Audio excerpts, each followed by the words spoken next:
trade again, like drop the float, just drop down with an air maybe, but the Fair does it. Closes out. We need to see a nice extension from Blaze. We're losing the. There it is. That's what we're talking about. That's what Pick a Fountain for, baby. Yep. And that turnip as well was super clutch because Blaze on the ledge is like kind of nervous. It's hard to get off the ledges, Peach, and you kind of want to trip Fox up. Fox getting clipped by the turnip just gives you 1 second to sort of catch your breath, get back on stage, and not worry too much about it. And dang, this stock has been like 2 down smashes. Yeah, the big blender has come out of the stock, and Rix doesn't get the tech either. Probably the first time we've seen Blaze, well, not one of the first times, but definitely Blaze with a clean stock is going to be big on the stage. That platform height is so juicy. Yeah, Blaze, you really want to get over there if you're Blaze. Yeah, like, I think Rix knows too. He's like, you're not getting over here, bud. I'm not letting you over there. Oh, is that it can also be a little bit of a detriment though. It's like low, like, oh, down smash, go on, do it, I'll punish you. I dare you. Up smash? Down smash is cheeky. Blaze just throwing out moves now. Still 58, and the lead's still only getting bigger. Blaze find a way out of this corner though. Back air here. My mind, even better. Rich on stage. Ooh, lovely tag. Ah, nice find, yeah. Yeah, little Sakura combo. Still gonna be pretty hard. I mean, again, this is an ideal situation for Peach. You're gonna go down, try to trade a move here, probably a Nair. Yeah, there we go. We've been here for a while. Oh, I've seen this movie before. I've seen this one. I've seen this episode. I've watched this game a little bit, you know. Game 5 though. Yeah, this is tense. That first game, sort of adjustment, the rust, shaking off the rust, you could say, sort of dangerous. Puts Rix in a dangerous position here in Game 5. Yeah, love to see the homies go into Game 5 though. Honestly, I feel like. Oh my god. That's brutal. Oh my god. That is not good. That is not how you want Game 5 to start. However, you know, I mean, I believe Blaze can still do it, but that's a dire straits you're putting yourself. Basically, starting of a handicap, you know, like gave Freaks a handicap of 1 for this game. You're like, however, yeah, I mean, it can even right back up. The thing about it is like, okay, Yoshi's is pretty good in theory. You can kill early, but again, like Peach can also kill early. Like it does. Oh man, but not that early. Peach gonna get shined super low. I was gonna say, do you like going Game 5 with the homies in tournaments? I personally do, because it's like, oh, you can kind of leave knowing you both had a good set, and it was fun. It was fun. But it never feels good when the last game ends like. Yeah, when it's like Game 5, but it's not close. Because people are always like, oh, 3-0 but close. But you can be like 3-2, but it was not close. Yeah, 3-2 for this Game 5 is a bit brutal right now. That being said, obviously, down but not out. Oh, went for the trade, but doesn't find it. That spells disaster, honestly, because you need that here. At 86 now. And that could be like a crucial turning point, honestly. Like, Blaze finds that kill. Maybe there's more. Rix is just sending Nairs off the stage now with pure confidence. Going up 3 stocks to 1. If Blaze wins this, it would be very funny. It would be extremely funny. That's how I like to think of it when I'm down. Like, you know what? I'm down. If I win, it'd be hilarious if I won. However, Rix not up for a comedy show tonight. Goodness. Didn't sign up for a comedy show. Is looking to close out a brutal 4-stock right now. Yeah, no laughs here. No one's laughing. No one's laughing. Not even Rix is laughing. Ooh. Okay, 4-stock. That's how it starts. Happen, yeah. All right. Final Stitch. Just like, oh, that's bold. Yeah? I don't think you get back here. Yep, and that'll do it. Yeah. Damn. Rix moves on, but it's not over for Blaze, of course. No. Dropping into losers. In a good spot as well, you know, dropping into losers not too early, so you got like a good little buffer there to find your way into the bracket. Still, lovely way to start our block though. And it is like you said with the whole like, oh, you know, you're playing your homies, you want to go to Game 5, you want it to be a good set, but it's like just in general, you kind of want to go to Game 5 if you are looking for that like rush, you know? If you're looking for like the thrill of the fight. You're like, I really want to feel something. I haven't felt something in years. I haven't felt anything since the incident. God, yeah, no. I imagine we're gonna be having Sharpen. Oh, it's Puff, isn't it? Sharpen who? Sharpen the Puff. It's a Puff player. I don't know who. Jamie and Sharp. All right. Yeah, Sharp coming off of a Lani win. So Sharp's already played this matchup going into it. So in the right mindset, headspace, ready for the slow game. Yeah. The question is, are we ready for the slow game? Yeah, I mean, I'm locked in. I'm ready to go. But it's also a question of like, I mean, Puffs in general, I find difficult to warm up for or to be ready for because they tend to play very differently. Like they are looking for like there's generic traps you're looking for, but at the same time, like the way you get to that position is different because of how variable, how fast the air drift is, right? So there's so many different ways to put yourself in a good spot, and it becomes a lot more like understanding how someone sees the space around them as opposed to like what options they have available to them, right? Yeah, for sure. Like different puzzle, it's like, are they going to come into you with the fourth, fifth, sixth, third aerial jump? Like they have so many different ways of going around. Like in top platform, are they like a side platform? Like there's so many different ways you can just like move around with Puff. It's all a rhythm game in a weird way. Like what rhythm are they on? What beat are they playing on? That's something I think Solo Battle does really well, which is like, I guess the gold standard for Puffs in EU is like to be like Solo Battle. Not only does Solo Battle's a great player. Just in general, it's just I don't feel in good faith saying that he's the golden standard if HBox exists, because it's kind of like, well, yeah, HBox is. I've never seen HBox beat Solo Battle. That's true. It might have happened, but I haven't seen it. So Sorry, it didn't happen. Well, Solo Battle but obviously, Solo Battle does the rest setups and everything really well, and uses it like liberally. But also just the way that Solo Battle moves through the air and like moves through platforms and stuff. It feels like kind of those comparisons to like Drunken Master or whatever. Like, you know, they look like they don't really know what's going on. They're sort of like, but really it's all a play to like make you feel comfortable and then just completely blindside you at the next given opportunity. With the right hook, you know. Yeah.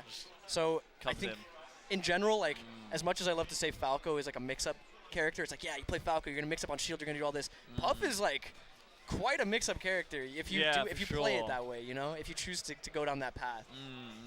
For sure. I think it's going to be, and especially when you're playing as a slower character as Peach, you really need to get grips on that rhythm. Yeah. To even find any hit, you need to be attuned to it. Attuned to the music of Puff. Exactly, yeah. I wouldn't be able to do it. I'm tone deaf. You see me in Redemption Bracket earlier today, I'm just like running headfirst into Jigglypuff. Sometimes that's what you gotta do, you know? You can't always respect your opponent. Yeah, you gotta doesn't mean you're gonna win necessarily, but you know, you win some, you lose some. Maybe. That's how this game, that beautiful game works. People ask me, I played against Convey yesterday, and they were like, oh, did you get camped? I'm like, no. I just ran into them. Yeah, because this is your theory of like, oh, you can't get camped if you run in. Yeah, exactly. You can't. That's how camping works. They camp you, and then you run in, and you can live in their tent. You can what? You can live in their tent.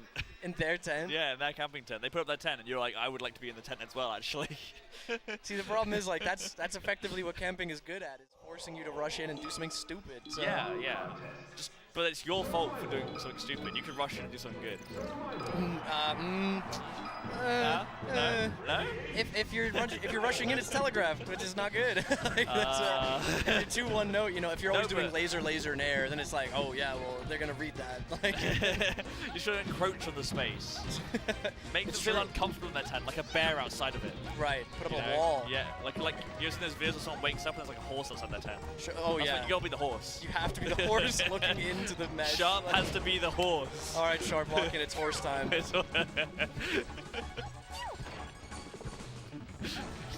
Sorry. That's really tickled me, I'm sorry. That's really tickled me. I don't know what it is about it. Horse dying. This game opened up really well for Sharp, but now at 100, like, it's not looking so good. Yeah, floaty matchups about it, but horse time comes out. When the horse is unleashed from the stable. Oh, Sharp is the first dog though. Yeah, actually not bad. I guess I sort of underestimated how strong Peach aerials are against Puff. Like, if you do find that opportunity to hit. Oh, the turret! I love that. I'm just realizing, is this Jamie's first time at like a major in Europe? Would you count Let's Eat the Grass? No, that's not. That wasn't a European major. That was a UK. I would say national. Okay. It had talent from Europe, but I had like big talent from Europe, obviously, but it didn't have the attendance number that this did. Okay, fair enough. Like this has got like a lot of international attendance. Like this is EU major. Let's Eat the Grass was like a UK tournament that the top players go for because they wanted to win a flight. Right. Yeah. Fair enough. Like this has just got lots of random people from EU who just had to come over and have a good time in London. You know. Yeah, it makes sense. So I think this is like more EU major. And Jamie wasn't able to go to, Fate when that was happening. I haven't seen them go to anything else outside of the country. So I think it's probably Jamie's first EU major showing. That makes sense. Pretty cool actually to think about. I think, young rising player. I don't know if they're must have been 18 yet. I don't know. Like I assume so. they should be. Because they were so young when they started playing. Like they were like, oh yeah, I can't go to these bar tournaments because I'm like 16. Not under the bar. Like for good reason. Crazy. For they're like, good reason. Like they weren't allowed to enter the Arcadians and stuff. But Jamie was. Because everyone knew Jamie was like PR level, probably top 10 in the country, top 5. Yeah. Like Jamie's a really, really good player. So it's really cool to see how Jamie's stacking up against this EU talent. Still in winners, probably facing one of the biggest roadblocks in Sharp now. Yeah, maybe. I mean, obviously there's bigger roadblocks ahead if you think about it that way. But this is probably the hardest one that they've had to face so far. Yeah, I mean Sharp are great player in their own right. Are they still? Are Sharp still #1 in Stockholm or? I think so. I'm a little bit out of doing bad at my commentary stuff. Last year I fell out a bit out of Europe. I asked back into it. I asked you before the block if you wanted to talk about anything, and you said no. So shut up. yeah, that's my bad. Yeah, sorry, I was too busy watching my own videos. Doing the research that matters. Yeah, exactly. Checking your analytics tab. Sharp has been slowly but surely bringing this like lead ahead, you know. Yeah. These leads aren't like the match we watched last time where, you know, they close in an instant. Yeah, you know that there's like a 3-piece combo coming that's going to bring it back to even in a sec. But it's a slow grind away at it, and the leads are hard to... I mean, not the puff side necessarily, obviously one rest, just you're done. Oh my goodness! That was a fast grind. That was a real quick grind. That was a 3-hit piece of its own, you know? That was... Oh, don't see that very often. It's so fun when Puff gets shield broken. Yeah, I love it. Funny. Flying on the top of the screen.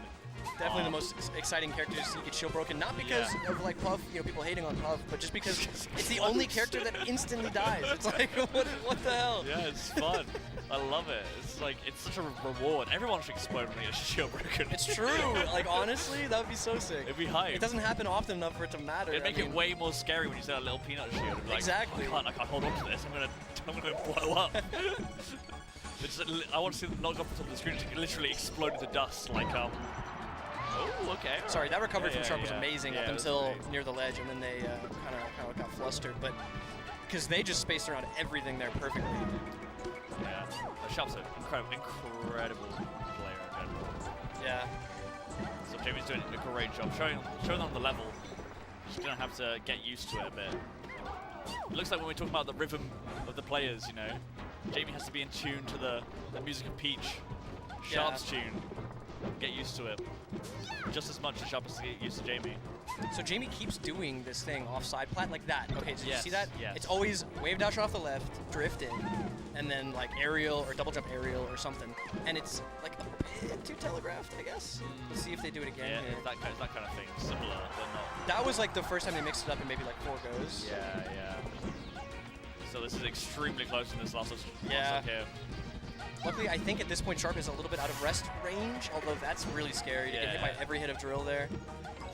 You're just kind of terrified. It feels like it's Jamie's momentum right now, I'm not going to lie. Jamie feels a little bit in the driver's seat. Yeah, it felt like Sharp was desperately looking for those trades that we were talking about before, and like the strong hit to kill, but in putting yourself in that position, you're opening yourself up to get red, basically.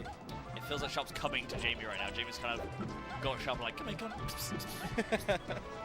What's this in my hand? What I got in my hand? Come on. Oh, okay. Bitten by the cat. Oh, the turnip on the shield as well. I thought maybe Jamie would bite there, but... Oh, get the grab! That was crazy. Didn't find anything either.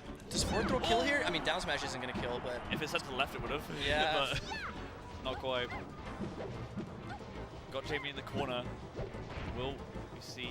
It's going to go... It's got to be like pretty much last hit at this point now. Yep. Oh, back throw. Okay. One strong hit. Again, who's going to find it? If Sharp finds a grab here, it's going to be over, right? The forward throw is kind of too strong. Oh, these drills are doing so much work. Yeah. The forward head, not strong enough. Back hit.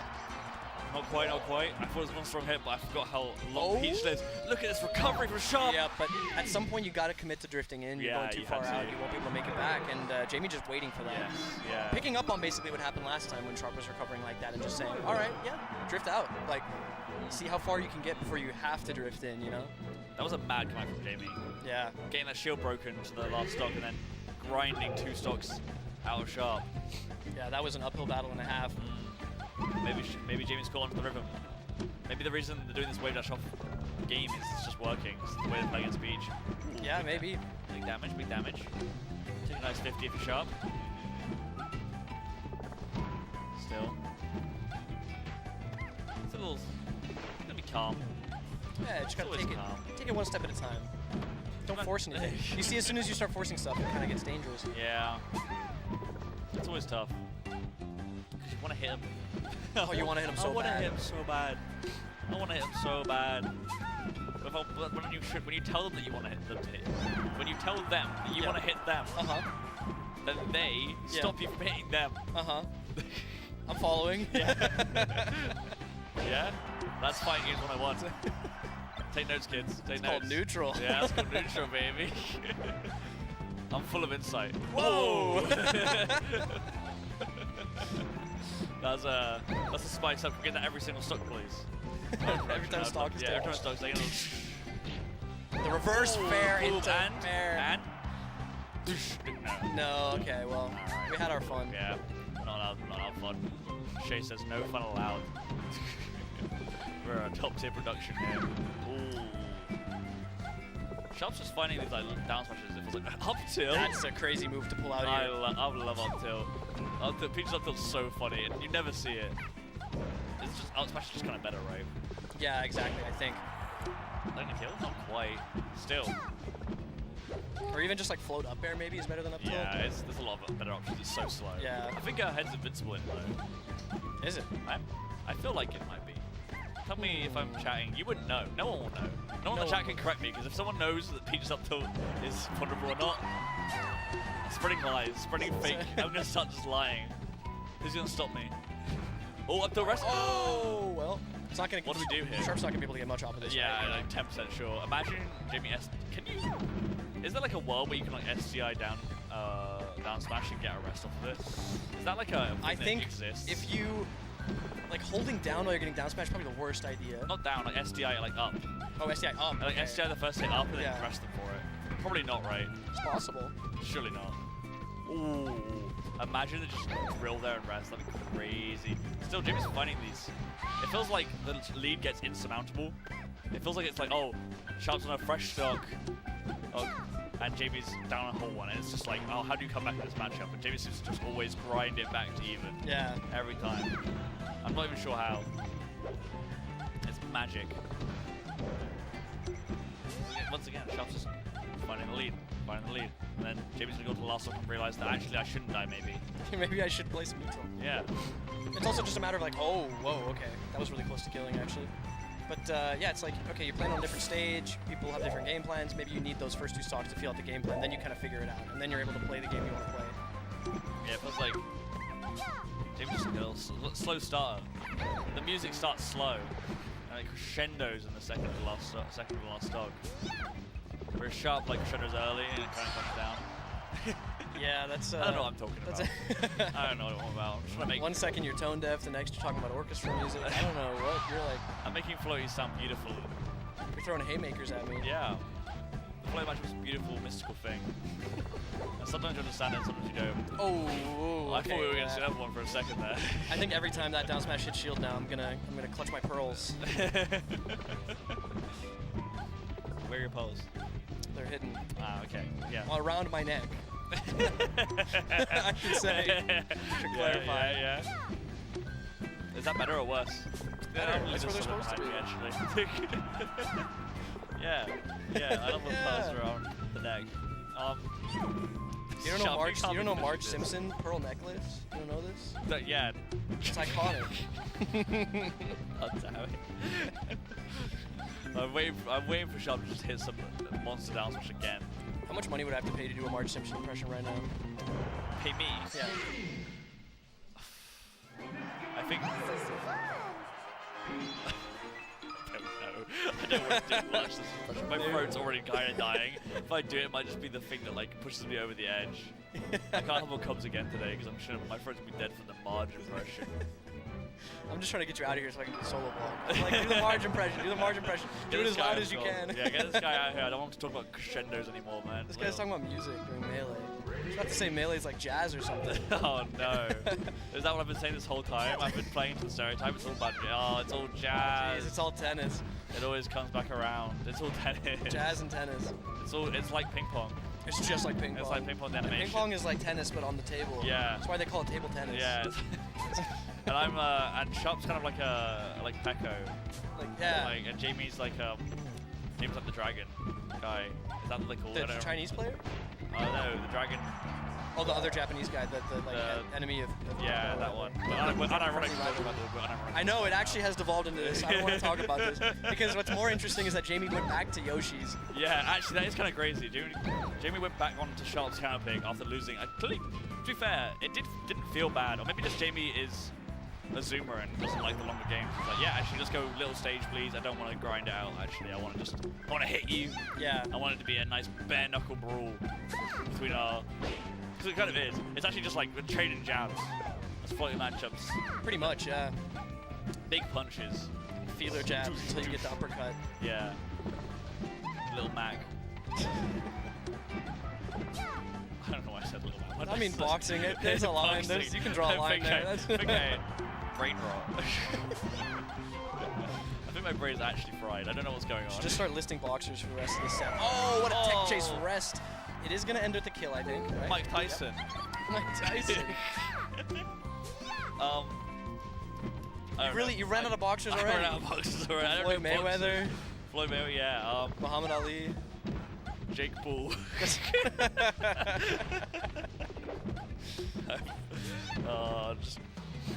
end me. Just end me. Whoever booked the parlay that Jamie was going to win the set and that Chandler was going to say Jake Paul on comms is about to be a millionaire. Like, you're going to hit the big time. Yeah. No one could find out that I was paid off as well. I get part of that parlay. All right, yeah. Reach the roll with the F smash as well. Was it a read actually? It might not have been a read. It was more like kind of a bait with the feedback nair. I mean, I count that as a read. You're reading how they're gonna react to your feedback nair, right? Everything's a read. Yep. Yep. All neutral reads. Sharp's just like, yeah, I feel like James is really like. Even though Sharp won last game, it just feels like something about the aura around Jamie is like. Feels like there's like a control to the match. Never mind. The control is also. Oh, the bomb's coming back. The bomb's coming down. Yeah, they're both gonna take a second here. It's like when you light a firework and you run away in the opposite direction.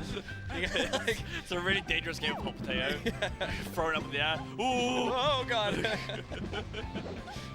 You just grab them and just say send it. You know? Yeah. No, please do not grab fireworks by the hand, guys. Please put them down. Just go into the cupboard, pick up a firework, light it, see what happens. No, Chandler, you can't say this on commentary. Do not do that. Do not do that, please. I've said worse on commentary from bigger tournaments, so I can. Okay. I mean, I can. And you got that YouTube career to fall back on, so it's not such a big deal. Yeah, it's fine. I was talking about I can snap a player's arm in tip-top commentary. Oh my god. That was just somewhat of doubles edge. I was like really tired. I just thought I could break that arm on a twig. Jesus Christ. I don't know what was wrong with me. I felt really bad afterwards. Very unhinged. If I could find that person and apologize, I would. I don't know who they were. You can find them. Yeah. I don't think they want to be found, given what you said about them. They're scared of you. And in the meantime, Jamie wins the counter pick back on Sharp stage, and it begs the question, is Sharp and Jamie going to gentleman back to Yoshi's again? That'd be hype. I hope they do. That would be kind of cool, but I don't think so. Yeah. No, we're going to Pokemon Stadium. Still, kind of early kills stage. Yeah. Pokemon's as wide as Dreamland. Like, you really stitch from the bat. I don't think Sharp was even ready for it. Sharp didn't realize, I don't think, because I imagine they would have been ready to re-grab that. They kind of like hit it and were like, oh, and then they kind of like went backwards to see if they could catch it and realized they couldn't. It was all too late. Yeah, way too. But still, starting for a nice little 50 with the turnip is never a miss. Shame that back here didn't hit. I imagine that had partly to do with Jamie's defensive game there, getting hit by the turnip. Probably SDIing or DIing out. Can you DI turnip? I think you can, right? You can DI it. Surely. Yeah, you can do everything in the game, surely. Right? You never froze. Right. On puff throw. Puff forward throw. You can SDI that one for some reason. You can SDI like the Mewtwo Shadow Balls and lasers. Yeah. They don't really count though. Okay, they're not the throw, they're like the projectile. Fact check for Shaylin. Fact check. I'm the fact checker. You truly are. sorry. I'm sorry. I actually just don't know what I'm talking about. Still, it feels that's fantastic. We could go the whole 9 yards in the set. It feels so even. I just don't know like who's gonna take it. It feels like to the last stock you just don't know. Yeah, exactly. It doesn't feel like it's been a traditional Puff Peach match where it's been like, oh, someone gets the lead and they hold the lead throughout the whole game. It's just like, it's been switching here and there. The grind has been all over the place. It's not traditional. I don't know how to put it. It feels like whoever's winning is thinking, I need to close this out as soon as I can, and the person who's behind is like, I need to go in and get hits because I'm behind. Yeah. So it's like constant sort of just like running at each other. They are scrapping. It hasn't been a slow match. It has not been a slow set at all. They're scrapping. Oh, I love that. Call out, yeah, the late back air. Found it great. But yeah, they've been. Maybe it's like you get a lead, and you're like, oh, I could extend them because they want to go in. Oh, that up tilt was real scary. Sharp hasn't been doing much farming, I have to say. It feels like there hasn't been that many times scored for a Peach Puff set. I mean, last stock, what ended up happening was when Sharp went for a turnip, Jamie just rushed in back here. So I think Sharp is just a little bit hesitant to do it too close. Like, rather when you have a second, just a breather. We've only seen, like, a dot eyes and a stitch. We haven't really seen... And a bomb. Oh, yeah, we saw a bomb. And Saturn, actually. Wait, no. Saturn was before. Saturn was Blaze. Yeah. So two Peaches. Can't keep track of them all. Me when I did the farmer's market. Me when I watched 2 sets of Melee. I'm already tapped. Tap me out. It's been a long day, you know. Like I woke up, I ate some food. Long day. Digestion takes a lot of energy. I played in the bracket actually, so I had to maybe amble all the time. It's true, yeah. I'm too tired from last night. Like I spent all my energy watching you dogs somewhere. Right, yeah. That was a fun time. Jamie gets the kill before Sharp does. So yeah, Jamie evening it back up. Sharp was a lead at the start. That's what I'm saying. This match doesn't make any sense. Like Sharp had a big lead, and now Jamie's just brought it back, and it's somehow in the lead again. It's not traditional at all for a Peach Puff set. Neither of these two know how to hold a lead. They just want to fight, and they want to just see what happens afterwards. Well, the tricky part is it's not traditional, but also it's traditional that the Puff wins. So it's kind of like, you know, breaking stereotypes, but not like. Yeah, not scaring the old people. Not redefining them, yeah. Not scaring the old heads who are like, exactly. Wait a minute. You can't win this matchup. Yeah, you gotta like satisfy the weirdos. The people who edited the Smash Wiki to make the tier list like 15 years ago. Yeah. And make the matchup chart. You gotta satisfy them. It's all for them. We do all of this for them. all of it's for them. We made that matchup chart. Unsung heroes. It wasn't me. So. Okay, we're narrowing it down. We're going to see these two. Was it you? Maybe it was Jamie. Could have been Jamie. Seems like Jamie's trying to reinforce it. Jamie in vitro, just making a matchup chart. This game is so even now. Oh my lord, Sharp. Okay, yeah. Jamie recognizing that this drill up smash shenanigans isn't really working, so opting for drill grab instead to get the % off is, I think, the way to go. Jamie went for that really late back air front of shield again. Sharp is not biting this time. He's gonna put the wall up. Sharp's pushing the wall back though. Yeah. That was pretty impressive. Is that gonna kill? No, not quite. Let's see, can Sharp get down? Yeah, pretty simply. Still gonna kill either still, yeah. Grueling. Oh my goodness! If this was game 5, it'd be insane. I mean, it's still pretty cool, but in respect, you're gonna hang on the Angel Plat for a sec. You know. Yeah, I don't respect it, but I respect that. You gotta win. You gotta get down from the path as fast as possible. It gives you bad vibes if you stay on it too long. You actually lose your chance of winning the longer you stay on it for. Still, anyone's game here. Jamie close it out. Wants to win his semis of. Is it win his quarters of the overall bracket, or is it this side of the quarters of this pool? I see. Because there's 2 pools for top 64. So it's like it's not really winners quarters. No, it's like the round before. Winners semis would be winners quarters. Yeah, exactly. Yeah. So the next round is winners quarters for this. The whole thing, kind of, I believe. Still, Jamie looking like they want to advance on. Make a mark. I can't use words. Make a mark in their first European major It's been a while since I've been on commentary, everybody. And that's funny. I think that's it. Jamie takes it over Sharp 3-1. 1. Making that mark in their first European major. Oh, yeah. Advancing into winners quarters of the whole bracket, winners semis of this side. Yep, and of course, you know, you were saying this is a formidable opponent, probably the hardest so far, but there's only going to be harder opponents from here on out, so we can see how Jamie deals with that.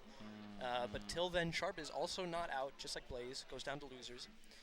Not sure who they'll be playing, but best of luck to them. Hopefully they get some redemption there. They'll be playing Mad for Men.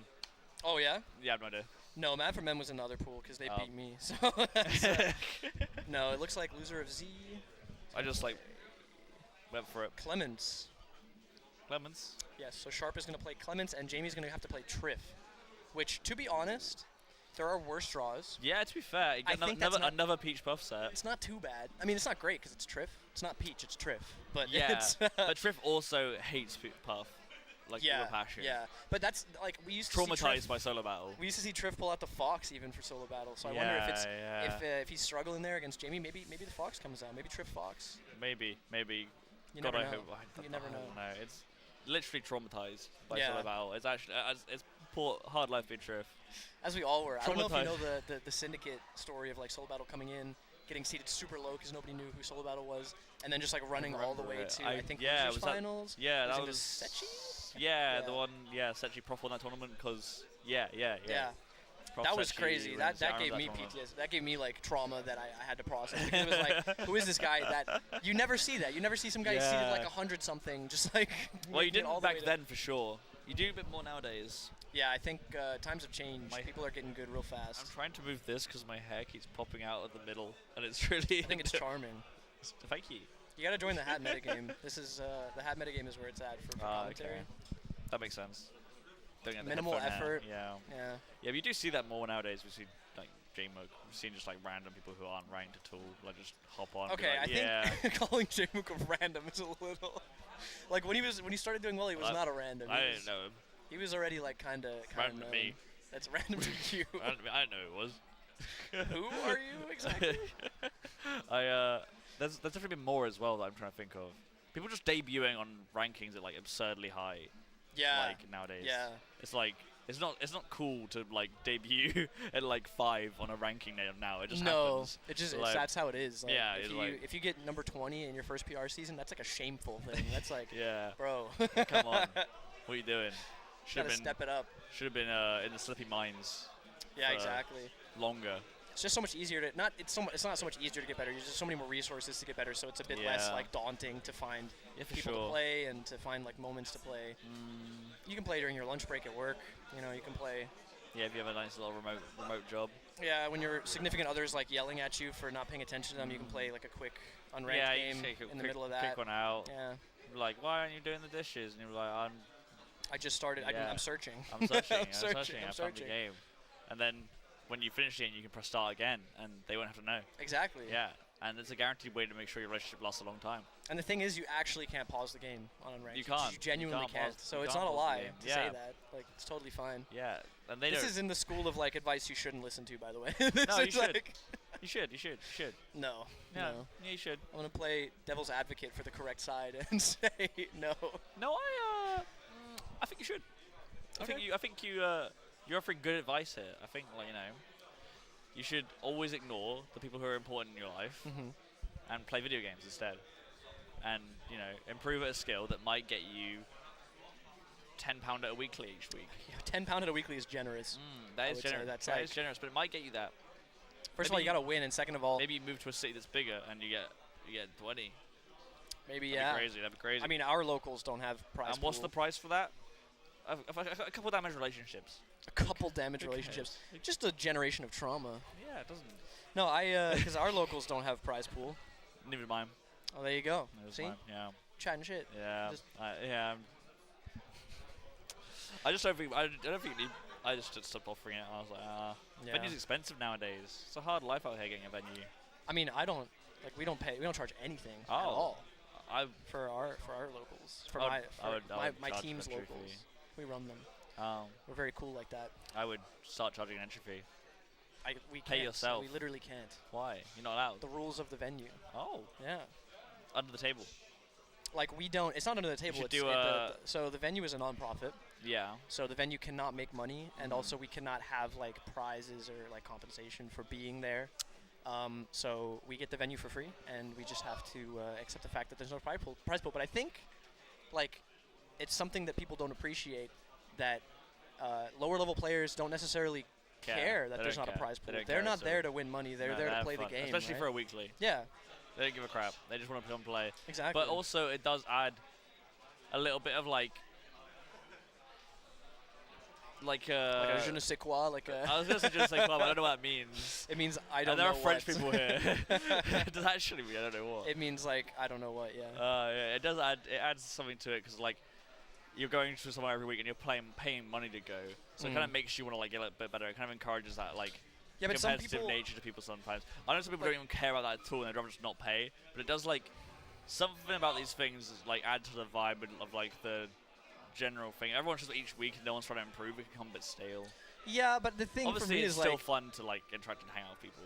In most local scenes, there's like 1 or 2 people that dominate, that'll always win. Yeah. And at a certain point, going to tournaments and paying for venue fee and paying for all that sort of feels like you're just paying the guy. Yeah, yeah. You're like, I'm just gonna put my money in and he's gonna take it. Like, that's it. As we used to say here, you know, giving profs, paying profs rent. Yeah. It's like right? you get to the tournament, you're giving profs rent money. Exactly. So yeah, it's like I think there's a lot of players who, or rather, I think people put too much credence to like, oh, you have to have a prize pool for your tournament to be serious, for people to take it seriously. But I don't think that's true. No, I don't think so, especially in a game like Melee where it's all about the love of the game. A lot of places it's all about the love of the game and it's about pride. Yeah. If it was about money, I don't think people would be playing the game. It's also like, well, the thing as well is like, what you're saying before about practice. So like getting practice is really easy now, or it's easier because you have like online tools, all this stuff, single player tools to like save state, things like that.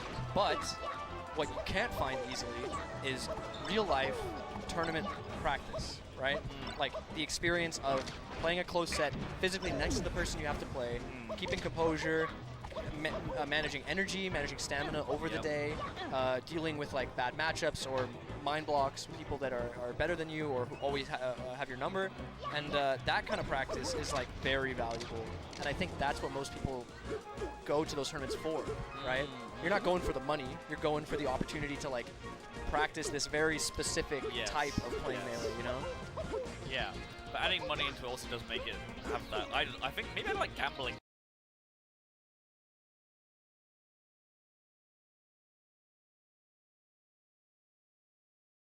You're playing for money, so like, even if you're not necessarily going to win, even if you're never going to win the money, the fact that you put money in means that every set you play, you're like, I paid money to play this set, instead of having extra pressure on it, which is like what you've done for a tournament, like you travel to it, you've invested time to come here, so the pressure's a little bit higher than I just think if you want the scene to survive long term, you need to appeal to the lower end of the player base, skill level wise, and they're always going to prefer not paying money to enter the tournament, right? Especially new players, give them a chance to just play and have fun and check out the game. I completely agree. Anyway, it's our bird on the screen, Mr. Tino. And Madness too. Madness coming off of a Alpha Dash win to get here. Oh yes, lovely stuff. I think Madness has been on a rise recently. Is that crazy to say? I feel like Madness has been doing really well recently. I mean, recently is a bit of an understatement in the fact that he's kind of done like a lot over like a longer period of time. It's been like a very gradual rise. That's kind of what I meant. Yeah, he's doing really well for himself now. Yeah, that's good. And of course, this is a difficult matchup. Joe Ryden will tell you that this is like the hardest matchup. I completely agree. I think this is so hard. The gun is so brutal for a character that lives on the ground. Yeah. And has like no aerial drift really. Can't really get over the laser. It's just it's really tricky. But the punish game is really what is going on? What the hell? We'll take it. That's some funny French behavior right there from Madness. The funny Frenchman. Some Parisian mime behavior. No, it's a messed up matchup for sure. I think but there is one justice in the fact that when Luigi gets his little grubby hands on Falco, the bird does suffer. And his combo game quite brutally. Pretty good. Like that's what I'm saying. Yeah. Gets his grubby hands on. Right. Okay. in any capacity. I thought you were talking specifically just chain grabbing. No, that is a big factor too. But that's a nice combo. Yeah. So yeah, I think it's brutal and neutral, but in punish, it justifies it a little bit more. Yeah.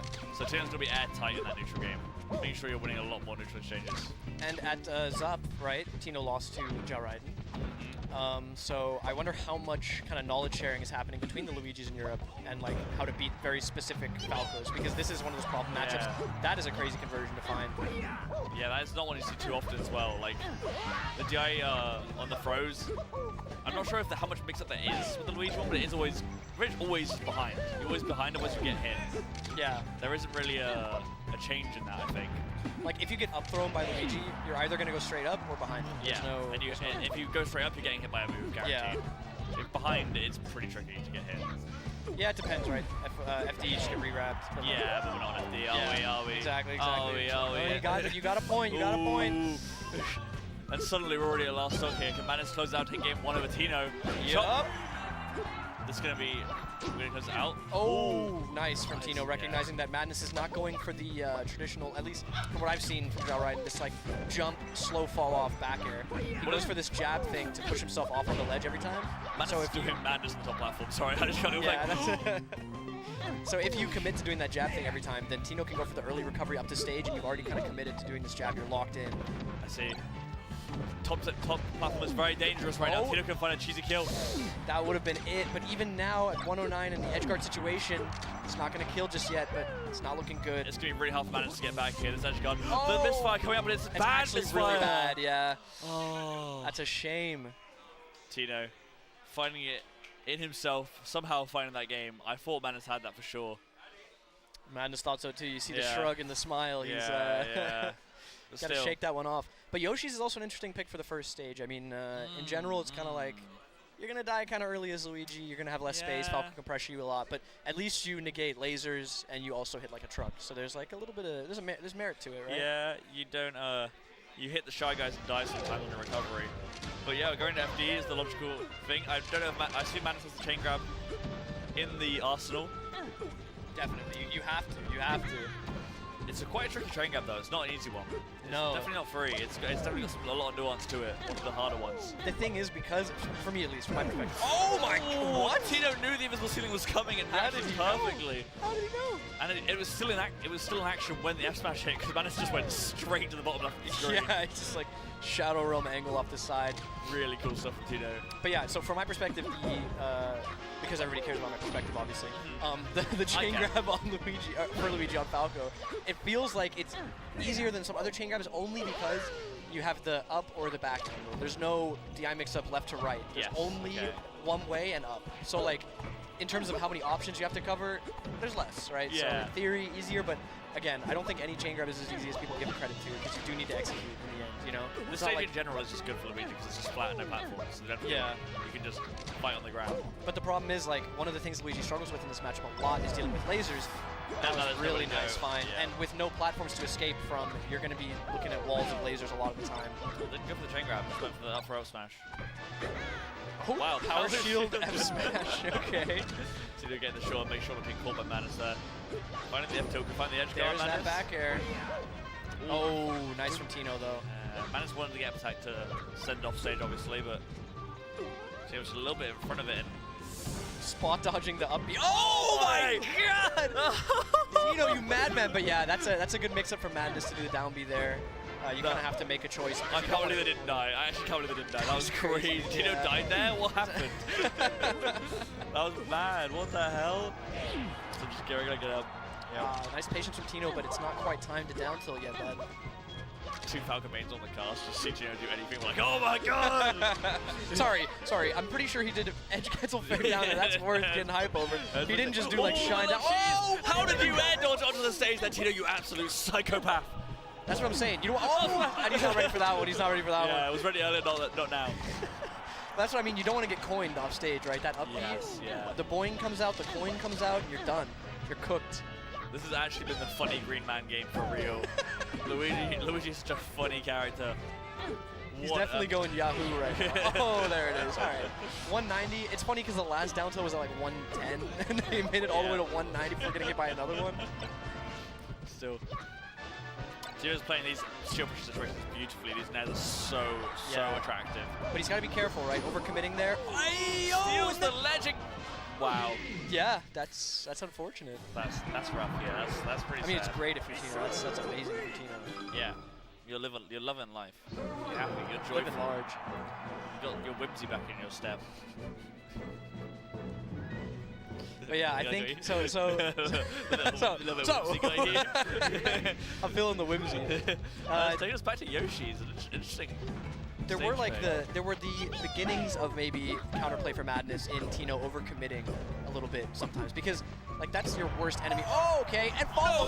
Okay, I thought up B was coming out. Yeah, I don't think. Up B was the clip. Up B was the clip. Up B was definitely the clip. Oh, but not now.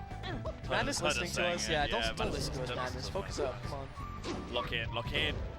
That's gonna do it. No, Nair. Where was the forward there?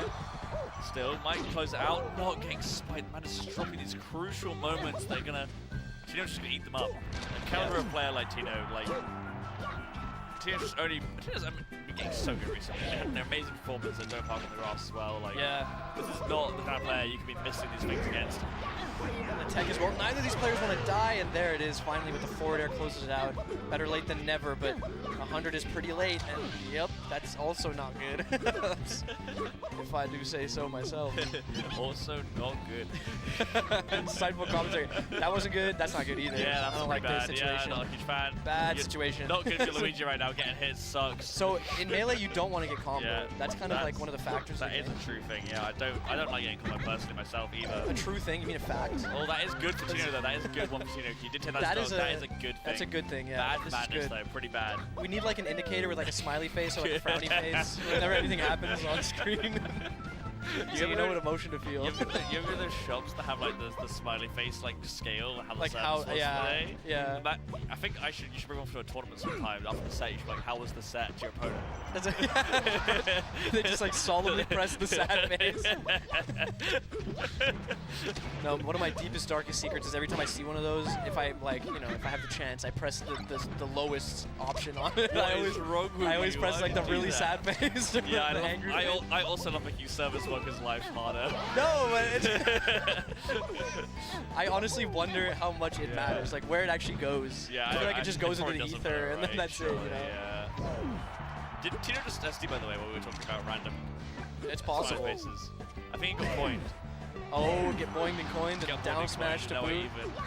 A little bit more left from Tino. Satisfying the compulsive urges. I mean, there's still gas in the tank for Madness here. You can see this these flurries coming out. That was a really nice counterplay. Yeah, in there. Struggling in the corner there a little bit, but now the combos are online. Slide off back air. Here we go. Another jank grab. Up double up smash forward air. That was a double dab. He double dabbed him. He double dabbed him. Double dabbed him. Double dab chop. Double dab chop. Double dab chop. That's the name of that combo. Patented by me. You could do better. Okay, didn't hurt my feelings. I want to see the best version of you. Yeah, thank you. I appreciate that. And also, I hate you. Oh, My bad. I'm gonna start crying on comms. I'm gonna start bawling my eyes out. It's not top 8 yet. Shake's gonna actually come and insult me and take me off the mic. No, it's okay. And then Chase gets on the mic? Okay, I gotta make you cry if I want to see Chase on the mic. Chase gets on the mic, starts being like, yeah, actually, I don't think I either. He just like took hold of the mic. I don't know how he got here. Just commandeered the sofa. Pokemon Stadium feels like the right thing. Yeah, space and lasers and something. Bubble Theory. I love Bubble Theory. Big fan of Bubble Theory. I want a Bubble Waffle. Sorry? I want a Bubble Waffle. Bubble Waffle? If anyone knows where to get a Bubble Waffle in Shoreditch, what does that mean? At me. Don't at me, I don't use Twitter. Just send me a DM. What do those words mean? Never had a waffle? No. It's a waffle, and there's little bubbles in it, and it like creates little pockets of air, and it's like you have it in code, you put ice cream in it, and it's really good. Nutella. Okay. It's lovely. Good, cool. Lovely, tasty snack. Great stock for Madness. That game. stock was a tasty snack for Madness. That's true. That stock had bubbles in it, so you could put the the air in it. There. Put the air in it. The ice cream. The ice cream. And it's crazy that Madness is actually like not looking lost in this set because in the first 2 games it felt like they were so rough. Keeping the mental together for Madness here has been really impressive. Yeah. Oh, doesn't find the soft air conversion. Oh, getting weird with the tree. Shine here, follows up with the forward air. I like that.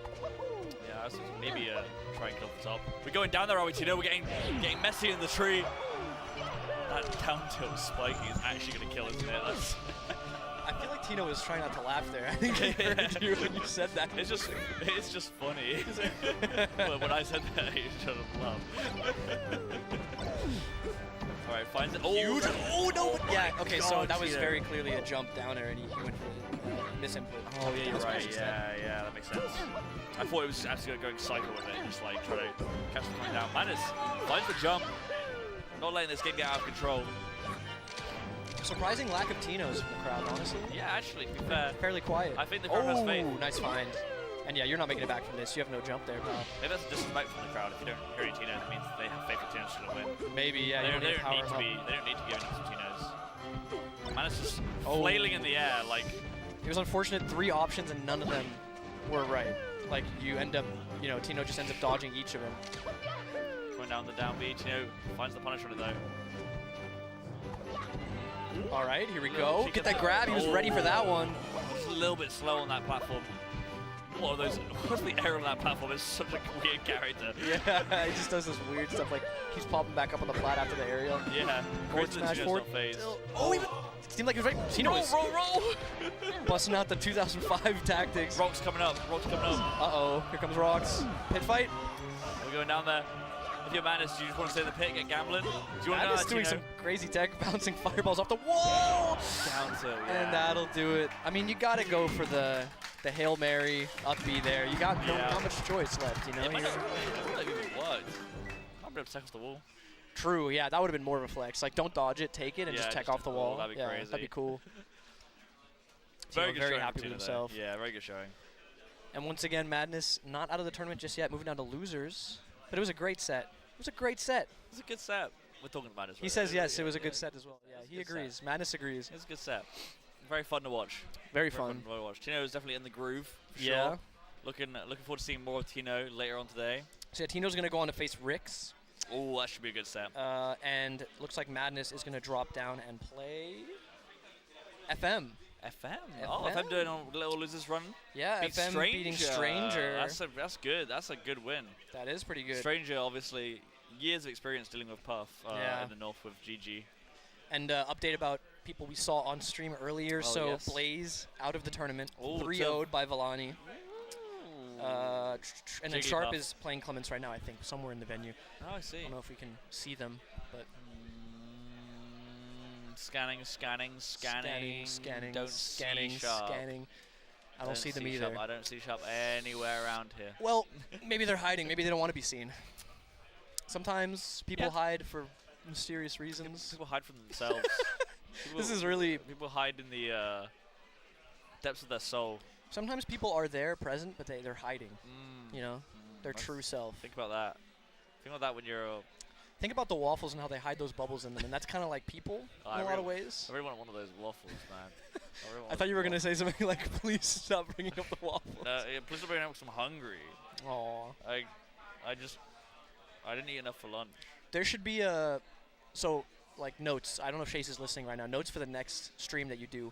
What should happen is there should be like a food, like a dispenser in front of the commentators, right? Yes. For like seeds and nuts and stuff, like petting zoo food. Yeah. And when people donate, they can like drop food in. Because there's those streams with like ducks and stuff. Yeah, like the cat one with they put the cat food in. The cat looks at the camera like. So it's like feed us with like donations, and then we get to have fun seeds and stuff. And like like nuts. I would love a couple sunflower seeds right now. It's like a super hype moment ruined by like a bunch of stuff like just falling in front of us.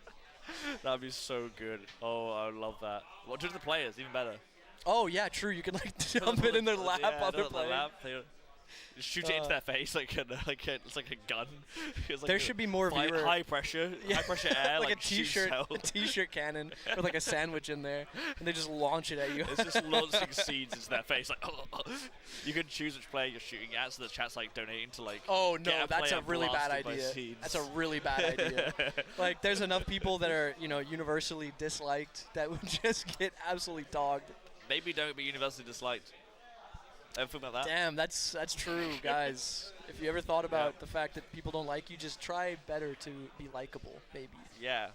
It's so easy, and definitely not subjective, and definitely not just because people are mean and terrible. And will do mean things and say mean things. People are probably saying mean things right now. Never met a mean person in my life. Never. I'm trying my hardest to shake you, but it's not working. Never had anyone say anything horrible. Never seen anything horrible be said. Never seen anything horrible happen in the world. Actually, only good things. Wow, I'm very happy for you. It's all about perspective. You've been living a good life so far. I'm really happy. I've seen a lot of things. But there should be more viewer interaction with players, right? It should be like, oh, you want to, donate? Okay, well then you can take a stock from someone if you donate enough. So you can like. So I'm not allowed to shoot seeds in their face, but the player's allowed to like impact the game. Yeah, but you don't get to pick which player. That's not gonna have the university dislike players lose a total stocks either, is it? No, it's got to be like a lot. It's got to be like a lot of money. It's got to be like a lot of money. Because then you can do other stuff like add a platform to the stage. Hungrybox wins every set in the future because he has so many Oilers in his stream that just donate and make everyone lose stocks. 50,000 gifted. Cody Schwab's never winning a tournament ever again. Bummer. Yeah, unfortunate. That's a bummer. That sucks. Can't believe it. That would be kind of crazy because it would be pay to win, right? You could technically like do your whole Summit like Spirit Bomb thing. Yeah. But the problem is that like the same thing with the Summit Spirit Bombs, like everybody does them, right? So you're not special, and I mean, God, I wish you're I was special, but no, not in like a nice way. Like yeah, it was special. Okay, good. Okay, it was a smile. It was the first time I wasn't digging on you. Yeah. And but then everybody else also has the Spirit Bombs too, right? It's like, guys, I'm going to this tournament. You got to save a bunch of money for me, and when I'm in dire straits, you got to drop the Spirit Bomb. But as soon as you drop the Spirit Bomb, the other person is in dire straits, and their chat has to drop the Spirit Bomb. So it's like, whose community is bigger, right? And you might get like only a fraction of an advantage. I wish I was good at the game because I'd have the best idea for content. I think any top player can steal this. Host a tournament, and the goal is to like. The only players you're playing against, everyone's worse than you, like considerably worse than you. Never lose to them, but the chat is like allowed to like disrupt you in many different ways. Like it's like we're talking about like the air gun, like shooting stuff at you. Right. Bubbles are like hitting the screen, like someone slaps you a pie if enough's donated. Like there's like a water gun off stream as well. That's like everything's trying to stop me from winning the tournament through donations. Like this is the best stream idea ever, and I don't know how no one's done it. Oh my! You set it up so that when imagine I was good at the game, people donate, your controller just starts rumbling. And it like doesn't stop for like a minute. It's just like the TV cuts out like for like a little bit. You can have the TV cut out. Black and white mode, friggin' scanline mode. Like things start freaking out a little bit. Yeah, you play with the like drunk glasses on that make it so like everything's like all really weird. Yeah, this is money. I don't know why we're talking about this because we're just like putting it out there and people are gonna take it. We're not good enough at the game to. Well, you might be for yourself. You're pretty good at the game. Well, you lost to Jez actually. Okay, no. Listen. Jez was playing well. Jez was playing real hot. Jez was pretty good. Like I was playing good too. Not good enough. Apparently. Not good enough. Yeah. Try better. At least you got top 64. I can't say that. That's the thing. I would say I'm washed, but I was never dirty. I don't think that's how that works. I don't think that's how the analogy works. Is it not? Like, but if you're washed, then you'd be clean. So you have to be dirty. But isn't it like washed up? Not washed like you're washed up. When you wash something up, it becomes clean. But like no, you wash up on the shore like a beached whale. Oh, I guess that makes sense. You know? I was like thinking like dishes. I'm a housewife at heart. Dishes on the mind. I'm a housewife at heart. If anyone wants to, needs a house husband, hit me up. I'm looking to. I can cook. I can clean. What can you cook? What's your signature dish? I really like Chinese like crispy chicken like coated in like soy sauce, chili soy sauce kind of stuff. That's really nice. I like that sounds pretty nice. That's pretty good. That's one go for some of that right now. That's one of my better ones. Katsu curry. That's a banger. That's a banger. Katsu curry. Yeah. It's so hardy, so simple. Yeah, they're good. They're good. Can't go wrong. So I can do all of that, you know, all of that for the low price of my rent. Just your rent. Yeah, that seems like a reasonable deal. But it's like food all the time. Like. Yeah, I can cook. I can clean. I've said it twice now. I can do all of it. Can make YouTube videos. I can YouTube videos of cooking, of the cleaning. Of the cooking and the cleaning. Yeah. My day as a house husband TikTok video. Yeah. I might take you up on this offer. Like, I need somebody to cook for me. And I'm doing like it's like everything's organic and all. Every like thing in the kitchen's in those little tubs. Oh yeah. Yeah, like you got everything sorted. Nice. Yeah, you got like the cereal that's been decanted into a tub. It's like restaurant quality. That for no reason, just for the aesthetics reasons. I'm just picturing you alone in this like very organized kitchen, just like yelling restaurant stuff, like behind, hands. No one else is there. You're just like yelling. We're backed up in here. We're backed up. I'm drowning. I can't have another goddamn order in this kitchen. I can't breathe. It's too hot in here. Table 6 has been waiting for half an hour. There's only table 6. There's only one table. Oh, we're getting Jamie's back to put us for another Puff Peach set. Yep. What joy. Oh, joy. Oh, joy. But again, we said there could be the potential Fox. It could be Fox. I'd actually kind of love to see the Fox get Puff. I kind of want to see it too, honestly. I want Jamie. It's been a while. I want Jamie to give Triff the absolute hands. I don't know if Triff would go Fox or Falco because I feel like he plays more Falco in general. But I also don't know if he thinks Falco Puff is a good matchup. I don't want to see Falco. I think Falco Puff is a good matchup for Falco, in my opinion. But who am I? No, who am I? I like it too. I think it's hard, but it's even. It feels fair. Like in the sense that like there are sort of like cheesy things that can happen. Okay, you get edge guarded, whatever. You get up throw rest or whatever. You can DI up throw rest. You can avoid being near the ledge. You don't have to get up tilted, contrary to popular belief. You can actually not get up tilted if you really want to. Yeah. And, just go. No, thank you. Yeah, and you're like one of the only characters that can control Puff in the air at a distance. Right? True. Lasers and stuff, you can hold Puff in the air. Lasers on aerial opponents are better than lasers on grounded opponents. And Puff is almost always in the air, right? So you can make a lot work with that. You convince me. I think we're looking like Triff's just gonna go Peach to start at the very least, though. Seems like it. You can see the Peach already on battlefield for hand warmers. I really don't want to see Triff's Falco though. Okay. I want to see it. Controversial opinion. I don't think it's controversial. I think if you ask most people in the room, they like Triff's Falco. It's not. They've been it's tormented not a matter by it of at some point. Everyone has been tormented by Triss Falco. It's true, but I think if you ask everybody in this venue, would they rather watch Puff Peach or Puff Falco? They would say Puff Falco. But you gotta be specific. Would you rather see Triff's Peach or Triff's Falco versus Puff? Maybe you'd like to see Triff's Falco. Honestly, I think I'd rather see Triff's Peach versus Falco. Really? Yeah, I don't know. I would say Falco for sure. I love Falco.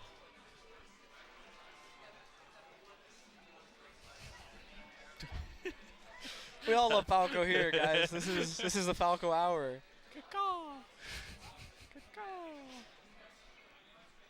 want bubble waffle. You want that waffle? You want that waffle? Yeah. Same. Can't all have what we want, Shaylor. Balloon, right? It's it's the balloon Pokemon or whatever. We could apply some theory to that. A little bubble theory. Alright. This is going to be interesting though. We're going to see the difference between how Triff approaches this and how Sharp approached it. Yeah, I'm imagining the difference will be in how they approach it, as in how they approach and how they don't approach. Yeah. Will Triff be farming more? Will Triff say, well, I would like a peaceful lifestyle as a farmer? Honestly, so far I'm kind of flabbergasted. That was already like quite a combo to make happen. Across the stage too. Yeah. Like Triff is not pulling any punches just yet. Yeah, Triff is kind of just running down Jamie, just like pushing buttons better. You know what I mean? That happens sometimes. Better play it. Oh, no. No rest? I guess it might not kill this percent. Yeah, and I guess the risk is like if you miss the rest. You can't think about that. You can't think about that. You have to think about that because you're at 76%. If you miss it, you die, you're down, and Peach is at like 30. And yeah, then but what? You should hit it. It's a combo that's... Jamie's good enough to hit that every time. I think Jamie would much rather play neutral 50 more times. No. Oh my god. That's brutal SD from Triff there. I don't really know how it happened. It was a bit janky, but it happened. We were there. We saw it. It happened. I wasn't there. I saw it in my mind's eye. The result of this set will be 3-1 to Triff.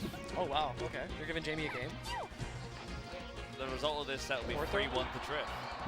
Game 1 will be 1 stock win from Triff. Game 2 will be a 2 stock win from Jamie. Game 3 will be a 2 stock win from Triff. Game 4 will be a 1 stock win from Triff. Okay. That's what's gonna happen. I'll hold you to that. Yep.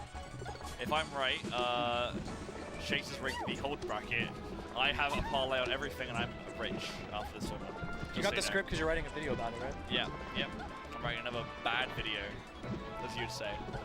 Another Shaler dumpster fire coming out soon. Coming soon. It's only been 5 months. Can we wait 5 more, anyone? Triff would say yes. Triff would love to see another one, I'm sure. Definitely.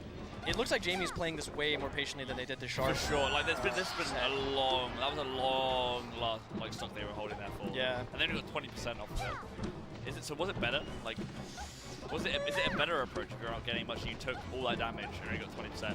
I am of the controversial opinion that when you're playing a player who's better than you, the optimal choice is not necessarily the best choice, but you should do what you're comfortable with. Yes. Because if you're in your comfort zone, you're more likely to convert, to execute properly. I agree. So if you force yourself to play more patient because it's Triff, then you're basically playing into his game, and he is comfortable doing that. Yeah, you're not. Very comfortable playing patient. That's Triff's whole brand. Triff Patient is what they call him. It's true. Patient Zero. Patient Zero of patience. Triff was born and was completely silent. So patient. Didn't complain about anything. Was just waiting to go home. I'm kind of sad that Triff died that way in the first stock, because the first stock was so explosive and approach heavy from Triff, but now he's slowed it down quite a bit. Because I think he realized I can't be playing around right now. Jamie is definitely someone who will take a lead and just kind of like roll with it. I believe these two have played before as well, actually, I think. Oh yeah? I can picture Triff saying the word Jamie in my head the way Triff would say it. You know, I'm sure that means that they played before, but it kind of like rings a bell. These power shields. Oh my mind's eye is back. All right, so Jamie now gonna take a sec. This could be a timeout. It's possible. I mean, we're about to hit halfway through the game, and we're not halfway through the stocks, so that's usually what I use to gauge it. I feel like that's a good way to go about it. Yeah, that's maths. That's maths right there. Yeah. I would say you. Well, where I come from, you say that's math, but yeah. Okay, what do you think you're better than me? Like, is that what you're saying? That? Like, I think we're different. I think we're different people with different experiences. Yeah, and you wanted to share that with me to do what? To let you know that we are not the same. I knew. All right. One world, one love, except for us. Except for us, yeah. One commentary block, all hate. Hey, I mean, at least your shirt's not wet anymore, right? It's true, yeah. My shirt's dry now, thank God. I don't think anyone knows. I hope not. No one was saying Princess Whale is lactating in the chat. No. No one has ever said that sentence ever, I hope. I said it today, a few times. Oh, God. Might say some more later. Just fun. No, you will not. Just for kicks. You'll definitely not. I will do everything in my power. All right, well, that is going to even back up the stocks at the very least, but Triff has been doing too well with this lead. Like, it genuinely feels like he doesn't let it slip. After that, Brutal SD as well. I mean, like, we're swinging S-Matches for some reason. Not sure what that's about. Just keeping people honest, you know. Oh, that's the face. Yep, and now we're going to slow it down. The farming has paid dividends. This crop yield is magnificent. This crop yield is insane. Will it pay off though? Can you sell it at the market? Is Puff a willing customer? Can you deliver the stitch straight to her mouth? It's kind of scary to be in this situation, because the optimal thing is, you got to go in there and hit Peach, right? Because of this, because Peach can drop the turnip. You got to go in there, but again, if you bridge the gap, you have less chance to react to Triff throwing it. But I also think, Triff didn't even need the turnip really, just for now. Yeah, it was like Triff used like the pressure of having the turnip to like kind of just get up in Jamie's face and just get damage. Yeah. Quite smart, really. Precisely. So it's smart of you to recognize that too. I'm pretty alright sometimes. You know? I've been known to have some IQ. I've been known to know about this game. I've been known. They've been known to know about I might not be able to execute very well, but I watch a lot of Melee. I watch a little bit here and there. I dabble. The crop yield was alright though. The crop yield was magnificent. Jigglypuff might not have been the customer, but you still like got advertising, you know? You got advertising for the farm. Pokemon need food, right? Like, they do need food to survive. They do. The Pokedex will tell you they're carnivores. Some of them are carnivores, yeah. But like, they don't ever eat in the game. They don't get hungry. They eat they do eat in the game. They eat like Poffins and stuff, but and that's sandwiches. You don't have to. Sandwiches with meat in. But you do not have to feed sandwiches with meat in. But you don't have to feed anybody in the game. Also, don't you eat the sandwiches? They also eat the sandwiches in is it the newest one? The meat sandwiches? I can't remember. Oh yeah. I thought it was Scarlet Violet. I thought it was like. Maybe it is just the Pokemon that eat the sandwiches. I know the Pokemon do eat the sandwiches. It's actually important for like competitive, I think. Yeah. To eat the sandwiches. You're gonna eat the sandwiches. You have to. You're gonna eat this sub and you're gonna like it. We're going to Dom subs later. My team of 6 and Kyogre. I'm whipping out Rayquaza in the Dom sub. Pull up to the subway with my Bidoof. My little Bidoof wants 3 meatball subs. Make sure there's some Magikarp scales in there as well. They definitely. I don't think Jigglypuff's a carnivore though. That's what I'm saying. I don't think Jigglypuff is a creature that needs food. I think. Yeah. I can't imagine. Where does it go? Like, it's just air in there, right? Like. It's just air in there, right? Right. God, I hope. Right? Anyone ever cut a Jigglypuff open? Anyone? Anyone? Anyone? I'm not volunteering. No? Alright. Alright, Jamie going out. Triff's trying to cut a Jigglypuff open right now. Trying, but not succeeding fighting back. Yet. Like, I wouldn't say this is Triff's game to win right now because, I mean, now, for sure. With this kind of lead. It was just that because Jamie was playing so aggressively last talk, and again, yeah. I didn't even know the timer. Oh, that's basically what I was alluding to, is that if Jamie goes out there and gets the kill, suddenly it's like way harder for Triff. Yeah, I was in some Carp Jigglypuff mindscape. Wait, Triff won by 1 stock, right? So I'm technically still right?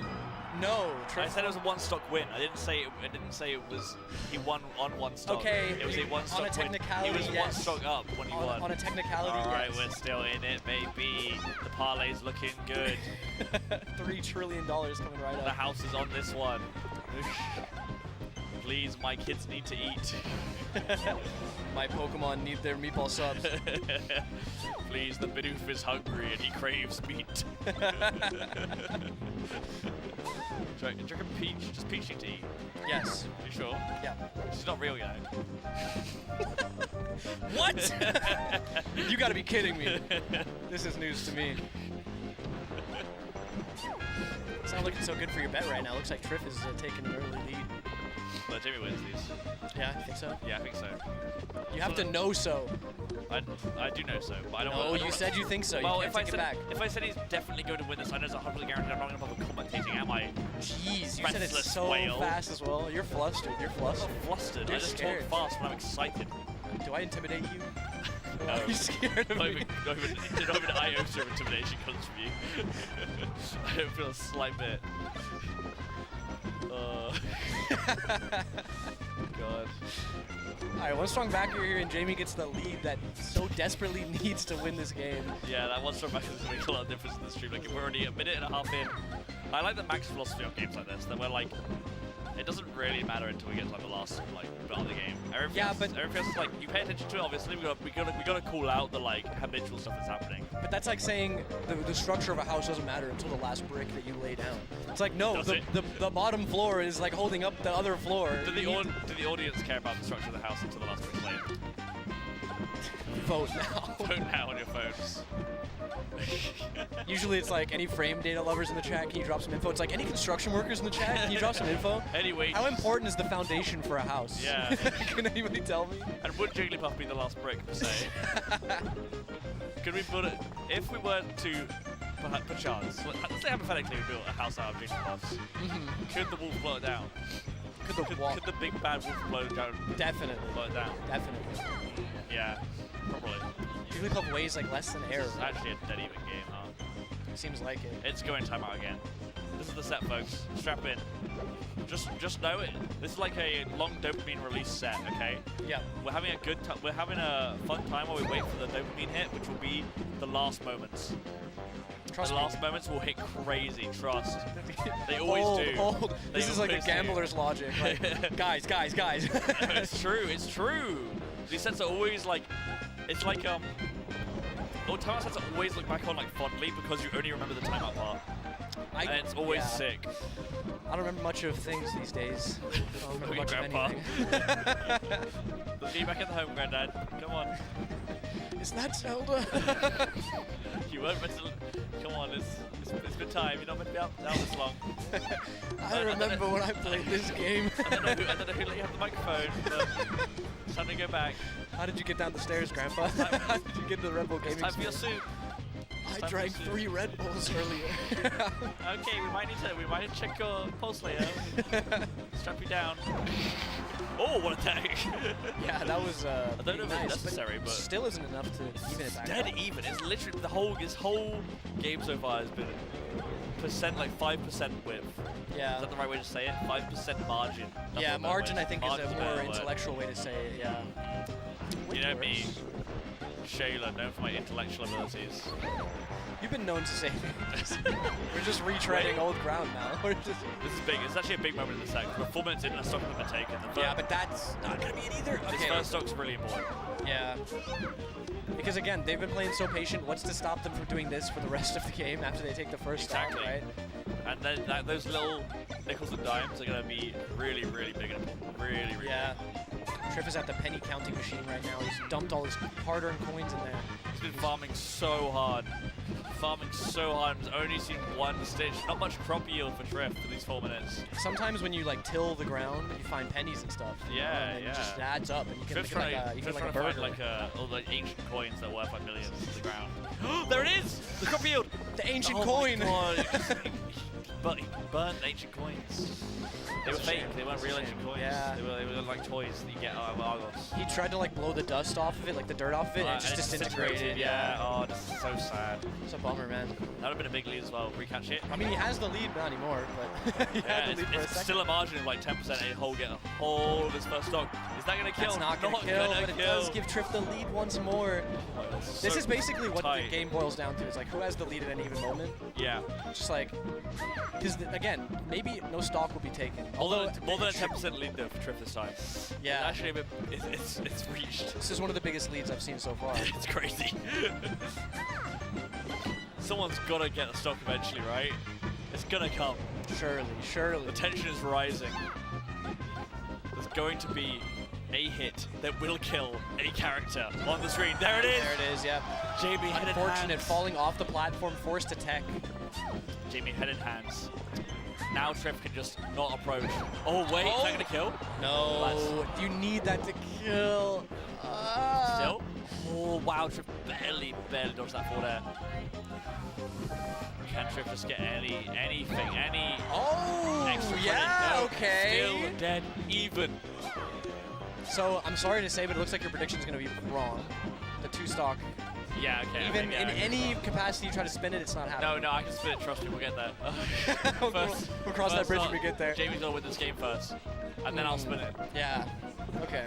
I'm a master spinner, like Teenage Mutant Ninja Turtles. That's master Splinter. Spinner. That's Oh god damn it! Nice try. This is Splinter. You're talking to a real turtle head over here. A real turtle head. Wait, Spinner is from something though.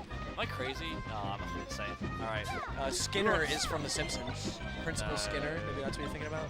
I might have been a parody of the Turtles, maybe. Maybe, yeah. 24% though, 30%. Triff's got a big enough lead now that you do not need to ever approach. Doesn't even have to commit to pulling turnips here, although I'm sure he will once Jamie's a bit further away. It's just kind of dicey right now, and you don't want to. This is going to be so hard for Jamie to win now, I think. Yeah. You just like can just sit around him, make Jim do a bad approach. Yep. Get a nice little tap. Tap the balloon. Kick it. Kick the balloon. Kick the balloon. The balloon will not die, but it will be sad. Julipop is really sad when she dies. She's like screaming. Oh, Triff getting out the pan. Cooking up a nice little timeout for us. Oh, Jamie, that's where you messed up. You needed that hit. And instead, Triff with a 40% lead, just gonna hang out at the left side of the stage. Maybe even take center here. You need a rest, Jamie. Big rest time, big rest. We need to fish for it, fish for it. Go fishing. Go fishing, web fishing. Web fishing. Stardew Valley fishing. Sega Bass Fishing. Sega Bass Fishing. Big the Cat Fishing. Ocarina of Time fishing minigame. Wii Sports Fishing. Is we play fishing. We play fishing. That's a good minigame. It is a good minigame. I like that one. We should play that later. Sure. Yeah. Okay. Triff's gonna Triff, yeah, this is Triff's story. Okay, I can't.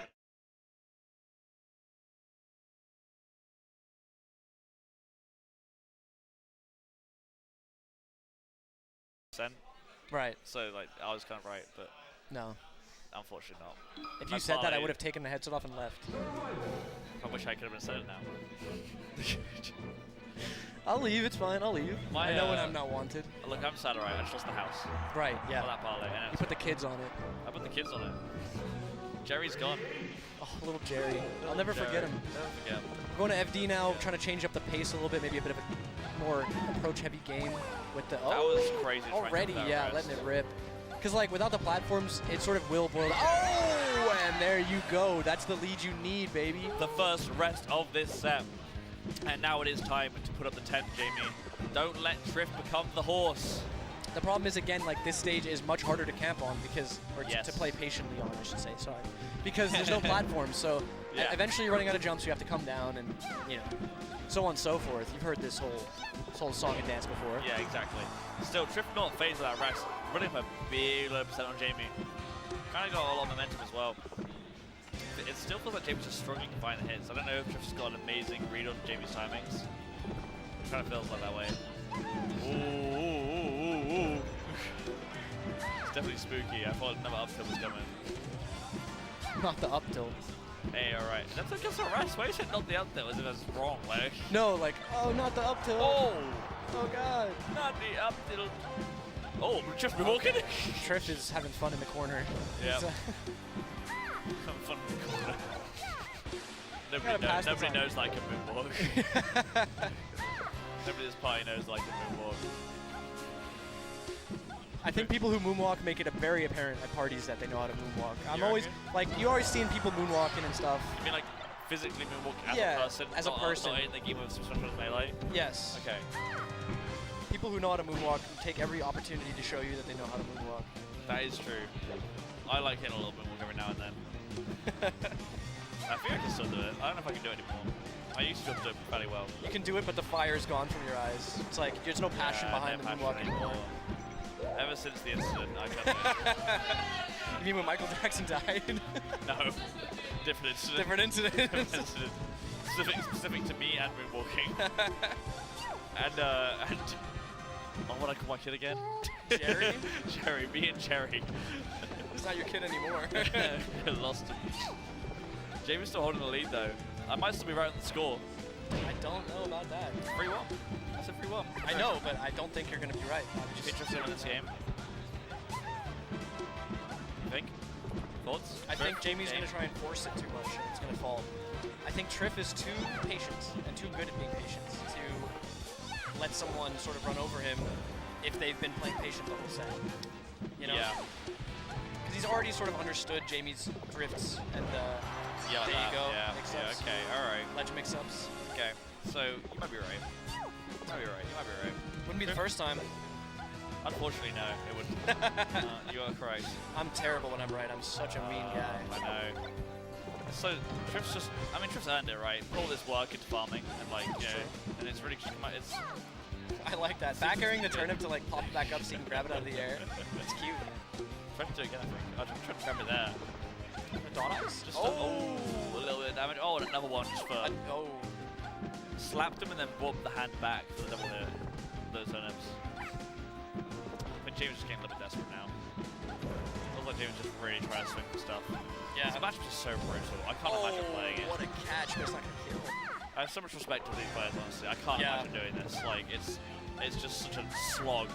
Because, like, the thing is, it is 2-0 for Triff, but Jamie has been keeping it close the entire time. Even that Dreamland game was as good as Jamie's if things had just gone a little differently. Yeah. That is so difficult. Triff is so good at this game. Yeah. And Jamie is kind of making it look like the gap isn't that large, you know? No, yeah, it really doesn't feel like you have to mind the gap. Jamie doesn't have to mind the gap, that's for sure. Yeah, no. It's definitely looking doable, but maybe not today. Maybe in a different life. Maybe not a different life. That might be going a bit far. That's implied that Jimmy's going to die before. No. Gets a win on Triff. No. Triff's that would imply that Jimmy went up to mind the gap, and the gap isn't insanely large in a different life. Okay. Jimmy's still holding out hope. But is the fire gone? You kind of have to. What are you going to do? You got 3 more minutes to play. You going to sit there and give up? No. Maybe. You got to grit your teeth, clench your fist, and eat that horse. Eat that horse. Eat that horse. Jamie, no. eat. Oh, did you run out of jumps there? I don't think they ran out of jumps just yet, but it was close. It was getting there. Oh, and Triff's done his industry. Jamie's laughing. Jamie's saying that. I'm not gonna lie. I think so. That face expression, the fact they waited a little bit when they were knocked down.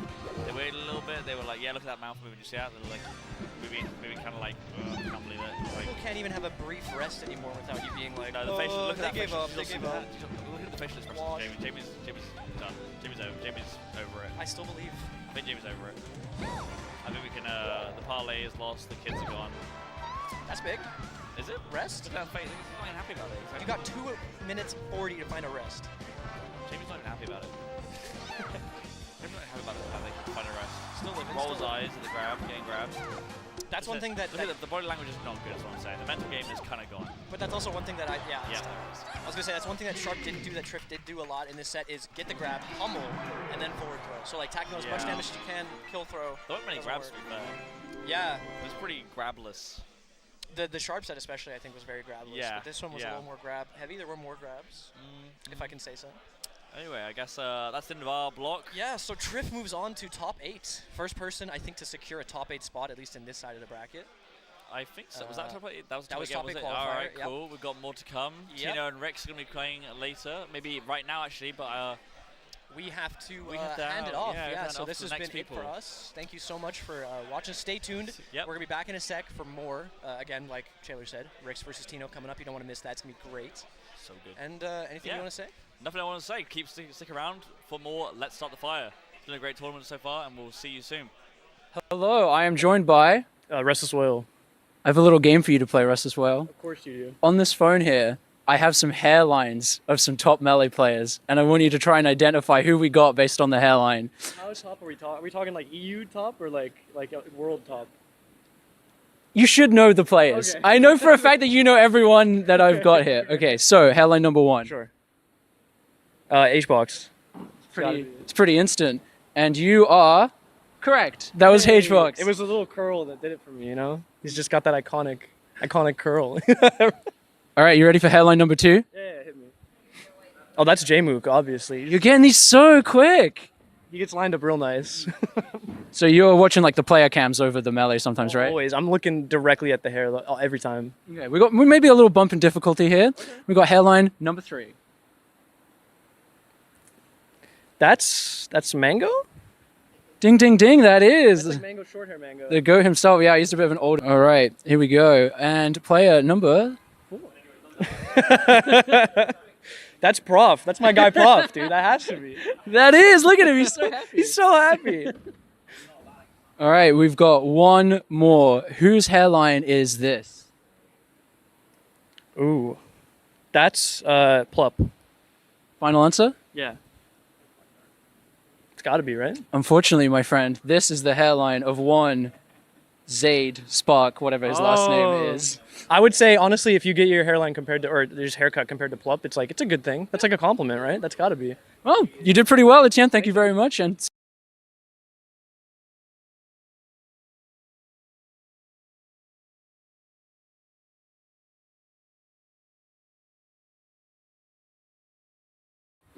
hello and welcome. I am joined by Brand Speed. And we have a fun little game. I have 5 characters. I'm going to give them to him one by one, and he has to rank them by how carried the player base is by that character. Are you ready? I'm ready. So the first character, Game & Watch. 2. Pretty carried. Yeah? What's so good about Game & Watch? 2 is high number. I think Game & Watch is so easy. That forward air is massive. The down tilt just kills. If you ever play Marth into floaties and you think, I don't know why I can't kill this character, Game & Watch solves all your problems. And he's no slouch versus like Marth and stuff. He's got down throw. He's got like a chic down throw. It just kills. Down throw in air. It's just a really cheesy character. And if you've never played them, they're very good. Okay. They're deadly in tournament, basically. All right, next up we've got Samus. I'd say a 4. I respect Samus players. They're all right. Even if they're a little bit carried just from unfamiliarity, the character's actually kind of, I'm going to say kind of bad, even though Game Watch is worse. But I think people have a little bit more Samus experience or they've seen it. And I don't know, just she actually has to fight in neutral. Yeah. You know, really thug it out. And what are we saying about Puff? I don't know what's coming next. So I honestly, I'm going to make a hard read. I'm going to say a 3. I still don't even think Puff players are carried, really. Okay. I think the character's tough. So you've got 2, 3, and 4. I think I have 1 and 5 left. Yeah. I have no idea what's coming. All right. So next up, we've got Marth. Oh no! This is the worst one. This was the worst one. It's like Who Wants a Millionaire? How carried a Marth player compared to Game of War? The player base. I will say the general player base. Am I gonna have to say 1? I don't think Marth players are that carried, but I'll say 1. I'll say 1 and hope whatever's last is not that carried. And your 5th character, and you can confirm with other people. I'm not pulling this on you live. Sheik. Are you comfortable with Sheik at number 5? Because that's where she's going. Sheik is a respectful character. Have you ever played that character? Okay. To be honest, in the tournament environment, you play, 50% Foxes. Mm-hmm. Sheik Fox is actually hard. Okay, all right. Whereas Marth, you're like, if all the characters were played with an even distribution, sure, Sheik would be a lot harder. But the fact that Marth just is better into the best character in the game by far, I think, it's just like, yeah, I respect that. Yeah, so 1 Marth, 2 Game & Watch, 3 Puff, 4 Samus, 5 Sheik. Yes, the least carried, most honest character, coming from me. All you Marth mains out there, fix up. Just Thanks very much, man. Thank you. See ya. Okay, nothing wrong with the box. But hello and welcome back, everybody, to Let's Start the Fire, day 2 on Sunday, and I am joined by UK's most beloved commentator, Mole. Well, perhaps. Thank you very much for that. Thank you very much for that. And we've got an exciting one to start things off, haven't we? Like, we've got Rix and Fat Tino. Yeah. Box versus Pad. Falco versus Fox. You don't get more classic than this, I don't think. You don't. If you were feeling already a little tired for the day on Sunday, this is the set to wake you up. After quite a set with Jamie against Striff, which took quite a while, but as these sets do, you know, some timeouts, as it is, very entertaining set if you're a lover of the floaties. We got quite a few floaties at this tournament. Oh yeah. And I think these two are the last, and Pi are the last 3 species left in the bracket. I was going to say, floaty appreciators, you know, it's your tournament, this is. But yeah, personally, I think need a bit of a...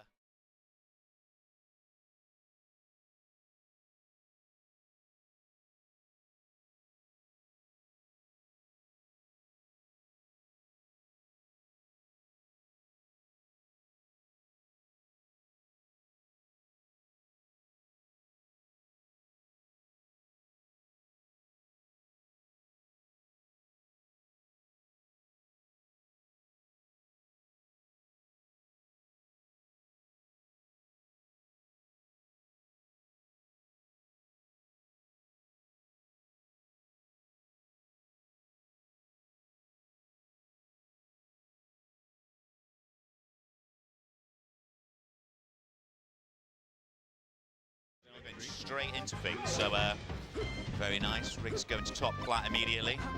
Mirrored there, but as we know, Riggs very used to playing against Falco, obviously playing against Kinzo all the time. Oh yes. In fact, you know, starting with a strong combo there, winning on the edge. Tino not a stranger to the Fox matchup either. You know, he's got his experience, and then stock one coming straight to a down smash, and a nice start for Tino here.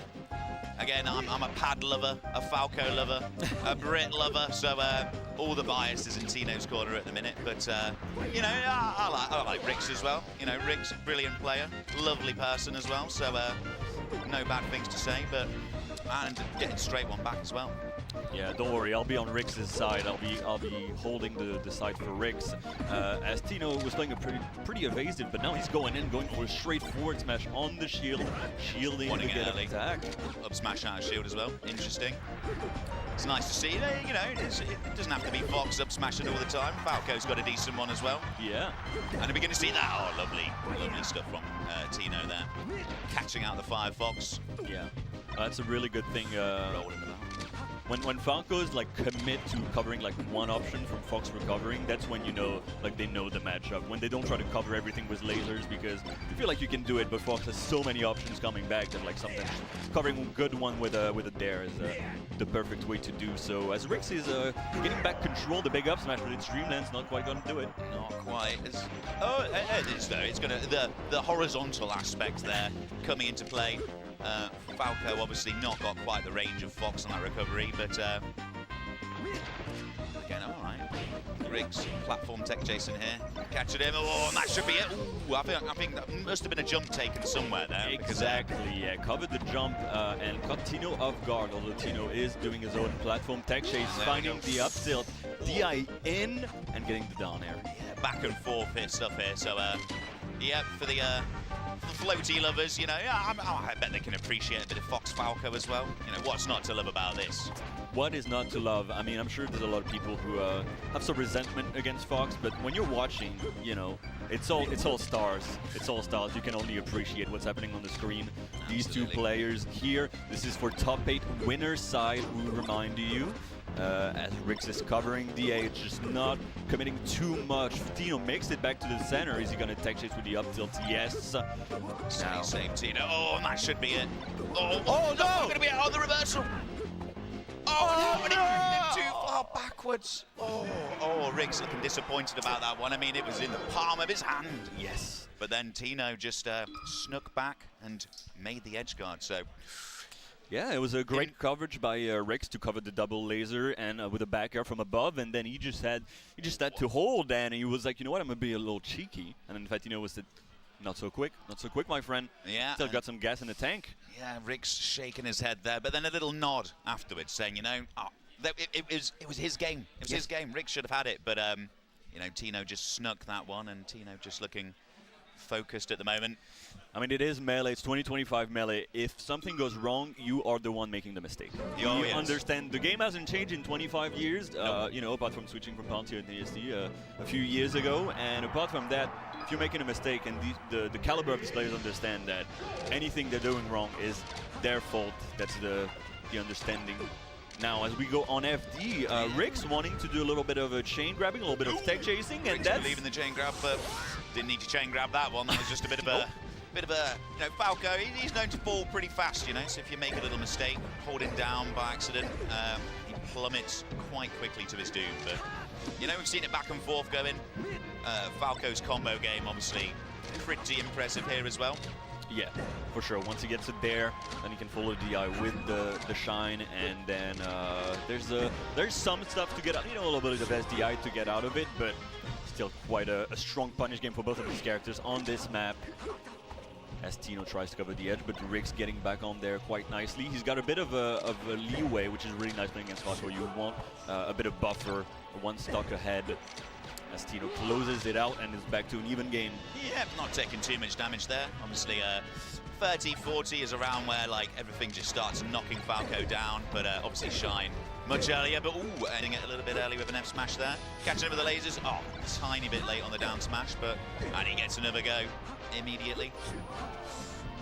Recovering, you know, the short and low down. You have to really hard call that one out, I think, and maybe a bit later on in the set we'll see a bit more of that, but early on, not taking the risk. Yeah, he was really committing to these edge guards in the first game, and now he's looking a little more. He's like, all right, I'm not going to commit too much. I'm going to try to get a good idea of what's happening. The Shine giving tech into the back here to cover the tech wall jump, and that's going to be it for Rix's second stock.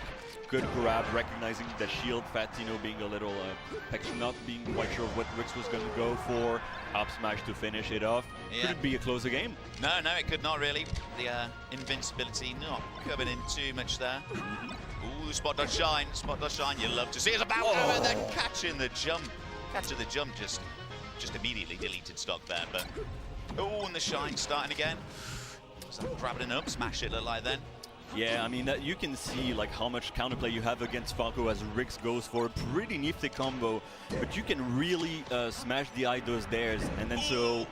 Ooh. Lovely stuff, lovely stuff. Just going out there, you know. Where's Fox going to go? He's only got one stock left. Doesn't matter if you've gone too far. It does not matter. We're at the point in 2025 where like, and it's been there for a few years, where like you don't just get free combos as Falco anymore especially against Fox. They're gonna smash the eye. So you gotta recognize, as Tino has done quite a few times already on FD, you gotta either like go for like a walk, like jump cancel shine, or a grab to cover the smash the eye, because you're not gonna be able to instantly shine. They're gonna be outspaced. And we're back on FD. Rix believing in the FD still. Yeah. Oh, and here's the chain grab. We didn't see much of it last game, actually. No. But, okay, not too much of it there either. But yeah, I really love the idea that Falco, when a stock lead's been built up, you can trade your stocks for their stocks. And if you're ahead, bam, just you're gonna win. You've got 3 stocks, they've got 2. Just keep trading them. Ooh. But the punish game here, you know.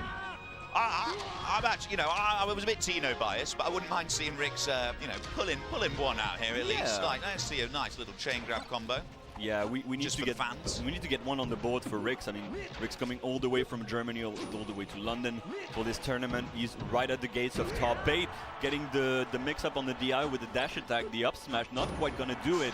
Reads the side B just above the ledge, and that's gonna be it. Rix is still in it. He doesn't want to drop to losers. If he can make this comeback, that would be huge for him.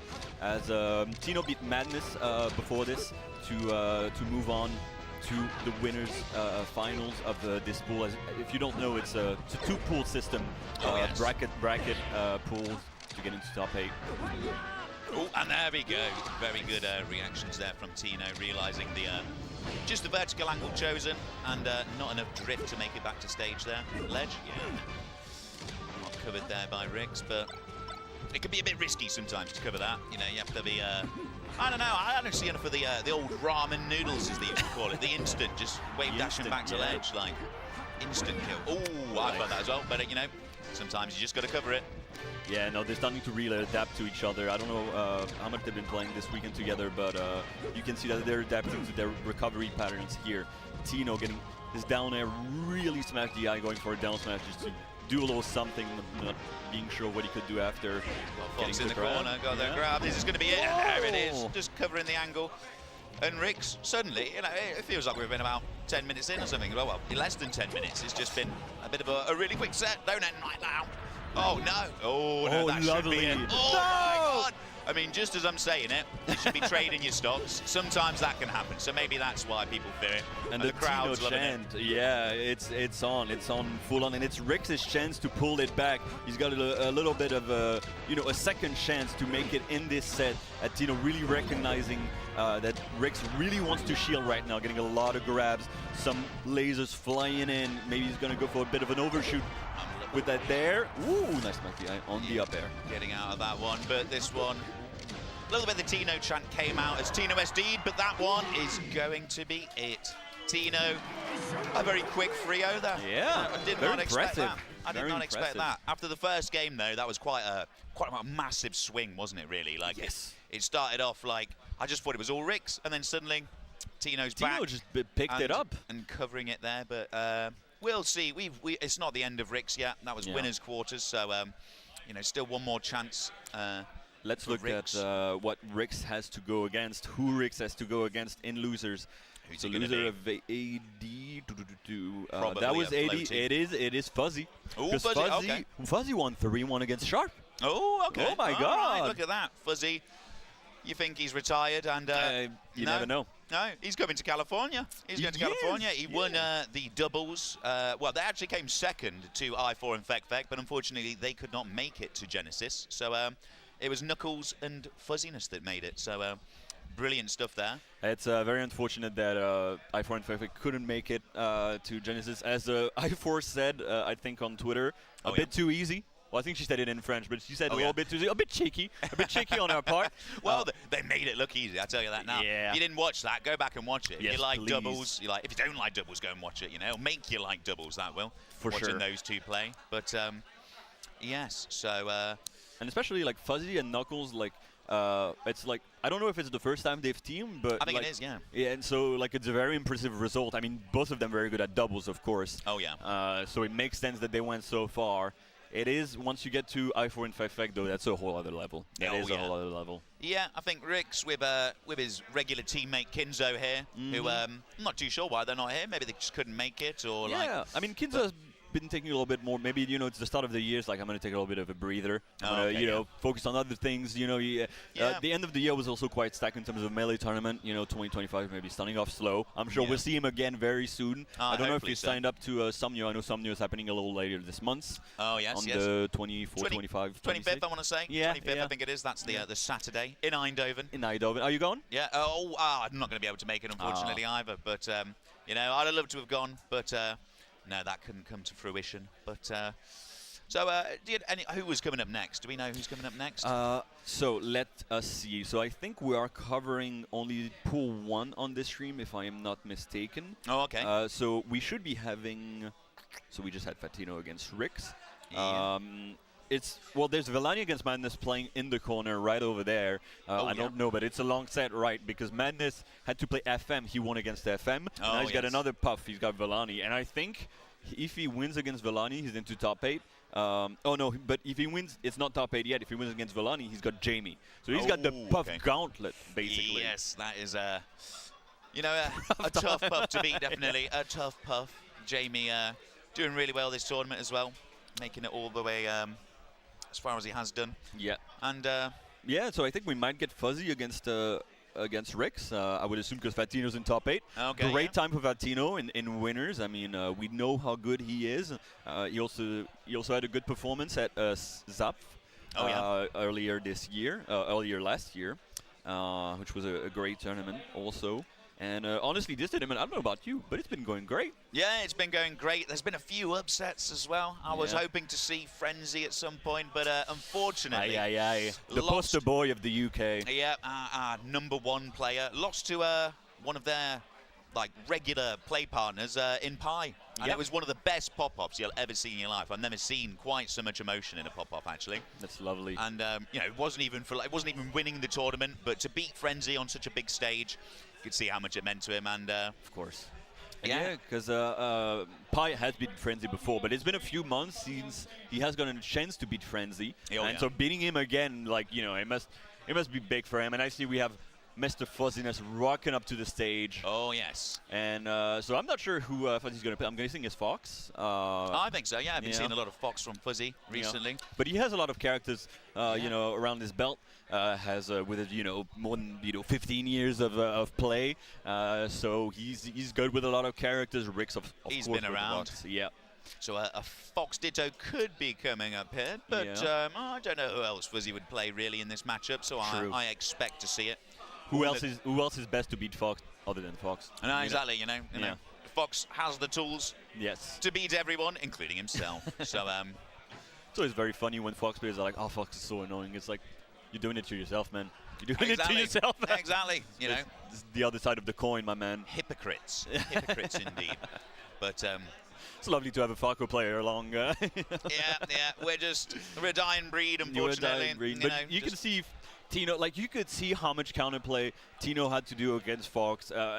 People have been talking a lot about Falcos in the recent months. Falco, is he coming down? Is he kind of is he moonlighting a little bit? Is he going down? But you can see how much Falco has to work these days. But he's still an amazing character. It's just you got to put a lot of work in at this kind of level, at the level that we have today, at Let's Start the Fire. But when you do, you can see how much he can shine. Yeah. In many ways, in every sense more ways of the than word. one. In every sense of the word.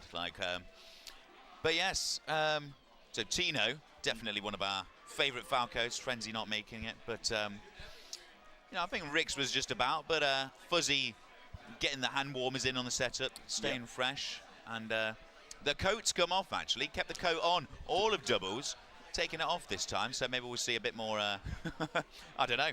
Just the power up, the armor, isn't it? The weight's coming off. The coat's off. The Vans are on though. He's still looking fresh. You gotta give it to him. And we are seeing a Fox on our screens as well. So it will be a Fox Ditto coming up. So more Spaceys.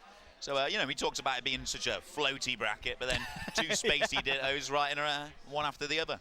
But nope, nothing wrong with that. Nice to mix things up. Nothing wrong with that. And so the big question is, can a streamer beat a top player? Yeah, well, you know, exactly. You know, Fuzzy may have maybe concentrated more on the streaming than traveling, but he's still there, and he was actually at Zap, and I don't remember who he teamed with. I don't think it was Knuckles. It might have been, so it might have been their second time teaming together, actually. Oh, potentially. Yeah. So yeah, he's traveling again, which is really nice. It's really nice to see him. Of course, also a great streamer. He's been going at it for years and years and years now, between speedrunning and playing a variety of games. So yeah, it's lovely to see him. I know. On another note, we have another spacey, but on the other side on the other pool, we have a Pi against Scarborough, and I want to see if that also has ended, because we could have another spacey in top 8. Oh yeah. And so let me tell you that Pi beat Scarborough 3-2. So another spacey very nice. In there. And a very nice win. So Pi, run of a lifetime, perhaps. Yes. I mean, obviously has had runs in the past, but this one is such a big event. Yeah. I don't think. Well, the first major of the year. First major of the year. I wasn't sure after that emotional outburst. Are they going to be? Are they going to have no energy left? Is it going to be like, I used everything to beat Frenzy? But apparently, it's just like confidence, pure confidence. So when you start getting those like big, of course, like it wasn't quite an upset because they've beaten Frenzy before, but it has been a while. So when you get those kind of upsets, you get really confident in yourself. I can do it. Yeah. Actually, what I do block matters. Like, yeah. And Pi been grinding away and. Making it to top 8. So. Yeah, so after saying that there's not that many spaceys in top 8, like we have, I know for top 8 in losers, we're going to have Frogship against Pi. Oh, very nice. Another spacey guy. Or maybe they're going to play from the other pool. I don't actually know quite yet. But yeah, we have Frogship, we have Pi, and we're going to have another Fox very soon in top 8, whichever wins between Rix and Fuzziness. Rix hailing from Germany as Fuzziness from the UK. Do you know actually where they're from? Are they from London? No, I think, Fuzzy's from around London, I think. I put money on that, perhaps. Okay. But, it used to be #1 in the UK. Yes, for a long time. Yeah, for a long time before the Professor Pro came along. But in the end, that longevity, Prof. I saw Prof's name badge actually, so maybe they were scheduled to turn up, but I saw that they were supposed to turn up just hang out, but I saw on the Discord that they might not be able to make it. I hope they can make it maybe for top 8. Yeah, potentially that'd be great. You know what I would love? I would love some Prof commentary. I would love a bit of Prof, maybe for a set or two, but I would love to hear Prof on the mic. I would love to hear Prof on the mic. It looks like we're getting underway in this one. The Fox Ditto, volatile on Yoshi's, even more volatility. And starting off, Rix on the with the red boots. Well, it says that Rix with the red boots. Yeah, because Rix, not usually playing that color, but he's got the red Fox. He's got the longevity in him, and so he's taking his skin as first stock for Mr. Rix. Oh yes, you can hear the tap away of the box, but. Yeah, again, a bit of Fuzzy bias from me, perhaps, seeing he's hailing from the UK. As you should. Come on, Fuzzy, please do it. Ooh, a little bit of an SD miss/dash. Better to miss them now than to miss them on the last stock of, the deciding game. So hopefully he can mentally recover from that. I may rather not miss any of them at all, but... Whoa! Randall coming to the rescue for the UK. On another miss/dash, but that one was nice. That was nice. So warming into it. Oh! Double shine there. The Zombie shine coming in clutch. All right, he's going to hold ledge. Yeah, he's going to hold ledge. He was banking on Fuzzy going to edge, but now he knows that he's not going to quite go, so he's going to start covering different options.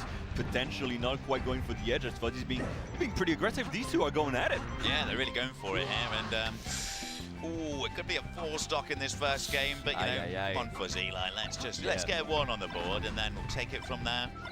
Yeah, Fuzzy maybe being a little too, first degree, a bit too, I'm just going to nair at him at low percent and not quite working. Ooh, another double shine. Ooh, we're not covering that angle either. Side B somewhere there. I don't know if that was a missed input, but... All right, what can we see here? All right, just up throw back air. Nice stuff. Nice DI mix-up. Rix probably expecting an upper and getting back in all the way up the stage. A lot of missed, sort of, that can't be the intention, those air dodges, I don't think. And, all right, one more chance? No more chances, unfortunately. JV4 for Rix, game 1 there. So, Fuzzy shaking his head, you know, like, okay, I deserve that. I missed my tech skill, wasn't quite there. Rix was really on him. And I think Rix, it seems like for now, he's like, well, I can overwhelm him, and when he's overwhelmed, Fuzzy doesn't quite know, for now at least, how to answer that kind of aggression. And so let's hope that Fuzzy can find an answer. I believe in Fuzzy. I do believe in Fuzzy. You know, 15 years playing this game. You know, maybe he's been around the block. Yeah, maybe 10 years ago there was no one quite like Rix about, but you know, well, Prof was about, definitely. I was gonna say Prof is like, you know, the poster child of like the technical Fox, the very APM heavy Fox. Oh yes, but okay, getting a bit chain grab there, but oh, and again I'm seeing a lot of from Fuzzy, but you know, go on, just once that ends, you know, it could be we could see a quick reverse free over. Yeah, hopefully. I hope so for Fuzzy. It's never nice to see just like someone you know has the possibility of making that game really interesting, and then just not being quite there. Technically speaking, of course, Fox, a pretty technically demanding character. Yeah. Although I'm not gonna give them too much credit. I'm gonna give them credit to the players, that's for sure. Though these two players deserve to be in this top 8 qualifier as a bit of ATA, but Fuzziness, you know, one stock to one stock. Yeah, even with the ATAs. So once those hopefully end. We'll see, oh, nice going to ledge there. It's not being quite called out by Rix, but all right. Getting around the get-up attack, throws off stage. Ooh, could have maybe gone for a shine there, but again, you have to sort of read that, I think. With Fox, unfortunately, like even Fox can't quite like cover everything, so you kind of have to like commit to covering an option. Because covering one option from Fox, if you guess the right one after, you know, looking at what the other person's been doing for the rest of the set, that's big for you, and I think that's what Rick's kind of been doing a little bit better than Fuzziness, especially on that part. And the reversals are so easy in this matchup as well. Once, you know, if you're just a hair off, it could just be turned around in an instant. So fair not to see that for Fuzzy's sake, but. All right. Keeping Farmer in this one. Hell yeah. Closer, so not going to be a complete wash here, which no one wants to see that anyway. No. Like, especially with the ATAs, like you don't want to see someone go down like that. Not someone like Fuzzy. Nice platform tech chase from Fuzzy. I like the back air mix-up, the back throw mix-up. I know Sunsei was the Fox that was like really into those back throw mix-ups. Rix catching the jump actually with that shine. Yeah. And we're one stock ahead, but although out of crouch cancel percent, can still power shield though. Rix not quite getting the tech chase, waiting. West Fuzziness just backing in the corner, hoping Rix just jump into it. Great patience from the German player. All right. Shield drop there, he's going to clean it up, not quite. And these ledge dashes are just sort of catching Fuzzy out, I think. I don't know if he's just not quite respecting it enough, but yeah. All right. It's 2025, you know those Foxes are going to get those 50 frames ledge dashes. I was going to say, the box Fox in particular, just, yeah, you got to be ready for it. And okay, nice vertical down there, but. All right, Rix going for a bit of an overshoot in there, trying to catch Fuzzy. Fuzzy going for another back throw, trying to end it quick, 110%. Wow, okay. Rix, little pop off there. Getting the water handed to him as well. Look at that, very nice. Irfan, another countryman, giving him what he needs to win. I was going to say, maybe Fuzzy needs someone to hand him some water. Yeah. Like, come on, someone give him. Maybe Frenzy's around, give him water, give him a Red Bull, give him anything. Maybe a little bit of tea, milk and tea. You never know. Maybe he's a fan of that. A lovely cup of tea at this time of day. Yeah, not too much caffeine in it, but all right, back to Battlefield as well. All right, come on, Fuzzy. We want to see one on the board here. I agree with Battlefield. I don't think the map is not what's going to change the outcome. It's very much like Fuzzy. Can Fuzzy lock in? And can he play the game he's been playing all day, which has been, you know, amazing for him. Getting all the way to the top 8 qualifiers. Rix trying to read a little instant up B. Oh, is this going to be it? Oh, not quite as well. Nice. What a recovery. Great angle. Lovely angle. The Fuzzy angle. As they call him. They call it that. There's the mango angles, and then there's the Fuzzy angles. Oh, yeah, there's all sorts of angles there is, but that one, very impressive. So the recovery's there. Just respect that ledge dash. Get the tech skill back a little bit as well, and I've seen it. Fuzzy's looking a lot cleaner than at the beginning of the set, so hopefully it's just not too little too late. Yes. which a little bit of a lead at the minute, but Fuzzy has been like, it seems like he doesn't quite know what to do when Rix is on the edge. He's trying to space those back airs, although that was a great edge guard. He's trying to space those back airs just at the end of his ledge dash, but Rix is not quite falling for it, and I think that's what it's really mattering right now. It's like, can he find a way to really make Rix uncomfortable when Rix is on the edge? I was going to say, it's not just that high gallant ledge dash, it's the long one as well, the left and length ledge dash, which you know, it's just kind of what you want. You don't want just the little ones. Like, well, it depends. You need to it depends if you want to mix it up. If you want to catch the back air short and then punish. Although where's going to go? Fuzzy, old school player, going to go up. He's going to go up. And making it back this time, but Shines. Great weight. Grab in. Fuzzy's starting to really catch on to Rix's habit, which is a great look for him in this game 3. Okay, a little, cheeky forward there. Just need to see, okay, very nice, very nice. Fell a bit behind that stock, but then pulling it right back. So, come on, Fuzzy. Want to see one on the board here. Nice. Is there an angle here? Okay, interesting. I respect it.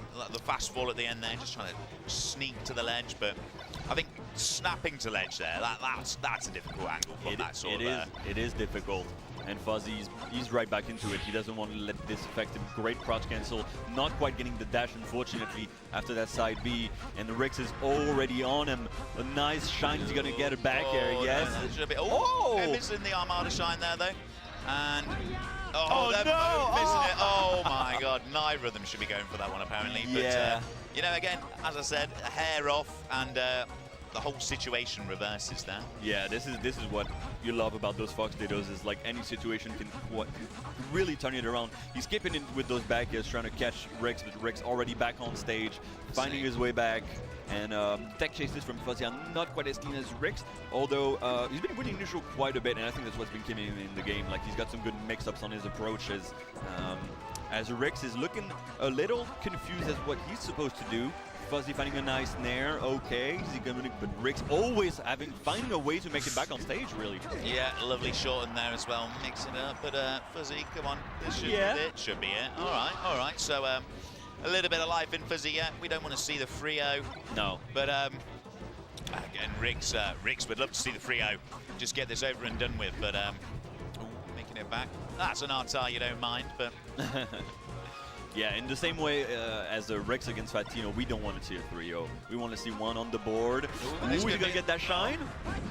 Yeah, just stick with the back airs this time. There we go. Oh, and that one is going to be it.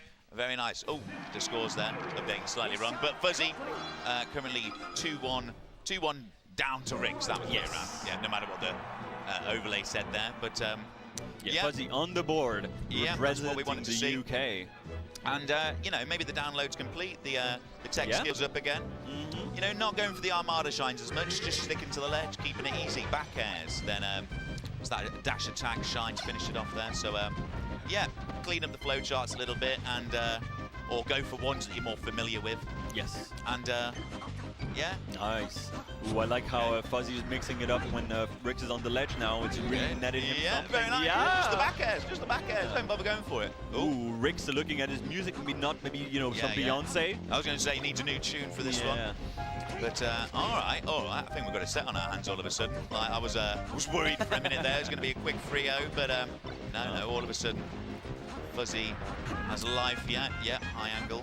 Yeah, Fuzzy took a little bit to adapt, but now he's adapted, and then we've got a true set on our hands with these two players, the two strong Foxes in this bracket right now, still qualifying for top 8.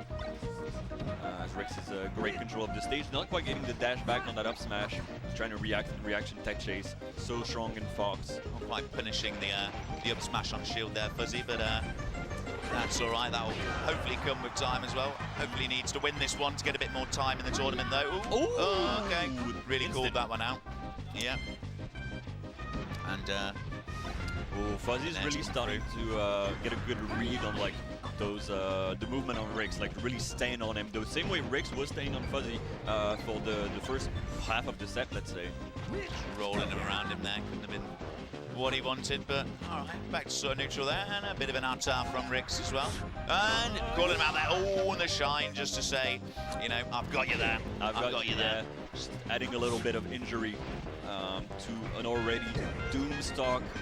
Salt in the wound. Exactly. Yes. Thank you for being here for the right expressions. Oh yes, we've got plenty of those here. Yeah. But all right, is Fuzzy making it back? Oh, okay, drifted, trying to drift back. All right, let's go Fuzzy. Give it up. I want a game 5. Yeah. To be honest with you, I love a game 5 here. But Rix again does not want that. He's hydrated. Fuzzy needs someone to bring him some water, but yeah. Getting cornered a little bit at the minute. Rix keeping the pressure on. Okay, nice. Lovely Shadow Shield, yeah. Oh, is there a jump gone there? But the jump is gone. See the edge guard. Nice, keeping it going. But yeah, just missing that one. Caught by the drill. Good there, descending. Is he going to get that edge guard? No, Oh, still going for that angle. back air. A little bit. It's going to work on a lot of Foxes, not quite against Rix though. He's going to spot that. He's going to sweet spot that every time. Oh yes. Even can be quite tricky on Dreamland because of the just the way the stage is structured. But yeah, Rix, no stranger to that. And, ooh, very active on the player cam. Oh yes. As Fuzzy's making his way back into this one very nicely. Dash dancing around. All right, couple of the up tilt there, but really good whip dash back up tilt from Rix, catching Fuzzy, just going for in plane instead of overshooting his nair. And now it's a bit of attrition. Fuzzy lasering. Playing a bit more of a defensive game now. Just saying, you got to come to me. I've got the lead all of a sudden. The lasers coming through, building the percent nicely. And yeah, that one is going to do it. Even on Dreamland, doesn't matter how tall it is. Fox's up smash. It's a pretty strong move. It's all right. It's all right. Does the business on quite a lot of characters. As we have potentially Fuzzy's last stock of the tournament, he needs to really find a way to end this game soon before Rix feels too comfortable. 53% on Rix still, but the percent racking up for Fuzzy. Shining. Corner, but uh-oh. As you say, Rix got in control at the minute, but the grabs are coming in more. Get to top flat. Save the no, that's bad DI. Gonna make it back. Just sneaking it back. The margins. No, that. Again, one more chance for Fuzzy. And and I think that is going to be it. Not quite yet. Something going completely wrong.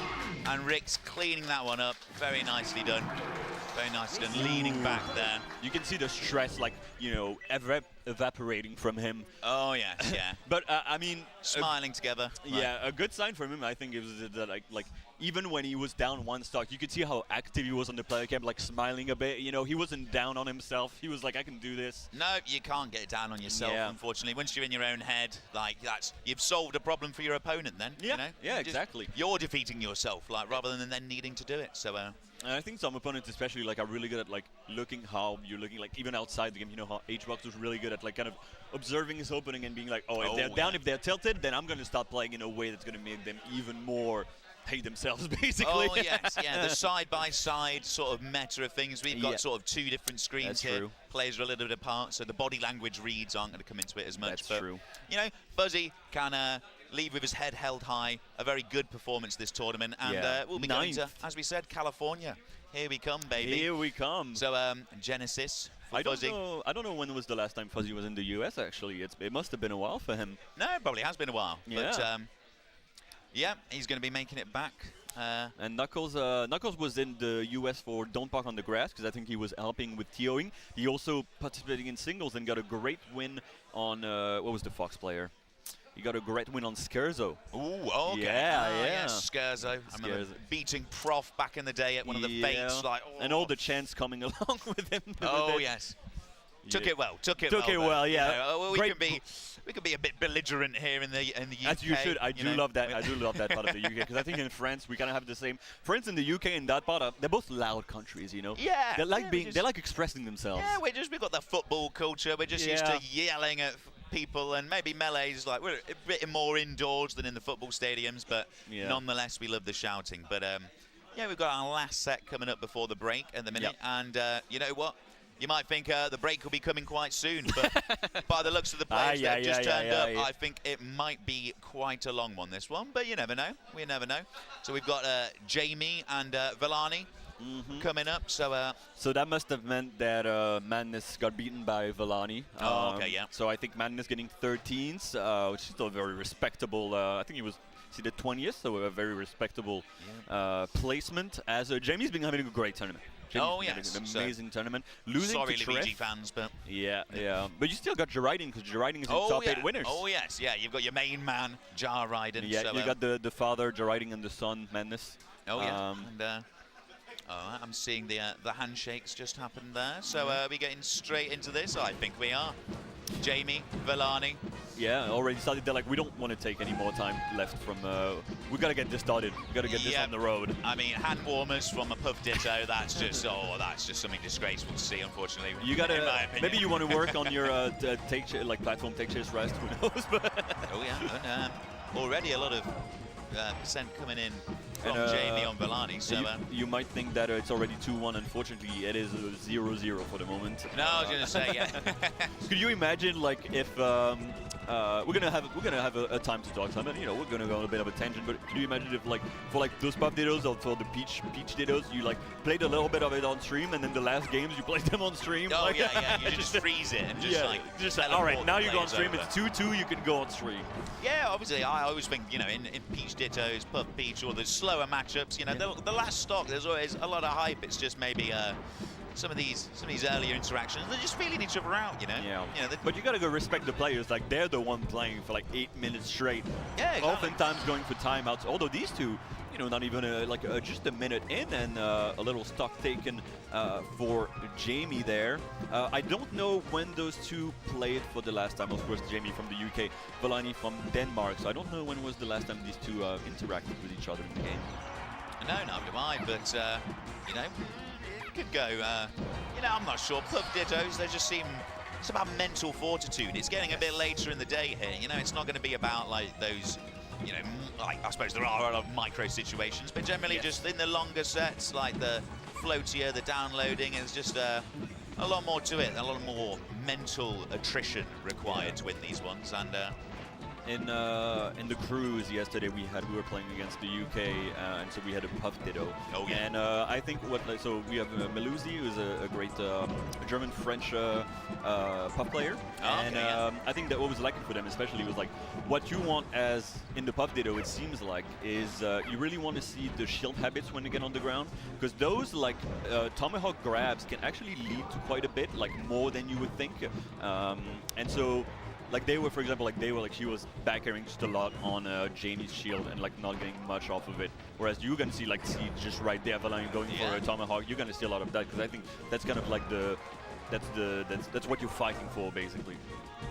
I'm seeing a lot of I don't know, not too much. I suppose they're going to be floating around, aren't they? Not really sticking to the ground too much. Yeah. But okay, all right, up air there. Going to kill, take Jamie's stock, but. Yeah, I am sorry, guys. Unfortunately, we don't have two Puff experts on here. You know, we're just learning as we're going along. Yeah, just, exactly. Figuring it out. You know, I've seen that matchup quite a bit, and it's still like, you know, it's those kind of things where like when you see, you know, a Spacey Ditto, even though like the players playing are like, you know, 100 times better than you can still understand a lot of the interactions. Whereas this is two super high level Puffs who have like their own mind games. They understand the Puff Ditto to a different extent than the common man does. Oh yes, and yeah, I thought that was going to take Villani out there, but not quite. And so any extra credit Villani can get now is going to be really useful, because you know, the leads. You know, you're not going to see.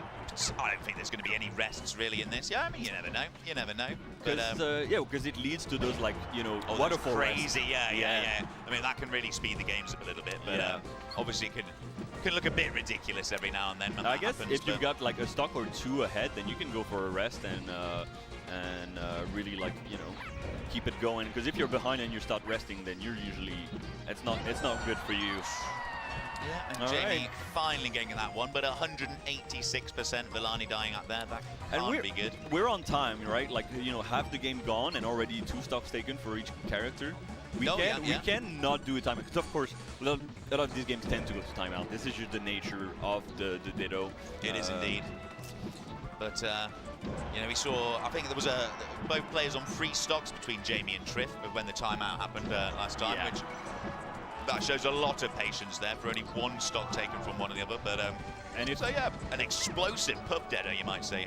You might say that. I mean, anything that is like constant interaction like this in a puff deader, that's explosive. Yeah, it might be dynamite even. Perhaps, but no waterfall rest is going to be happening. I don't think, making a mockery of the game in a way. But all right, so yeah, I'm just slowing it down, maybe a shade here. Jamie, does like to slow the pace down, went a bit behind, but just dying off the top there. 1-4-4, but okay, a little bit of a lead for Villani. Say that the back air's trading. This is a rough match to have as your top 8 qualifiers. Like for these players, it's like, all right, I play buff. I was hoping maybe to get like, you know, another type of matchup, and I have to like give it my all right now. I was going to say, they'll be glad that there's a little break before top 8 just to recharge after this one, because I imagine, again, as I mentioned, the mental attrition going to be more important here than a lot of the tech skill and things like that. But the back is a fly-in. We got some nairs. So this is all about drifting, right? This is the name of the game. All the drifts going around, because you can. It's hard as buff, but like you want to look at the drift after the aerial. So are they drifting forward? Are they drifting back? Are they going up? Are they going down and jumping? Are they not jumping? This is what you want to look at. Which is so it's a very like it's a very mental matchup, as you said. You've got a lot of time to adapt to your opponent, which is really good. But then once one puff has a lead, that's when things start getting really hard. I was going to say, if you start to get a bit weakened, a bit tired, maybe that's when you fall into old habits, old patterns and stuff, and you want to be just mixing up as you know, as subtly as you can. It's not going to be giant mix-ups necessarily, but you know, there's plenty to be mixing up in there. And that up smash is going to take game 1 for Jamie. Yeah. And he took 6.5 minutes was that, but you know, it flew by. Not a timeout. No, not a timeout. Not a timeout. An explosive puff ditto, definitely. But yeah, we were talking before. We were talking with Mol just before our commentary blog about like, as a spectator, those kind of sets can be a little rough to watch. But as like a player, they go by like not fast. But like you're so locked in, you're so in it. There's so much to pay attention to. Yeah, and as a commentator, it's a little bit of in between. Like, you know, it's we're very focused on it. It's not quite like playing the game. But still, I hope you guys you know, have a little bit of a tea and biscuit maybe. Just to be comfy. Be comfy. Yeah. Just enjoy the show. Cheer for your favorite player here. Yeah. Maybe you're a Villani fan. Maybe you know, from Denmark. Maybe from Liverpool, and you just love a bit of Jamie. But again, okay, this one. Or maybe you're from Liverpool and you hate playing against Jamie. Oh yeah, maybe, yeah, it could be either way. Could be either way. Could be the complete opposite of that. But all right, seeing few nairs coming through. Bit of back air there, and the back air war starting again. Oh, a nair sneaking through there. Or fair rather, fair. Fair, a little bit of DI in on the soft nair, and that's going to lead. Okay, a bit of grounded play there. And the up smash. This is where the layers build up. This is where the layers. This is like, all right, are we on layer 1? Are we on layer 2 or 3 right now? How are they adapting to that kind of thing? This is what we got to look for. Yeah, Villani, a game down, a stock down. Again, as we said, this is where got to dig deep for this one. Got to find something in order to get around the wall that he's building here. Jamie coming up high. He's using the pound. You know, he's taking some percents from the bubble, but you know, it's not going to matter too much right now. I don't know. I'm very sorry. I don't know the percentage. The percentages where like up smash kills or whatever. No, I mean, maybe from the grounded moves, definitely. But I mean, you could learn those. But in terms of when's back air going to kill, there's just so many different positions that back air could be hitting in. How many different DIs there are. So it's hard to say exactly what percents they're going to kill, but we've seen some lower ones, we've seen some higher ones. So, I love that. Fair into just them all coming through that. But I love the commitment. He knew he was gonna drift out after that fair, and then just like going in right now. DI in, DI out. And, you know, Jamie picking up on those patterns. So. Jamie is known to be someone that like loves to just kind of look at how the match is going and then like play the player very much. Like, Yeah, and that's okay. F smash coming there from Villani though, and a bit of a smile on the player cam. So yeah, pretty happy with that one. And Yeah, Villani is a pretty emotional person. Like he likes to show his emotion on the camera. Jamie is a bit more reserved. Oh yes, yeah. Stone-faced killer. Yeah. You know, just calm as a cucumber. Cool as a cucumber? Something or cool other. I'm getting the expressions like wrong now. There's too many. Even I don't know. But it's okay. I can teach you some French ones. We can switch to French at some point if you want. Oh yes, what were you saying about we've got to be furnishing. We've got to be furnishing, yeah. Furnishing a little bit here as the interactions aren't exactly flowing through. What was that word in French again? Meubler. Meubler. Yeah, there you go. There you go. Not bad. Got a B in French GCSE, you know. Oh. Well, yeah. You got to come to Paris sometime and practice your French. Oh yeah, I could do a little bit, but I can never do the accent very well. It doesn't matter. You know, it does not matter. People do not. I don't know the English accent. You've got a lot of different accents in the UK, which I think mesh pretty well with French. I was going to say some English accents. I'm not even sure they're properly speaking English anymore, in my opinion. But change it. Oh, that's a debate for another time. Indeed, it is. Join Mon on his stream for the English accent debate. And, you know, as far as pub sitters go, this one's explosive. This one is enough time for the Mobley. We've got to be commentating the interactions. Big up throw there.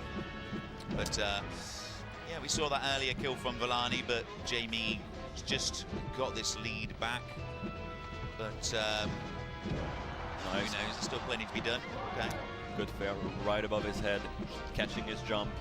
It's a lot of catching jumps. You got 5 jumps for each character, so you've got time to catch jumps. All right, good rollout on the grab. This is the adaptation that we love to see, going for a pretty ballsy forward smash, trying to catch like a wave dash out or something. I was going to say, is that something you reckon a Puff would try and rest out of shield, go for that? You see that forward smash coming through. Is that the opportunity? I mean, perhaps. I mean, if you're Villani right now, you don't want to rest. No, obviously not. No, it's not quite the time. I'm sure there is a time, but yeah. 146. Ooh, I love the DI mix up with the drill. It's very interesting. I've not seen that before. It is looking all Jamie at the minute though. Ooh, okay, but no, Villani's still got. Oh no, taking off the fair there, but that one is going to be it. That one is going to be it. So, you know, it can be pretty explosive as well. The Buglettos, they can reverse one another. They can put themselves into sticky situations. Anything that's not a timeout in a pub video is explosive. Exactly. And these two are like straight back. You know, when we saw, I think when we saw Triff against Jamie. Triff is known, it's in his blood to be patient. It's in his blood to play defensive. And I think Triff was more defensive than both of the Puffs we're seeing here. No, yeah. Triff's just built different, you know. He's built different. It doesn't matter if it's friendlies or tournament, he will play the same, and he will, doesn't matter which character he's playing, he plays like he wants to, and defensive it is. Yeah, that's the way to do it, you know, just stick to the game plan, perfect that game plan, and, you know, that's why Triff's a top seed of this tournament, you know. Hell yeah. It does well. He wants that Genesis sponsorship. Oh yes. Joining Fuzzy and Knuckles on that flight.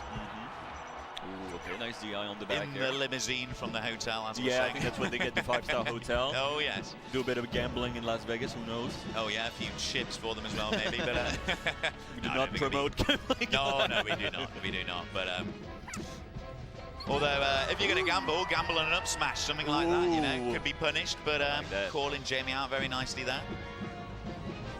And, you know, Villani with the crown.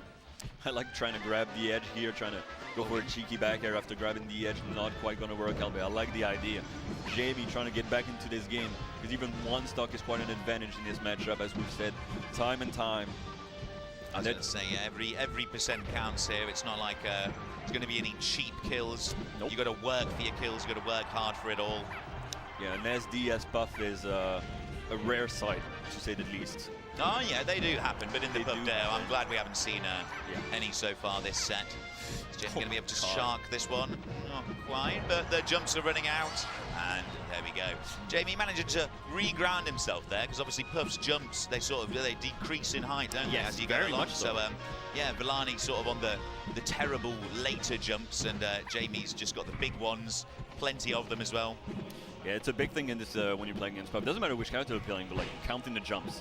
When they're off stage, just count the jumps. Have a counter in your head, the little clicker, just 1, 2, 3, 4, 5. Yeah, just I think that's key to playing against Puff, key to being good against the character. And Vallani, he's putting on a show in this match. Like, he's been behind for like the past 2 matches every time, but this time he's unlocked something. He's caught on to him a little bit, and keeping that lead. And now Jamie has been, he's been recovering very high, and then Vallani has been sharking as much as he can. But it is hard to, like, with how much drift Puff has, you gotta really get a good read at some point to be able to like get an up air on those very high recoveries. Oh yes, yeah, Puff drifting all over the place, and but not too high percent for Vallani at the minute. I think you have to see quite a few neutral wins from Jamie to pull this one back. So, ooh, the first or it could just be a big F smoke. Yeah. Not quite, but good damage nonetheless. Bit of position on it, and okay, just Vallani holding shield there, but no, Jamie. Good confirm on the drill. I don't know how like tight it is. I know it's like decently tight against most characters, but against Puff, because he can like smash down and get out of it so well. Oh yeah, it might be actually a really like frame perfect thing to go for. And these two, they're back to the backers. Are you gonna jump? Are you gonna drift back? Are you gonna drift forward? This is what we're looking for. This is what the players are all looking for. Drill to drill to drill. But Jamie back in the driver's seat here on this one. Oh, look at that. Some funny interactions happening on the ground. This is the layers building up. It might look funny, but these players know what's happening right now. Oh. Drill up smash, and Jamie's back in the lead. Yeah, drilling one another, but then drill up smash. Yeah, and 51%. Vallani's got some hard work here to do to get back into this one. Stuck behind, 2 games behind. This could be, getting caught pounding there though. All right, not quite enough on that F throw, but stuck in the corner as well. Ooh, crossing it up nicely though. Okay, not quite gonna get Vickle with that back air. I love that. Yeah, very nice. Like Tomahawk, he thought he was gonna go for a grab, gets the up smash. Yeah, I think Jamie would have liked a little bit more percent before losing that stock. Very much to really solidify the lead, but yeah, to be honest, it's back and forth Puff Ditto. Yeah, like, now rest on the table. No, yeah, exactly. What even happened? I look away for once. I looked away for a second. I was looking at my beloved co-commentator, and we were already done. Vallani, unfortunately, going away 3-0 against Jamie and getting 9th in this tournament after a long losers run, as Jamie was dropping from winners against Striff. Yeah, Jamie just proving. No, I'm not going to say there was no mental fortitude from Vallani there, but it just maybe outplayed it a little. Just maybe little slip up at the end. It's a sad way to end it. It's hard to hold it for the whole 3 games like that. Like the amount of, like, as you said, mental fortitude you need is beyond anything we can even comprehend for a lot of the common players. I was going to say, as a Falco player, I've rarely had a set that long, but yeah, lovely commentating with you. We've done some spaceys, a few floaties as well, but we're going to be taking a little bit of a break now, aren't we, before the top 8 of Let's Start the Fire. Mo, it's been lovely. It's been lovely indeed. I hope we can do this again very soon. Yeah, I hope to as well. So yeah, go and get yourself soon. Sort yourselves out, a bit of dinner or something, and come back for top 8. So, bye-bye. For over 20 years, people have competed in Melee tournaments, trying to prove that they are the best. But few have what it takes to rise to the very, very top where it really matters, in single-player mode. UK top talent Kingu and Joefish, double sensations i4 and Fekfek, and critically acclaimed YouTube superstars Chayla and Leon Massey will be competing in a secret Melee challenge. Am I gonna have to like have him be blindfolded? It's probably gonna be that, isn't it? I'm gonna command him into killing a level 9 CPU. The task is simple: beat the very first level of adventure mode. However, the person with a controller must be blindfolded. Fastest team wins. I was right! Let's go! Ah, ok. Ah, c'est juste le premier, c'est juste le premier. Ok, donc ça. Ouais, vas-y. Attends, tu peux... Quoi, attention, je te dis tout. Vas-y. Ne sert pas trop mal. Si tu peux juste pas avoir. Hein? C'est bon, tu vois. C'est bon, ça tombe, c'est pas très grave, ça tombe. probably smells like... We'll talk about how that smells.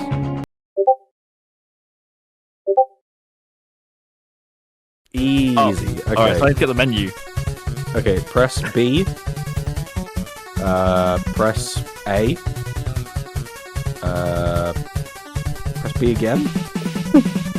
Great start. J'ai pitch?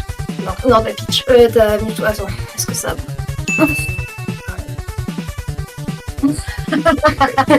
What is this shit? Event match, stadium match. Single player. Is adventure mode not in one-player mode? Yeah, this is one-player mode. Tu le fais très facile. Hein, tu le fais très facile, donc c'est pas compliqué. On peut faire plus que c'est facile. Comme tu veux, je m'en fiche. Normal. Vas-y, tu peux mettre. Vas-y. What?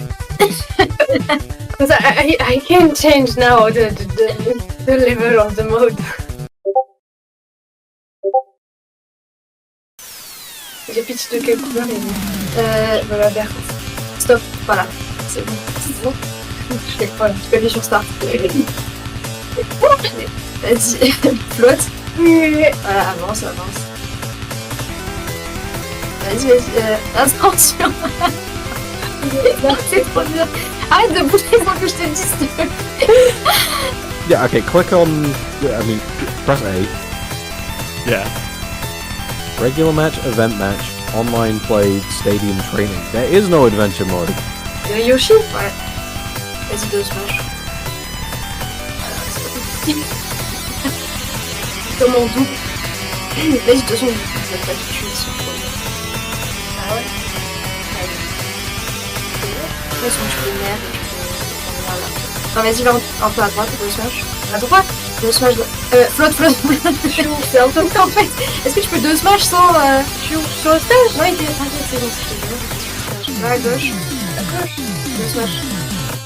Va à droite. À droite? Oui, à droite. D'accord. Stop. Nerf à gauche. Genre flotte, nerf. Oh, il est trop fort ce Yoshi, mais non. I think it's a regular. Am I crazy? No, oh, yeah, press A. Press, down. Down again. Down again. Down again. Press A. Cool. That's Mario. I think Fox is good. I can just side B across, right? Maybe? Should I just cook it? Am I crazy? Okay, before you press start, go down. We're losing time here, Leon. I can give a shit if we're losing time. We're gonna gain some stocks. We're gonna gain stocks so that we can't fuck this up. Okay, alright. Go down and to the right. A bit more. Okay, up a tiny bit. Up a bit more. There we go. No. Down a bit more. And then to the left. Oh. And press A twice. Okay, now press start. Alright, cool. Okay. Side B away, and I will just tell you when to jump. Press start. Side B. Oh! Side B. I was getting hit my face. Jump. It's not you're getting hit, it's you're jumping on Goombas or Koopas. Or if you're that Mario guy, Koopas but with like a hard K. It's pretty fucked. Oh. You just ran into water. You didn't know what to do! Yeah, it's because I was super busy talking about fucking Brad Pitt or whatever the fuck his name is. Not being a distraction. Va à gauche. Non, c'est bon, à droite. C'est bon, on ne va pas faire pour le système. À droite! Nerf. Saute nerf. Mais en fait, il est chiant, il change tout le temps de côté. Va à gauche. Deux smash. Dash attaque à droite. Voilà. Donc ta mère. Va à droite, vas-y, c'est fini. Flotte. Up. À droite. À droite. C'est bon, là, tu peux courir. Je vais recourir. Voilà. Là, c'est bon, c'est fini.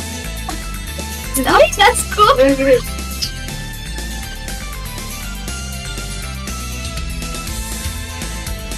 Target? Oui, peu importe le target. Ouais. So, ok, I fixed it. Vas-y, attends, du coup. Moi, je fais le stick et toi, tu fais le. Ouais, vas-y. Tu fais quoi? Attends, c'est où les targets? C'est ça? C'est le target. Ouais. Alors, on fait qui? Touche! Non, n'importe lequel. Ah! Je sais pas, chic. Il est dur, non? C'est ton perso. Mais non, mais il est dur de fou, meuf. Mais non, ouais. Mais meuf, non. Peach, c'est quoi déjà? Je sais aussi. Flotte avec Peach. La merde, c'est là. Flotte. Chic. Peut-être il y a un groupe, il non, pas chic. C'est ton perso. Meuf, même c'est mon perso. Mais quand elle est dure. Vas-y, mais tu vas voir. Vas-y, attends, reste appuyé sur elle, je fais ça. Parce que tu veux jouer chic. Oui. Jump on side B again. Yep, you're all good. Jump, what, like double jump? Am I on the mushroom thing? You're about to be. Double jump. Okay, now you're here. Just start up smashing. Oh, okay, we're on the Yoshis. Okay, Yeah. It's good, dude. I'm big. I can hit the whole. Oh my goodness. I remember this bit in the Mario movie. I remember shit. I got the adventure. I'm just gonna stop back, Aaron. No. Okay, just start like side smashing to the right. That was the left. Well, you did it to the left, so that's fine. Jump and side B. Where? Right? To the right. Right. You're done with the Yoshis now. And now do it again. And again. And again. Go to the left. Okay. Yeah. Ah, il y a vibration. Vas-y, jab. Attends, mais pourquoi? Attends, et c'est bien, en fait, je peux sauter. Vas-y. Saute, avance, moi. Attends, non mais attends, non, c'est bon, je peux sauter. Ok, saute. Merde. Saute. Mais arrête de faire des... Why? Go to the left a bit more. No, you need to run off the ledge. Okay. Fuck. And now, tap a little bit to the left. What are you trying to get me to do? Tap a little to the right, like, kind of like halfway between what you just did. A little more. A little more. Oh wait, okay, there's a Koopa in front of you if you want to side B that. Mais non, tu repiques. Arrête de repiquer. Fais une air dodge. Ah mais je peux aussi, parce que j'ai pas... Si, voilà. Et là, attends, peut-être elle est là-bas, elle est à gauche. Non. Pourquoi tu upgrades? J'ai pas mon toit, je vais juste à gauche. Yeah. Then go to the left. What the fuck are we doing? Go to the left. Oh, it's a fucking barrel in the way. Press A and you're gonna pick up a barrel or like punch the barrel or like just destroy the barrel. Yeah, there you go. Press left a little more. Press A. There we go. Now you can finish the level. Go to the right. I'm sure it's side B. I'm sure I just get thin, right? You're done. Don't worry. Fuck's sake. I wanted that Bulby. Oh my god, you really should me pick up a trophy? I was like, what are you having me do here? Bulbasaur.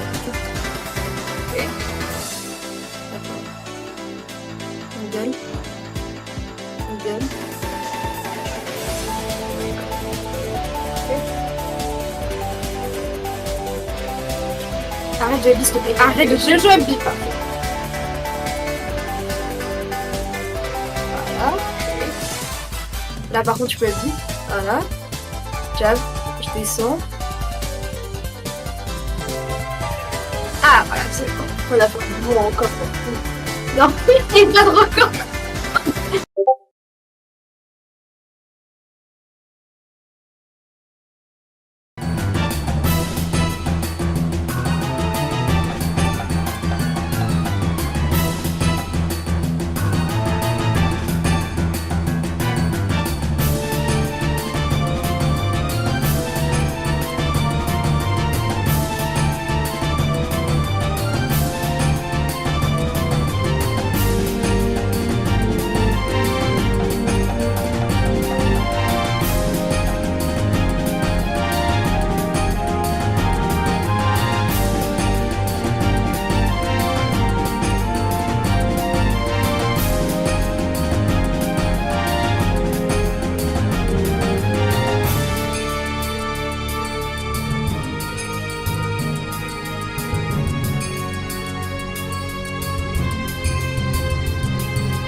Hello, I am joined by...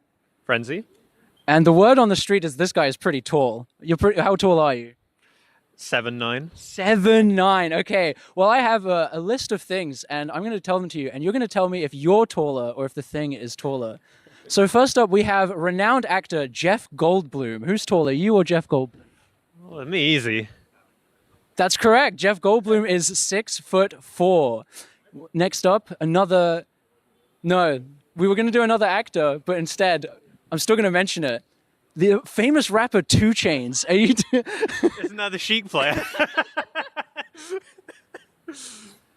So do you think you're... Seriously, I swear there is a Sheik player called 2 Chainz. I'm not making... I'm no cap. No cap. All right, who's taller, you or 2 Chainz? Both. Yeah, I mean, this 2 Chainz up here, surely, you know? Easily above me.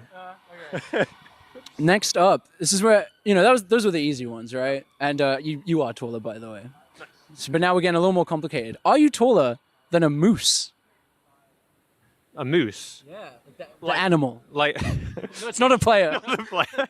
Like on 4 legs or 2? Like 4. Oh. A moose. Is that include... Wait. This is going to sound dumb, but do they have like the little antler? Yeah. Okay, does it include that? I did a Google search of how tall is moose, and that's how I have my answer. Okay, I'm going to go with moose. It's actually you. Oh, wow, they cap really? out at 6'5", so I'm going to give that to you because that must mean the average is... Well, I'm 7'9", like I said. Yeah, exactly. All right, next up, another animal this time, the giraffe. Tough one. We're talking the mini giraffes? Like a giraffe. Like a baby giraffe. I feel like I'm being tricked here, but I'm going to go with the giraffe.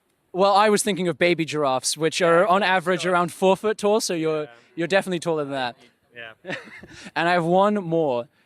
Everyone knows the famous song. We all sing it when you come out. We're all singing it when you look like you're about to close the stock out. But in reality, do your feet stick out the bed, or is it taller than you? Every bed I've slept in, they've stuck out of.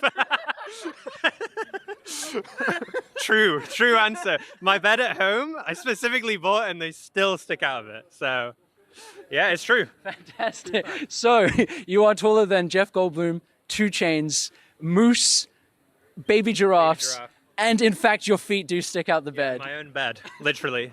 Well, thank you very much, Frenzy. Anything to say? Yeah. I don't know, watch Let's Start the Fire. It's going to be a good tournament. Thank you. We started with 165 competitors, and we are just down to 8. And with 3 flights remaining, I'm not an expert at maths, but I think there's still some more melee to be played to sort that one out. And I am joined by this lovely crowd here to watch Top 8 at Let's Start the Fire. I want to kind of gauge the room here. There's 3 flights up for grabs. Who do we want to see get them? Are we feeling like maybe a pie gets a flight angle?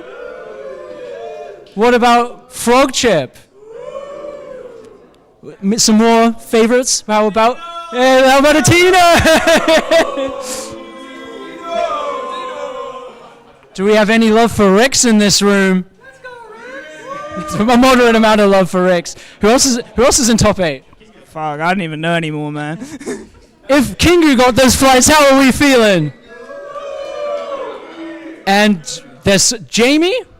Yeah. Oh, people are liking Jamie. Well, the competitors are ready to start downstairs. And Triff!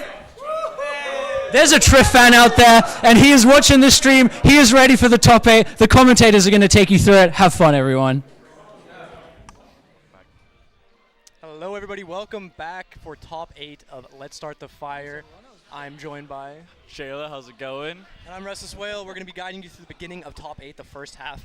But before we get into that, obviously, it was mentioned above as well that the winner of this tournament, and I think top 2, right? Yeah, I think there's 2 Genesis flights, or maybe it's just maybe it's one. the doubles. Doubles and one, then singles, yeah. So somebody is winning a Genesis spot today. For sure, yeah. It's a big thing on the line. It's actually very exciting. I mean, Genesis. We all know Genesis. Amazing tournament to get to. Everyone wants to go to Genesis.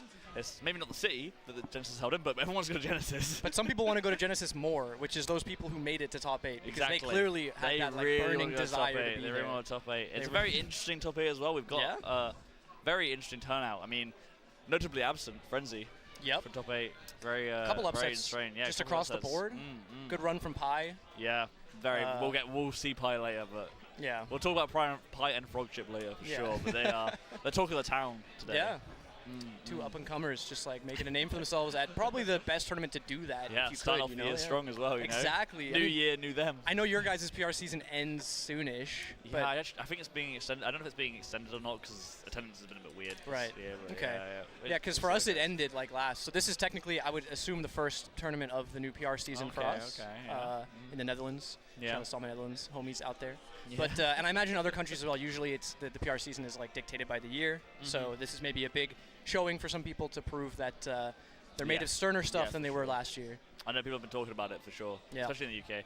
Hey, it'll be very interesting. Our PRs are so mixed and all over the place for the UK especially. PR is very, very strange, but I'm sure it's not going to be the main focus of the players in top 8. It's something like Genesis spot. Yeah, obviously at this winning point, the whole tournament.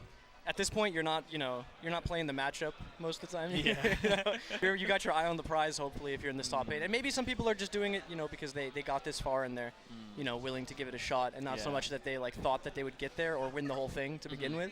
But that might just be the mentality you need to win a tournament like this. I heard some players, people who maybe got 9th or 13th or whatever, struggled to sort of deal with the pressure of how important those sets are, right? Yeah, the fact that there is something on the line that's tangible, as opposed to money. Money's nice, but this is like an opportunity rather than like a cash out. Yeah, that is crazy. It's mad to think about. Yeah, no, it can definitely mess with you. I think there have been people, you get more nervous over nothing usually. So this is just prime time to get absolutely nervous. Oh, for sure. I'm excited. I would love to see nervous melee. It's my favorite kind of melee. When the hands are shaking. Or when they're shaking. When everyone's flubbing. That's the best time. That's the best kind of melee. That's what I live for. I've seen so many Game 5s today where the person who is coming down off the Angel Plat on that last stock, they compose themselves. They take that deep breath. Recenter, focus.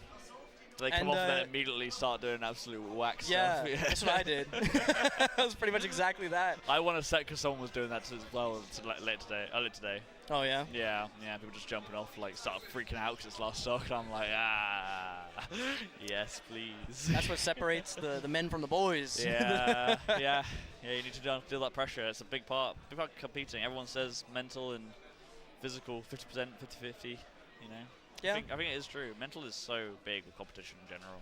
Definitely, People underrate it. I think people underrate it in traditional sports as well. I think so too. I think there's a lot of merit to specifically studying mentality and how to deal with ego and things like that, because the most counterintuitive thing is that you kind of need a bit of an ego. You kind of need to believe in yourself. And believe that you're capable of more than you should be in order to achieve, right? If you mind block yourself before you even start, then what's the point? Which is again going into this top 8, there's a couple people you'd say, I didn't expect to see this person here, but if they believe that they were capable of doing that, then they have every right to be here, Yeah, for sure. It's I feel like fighting games really hone in on mentality, especially more than anything else I've seen. Yeah. I feel like people don't talk about it. I watch other esports and we don't talk about mentality anywhere near as much. They're just like, oh, this person tilts. Yeah. I watch League of Legends or whatever esports, and they're just like, oh, this guy is prone to tilting. They don't go any deeper than that. They're not like, oh, are they tilting now? Are they in? Yeah. Well, they don't. No one, when they're commentating a league set, is like, oh, this player is looking like they're a bit on tilt. They're looking like their mentality's a bit rough. No one mentions it ever, but it's always mentioned in fighting games. Or specific triggers even, that somebody tilts, but maybe they don't tilt from being camped out. They get tilted from flubbing, or they get tilted from a specific option that's being used, or being disrespected to some degree. Everybody sort of has different buttons you can push to mess with them, and the sooner you can hone in on all of that and rein all of that in, the sooner you can become a player of the upper echelon, right? Not having to deal with, the crowd was too loud and they were saying this and they were saying that. It's a big mentality game for sure. I'm seeing we said we were going to talk about them later, but we're talking about them now. We're talking about them now. Pi and Frogship are sitting down, going to start warming up their hands, but we got the stars of the show, honestly. These two are taking names out of town. Yeah, and we checked before the set, before sitting down here, that they did play once before at Dragon's Den of Dragons. Yeah, 2023 though, so it's been a long time. They definitely are two players that improve at rapid pace. Yeah. I've known Pi since I started playing. I met Pi in one of my first ever tournaments down in Southampton.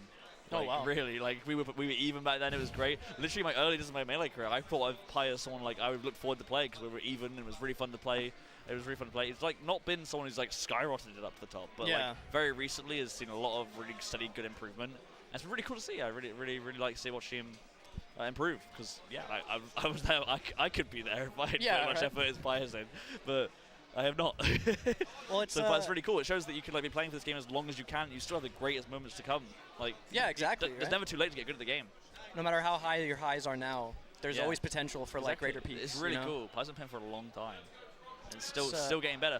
Knocked Frenzy into losers this tournament and was one of the nails in Frenzy's coffin for this tournament run. Yeah, that's pretty insane. Yeah, for sure. I don't think it's the first time Pi's beaten Frenzy either, so it's not like out there. But we're going straight into it. We can talk a bit more about that run though. I mean, so Pi beat Frenzy and then Frog Chip double limbed Earthen. Oh to get into top 8, right? And Skullbro, you said? Pi beat Skullbro to qualify. And Frog Chip double limbed Earthen to get in, I believe. Like literally, Earthen only lost to Frog Chip this bracket, I think. Oh my gosh. I think it was a double run in, unfortunately for Earthen. But we love to see a good old-fashioned Fox Ditto starting out on Battlefield. It's been a while. It's definitely a different pace to what we were commentating earlier, that's for sure. And I say good old-fashioned Fox Ditto, but that wave dash back F smash is more reminiscent of like a Marth play than like a Fox play. But so we got the green. They're both Puff players though, according to the overlay. There we go. That's a great start from Frog. I assume Frog Chip is the green. I believe Frog Chip plays green. I think so. Yeah. And that was just really impressive recognition from Frog Chip to jump back to stage to get that shine on the up B because again, like there's no wall to ride, so you can't exactly ride the wall to get the sweet spot. You have to kind of commit to going on stage and drop shine from ledge. I mean, you can, but you'd much rather just get that more consistent on stage shine when they land. Frog Chip obviously also the Seoul Island. Wait, Seoul Island? No, not Seoul Island. Vlandy was here too. I think. Wait, is Vlandy Ireland? I don't know. But repping Ireland in this top 8, it's sick to see. You love to see more Ireland in the top 8. Pi's even up the set though so quick. Yeah, Ireland seems to be one of those like countries that pops up every once in a while. A new player comes forward and they're always sick. And they're always sick. I mean, you had Mint, you had Maxi, you had Lewin. Yeah, Lewin. All these players coming in, just cleaning house. I miss Lewin. Same. Oh, what a sweetheart. Oh god, I love them. But yeah, probably looking a little bit of control so far in the set. But yeah, it's looking great. Pi got a great opportunity here. Yeah, had to bail out of that tech chase with that back air. Couldn't make it to the platform in time to get anything meaningful out of it. But damage is good, you're just kind of trying to mount up a comeback here. Yeah, it's definitely not an insurmountable lead. Yeah. Fox Ditto's very fast paced. We're going to see these stocks evaporate into thin air. Oh, caught that. That's a little dicey with the sweet spot. You never know if you're going to be hitting that right, but I guess Pi knew. Yeah, Frog just a little bit too high on the angle, I think. Yeah. Made it to get back here. Now Pi's taking his momentum home. Oh, Frog finds the up tilt in the corner, closes out the edge guard, it looks like. Oh, the jump shine, yeah. Oh. Same situation as before. Again, recognizing like you're coming to stage. All right. I'm just going to stay here and wait. Really nice positioning as well from Frog Chip to kind of bait Pi with a higher angle. Started on the ledge to kind of make Pi think that they were covering it. Maybe we'll go for a back air. Pi goes a little above, and Frog just closes out clean. Yeah, the nail in the coffin for any good recovery is self-doubt. Yes. Being like, oh, I actually don't know what they're about to do, and that's kind of scary. Because as soon as you start doubting yourself, you kind of hesitate, you don't commit fully, or you decide to do some other kind of wacky option that maybe you're less comfortable doing, and it shows, right? Yes. Starting off, Pi's gone to Yoshi, so he wants to close the distance. It's all preference in this matchup, obviously. Yeah. It did seem like that last game Frog Chip was doing a lot better at like controlling the space around the stage as opposed to center. Pi was very much like taking center a lot. You see it even here now. Frog Chip fighting from the outside. Yeah. So Yoshi's like closes that space, sort of makes center also the outskirts like close enough that you can engage. You don't have to worry about this neutral. That was insane. That's like going for that. I was gonna say. Froggy even it right back up though as well. It's high pace, high octane action. This Fox Ditto. Oh, when I say that, little blicky on the side platform real quick. Slow it down for a sec. Yeah. Just a raw smash and neutral. Oh my gosh, that's big damage. Yep. The edge guard 2, nice shorten from Frog Chip, making it back to ledge. Oh, that was insane. That was kind of a bait. That was weird, but it works. Very, very dangerous play for Frog Chip. Oh, barely missing that. Yeah, unfortunate. That should be a kill confirm for sure. Could be a problem. I mean, now you're sort of struggling, giving Frog Chip more chances to win neutral here. Yeah, no. Oh, what slide up on that up from Frog Chip. That was crazy to be ready for that. Frogchip's holding on to this stock at high percent for a long time, just dragging out as much as he can get from it. Yeah, well done catching that side B. It's a little dicey, right? You never know if they're going to the ledge or not, so you kind of don't want to let go too early because you can get a free kill off of that, but yeah, good recognition from Pi. Frogchip looking to even it straight back up though. Oh, tries to get the read but doesn't find it. Oh, F smash on the side B. Not really a move we see Fox use too often, but they've been making liberal use of it this set so far. It's a good move. Yes, it's nice. Oh, I mean, smash. It's just kind of outclassed by up smash and things like that. But again, the best move is to hit your opponent with is the move they're not expecting, right? DI and everything is such an important factor. If you're trying to DI out on an up smash, you get F smash, you're going straight to the blast zone, pal. That is true. One-way ticket. That was a great run in CC from Pi there to find that grab, but unfortunately doesn't get anything off of it. Froggy's still putting percent on it. Frogchip has been playing the stock so well, though, just weaving in and out of Pi's range and Pi kind of falling for. You see a bit of frustration from Pi there, too, for falling for those tricks. We're all even now. Got to play on the edge, getting a little bit sloppy. So two Atas from Frogchip. Can he close on this edge guard? Randall interference, but nice patience from Pi. Just get back to stage. Don't focus too much on doing anything wacky or doing anything too antsy here. Although it's getting a little bit sloppy. It's getting a little bit sloppy. Yeah. The ledge, the tournament winner as well. Frogchip finds the back air. We're going to go see a 2-up here. Yeah, that'll do it. Oh, Pi puts the head down. That was a really insanely played stock by Frogchip. That was very composed actually. And suddenly this set was looking so close, so even. I would even put this for game 5 most times, but now Frogchip's up 2-0. That Pi's probably beating himself up a little bit for that. Yeah, but I think if in any matchup you want to go down 2-0, it's going to be a ditto.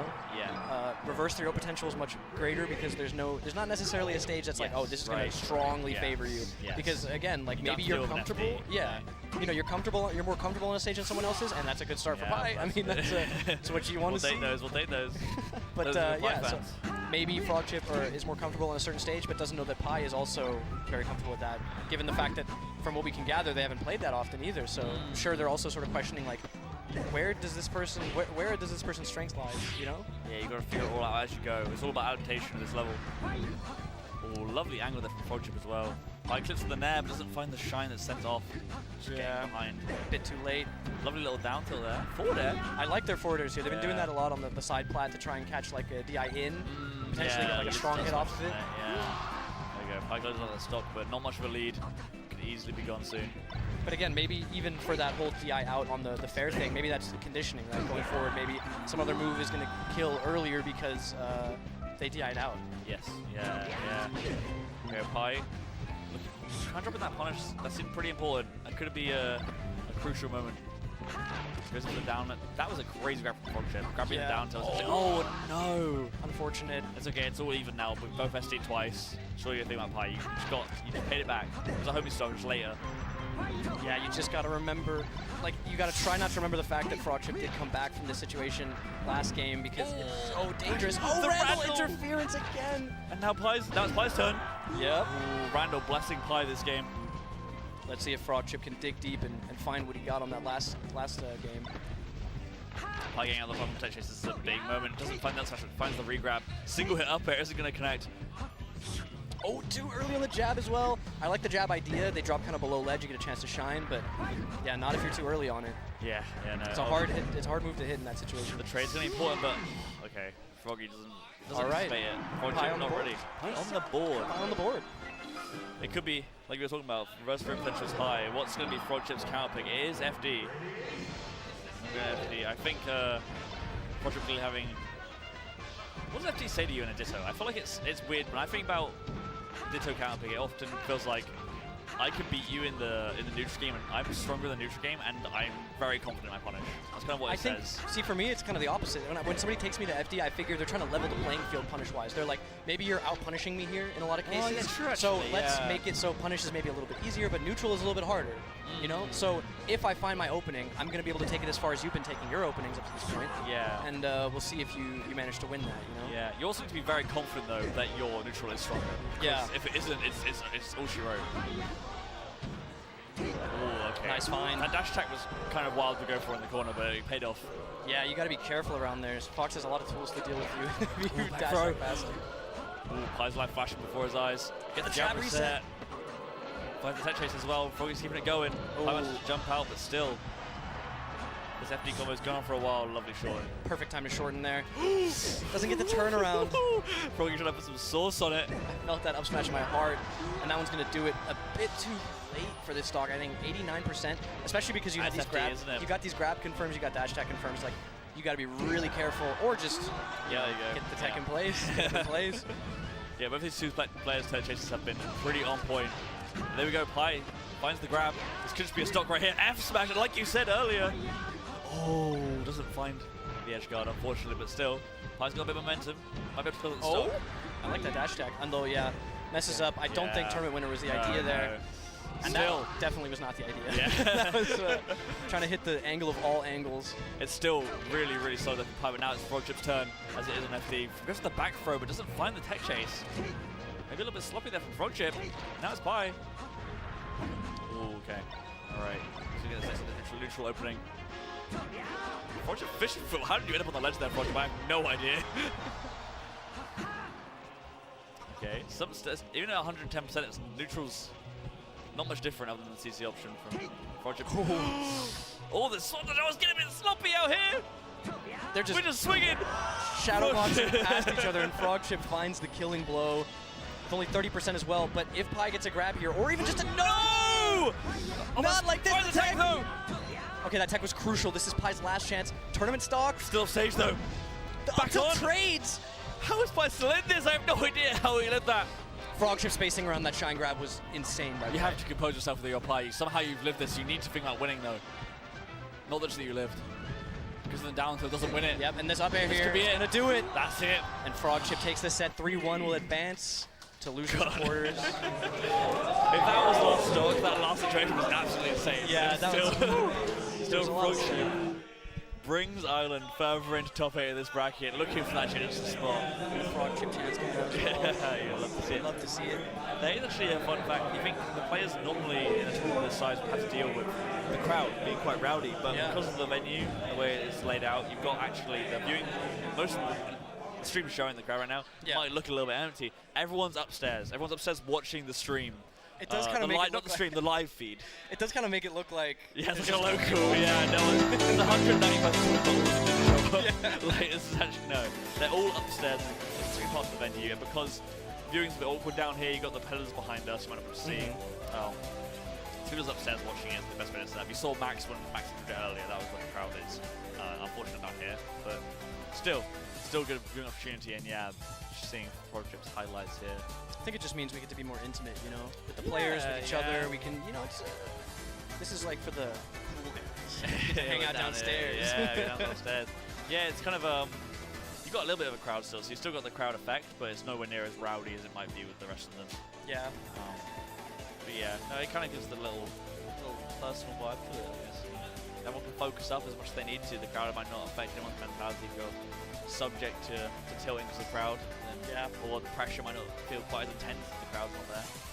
Also love the vibes of the stream, the warm-up setups literally to the left of the stream setups right now. Yeah, that's like, cool, yeah. We've just got like the stream setup and then everybody else who's in bracket right next to that, just like warming up for each other. It is cool. It is actually, some people rag on this venue. I actually really love it. I actually really like it. I like it a lot. Even though it's on the ground, you don't get sunlight. Yeah, But that's fine. I dig it. You get free drinks. Yeah. Free drinks. Red Bull hooks us up. It's really nice. We got pretty good room for the attendance as well with the upstairs mixed in. Yeah, and it's because it's an esports space, it's laid out in a way that's like tournament friendly. A lot of times you get tournaments in like bars and stuff, and let me tell you, I love a bar tournament. I love a good bar tournament, but sometimes those things they're not organized in a way that's like very friendly for walking past. Yeah, not gonna get bumped when you're playing. Yeah, exactly. No. And also, I genuinely think London gets a lot of hate, but I'm a London enjoyer when I don't live here. So I don't think I could live in London, but I love visiting London. I think it's a really cool place to visit. Yeah, I've come around on it. Initially, I was kind of no, it's pretty cool. Yeah, it's pretty cool. I mainly love the food. Unless you're Leffen, but I mean, it's sort of good. You've got so many different cultures. It's such a big mix of cultures that if you're not finding good food, you're not looking right. I think it's sort of a skill issue, right? Yeah, because, it's a skill issue for sure. Many options. There's so many options. If you're not finding good food here, you're not looking hard enough, or you're you're just defaulting to fan favorites. Exactly. You gotta have autonomy. You gotta be your own person. Or you gotta know Omid's food map. Yeah, that's true. Food map. That's the real thing. You know, the venue's very great. I hope Max does this again. Honestly, it's great. I love having a major in my country, obviously. It's easy to get nice. to and easy to do. Bias, no bias. There's no bias here. No bias from the UK player. But it looks like we got our next match lined up. It's gonna be Jamie versus Rix. And from what I could gather, we're commenting a lot on Jamie today, aren't we? We are. We're Jamie's personal group of commentators. We're here for Jamie, and we're all about Jamie. This time it's not versus Peach. It's not versus Peach this time. Rick's coming up 2 with the pillow. So looking up the matchup history, I couldn't find any sets between these two. That makes sense. Jamie hasn't been. I don't think Jamie's competed abroad. And as I said earlier, this is Jamie's, I think, first major class EU tournament. Making top 8, great showing. Jamie's an amazing player. For sure, and so young still as well. So much potential. And Rix, I mean, is a great player as well with just as much potential and has fulfilled that prophecy, if you will, multiple times over. Rix seems to be everybody's coach. Yeah, had a good stint. Rix was my coach for a bit. It was fun. Great guy, lovely. Even when he stopped coaching me, we can't do tournaments. Like, how'd it go? How you doing? Is everything going good? I think it's near impossible. He's a lovely guy. I love Rix. It's like near impossible to have a bad experience talking to Rix. For sure. He's such a sweetheart. I wish I had experience talking to Jamie. I actually haven't spoken to Jamie honestly, personally same. myself. The most experience I had with Jamie was playing Jamie, but that was it. Like, I haven't really run into them or spoken to them beyond that, but they seem chill. Like a cool person. It's kind of how it is, I think, when you're like young, you join the scene. Yeah. It takes a while for you to like get into the flow of it, like talk to everyone around you, even if you don't know them necessarily. You start talking to people, start chatting. Yeah, Took me a long time for sure. Oh, same. I mean, it helped that I was going to smaller tournaments, so it's kind of like you have to, but... yeah, even then it's still tricky. Yeah. I remember, like, first time I went to a tournament by myself, I went up to Birmingham, which is, for me, was like a 5-hour journey.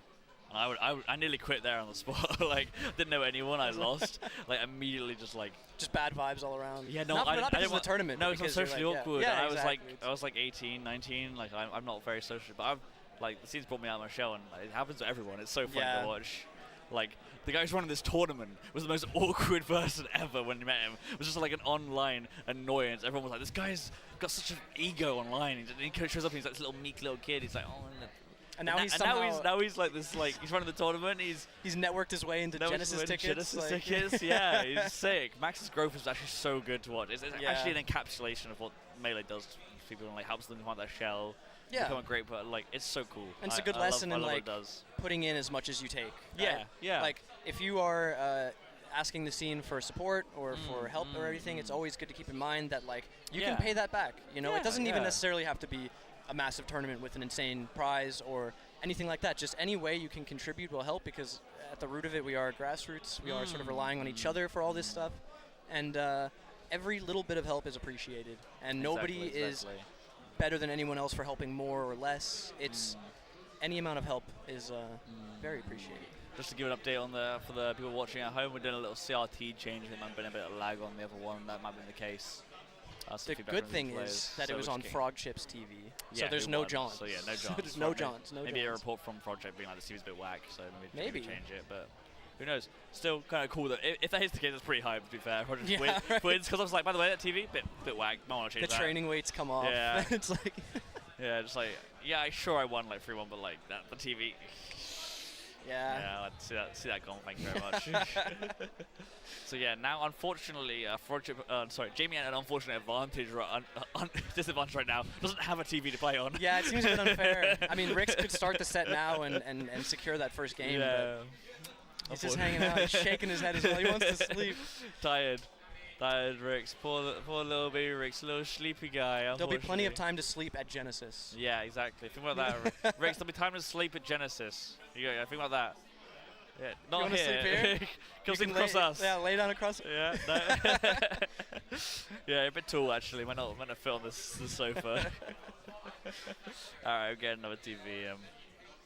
Oh, here it is. Man. Looks like the TV has a VHS player too. If Jamie decides to put in like Spy Kids 2 or something. Yeah, maybe Pokemon the movie 2000. Goodness gracious. Can't say the original. You also have a little bit of culture. Yeah, of course. I watched that movie way more than the first one for some reason. I don't know why. As a kid, I really liked the Lugia movie. Dude, Lugia is really cool. I'm a big Lugia lover. I like Articuno. Don't say me. Ouch, dude, ouch. I love an Articuno. I'm an Articuno guy. I love ice Pokemon. Ice Pokemon. Yeah, they're so cold. So cold. They're so bad. They're so cool. Articuno's just like the coolest one. I don't know about that, honestly. I think Zapdos is cooler, but... basic. That's not basic. That's basic. Everyone loves Zapdos. I'm just an electric type lover. Just pointy and everyone was like, Pointy's cool. Oh, I love my pointy Pokemon that zaps people. It's Kiki and Booba, right? What's the two? So there's like there's like the experiment where it's like two. There's like a spiky object and like a round object. Okay. And you have to name one Kiki and one Booba. You're not told anything else. And like most people will name the spiky one Kiki. It's like a thing about the way words sound and how we interpret like shape. And I think that makes like sense. That, for sure. I mean, one of them has like eyes in it, which are pointy, and the other one's O's in it, which is round. There you go. There you go. Language A. Taylor breaking down the human condition for us right now. I love the English language.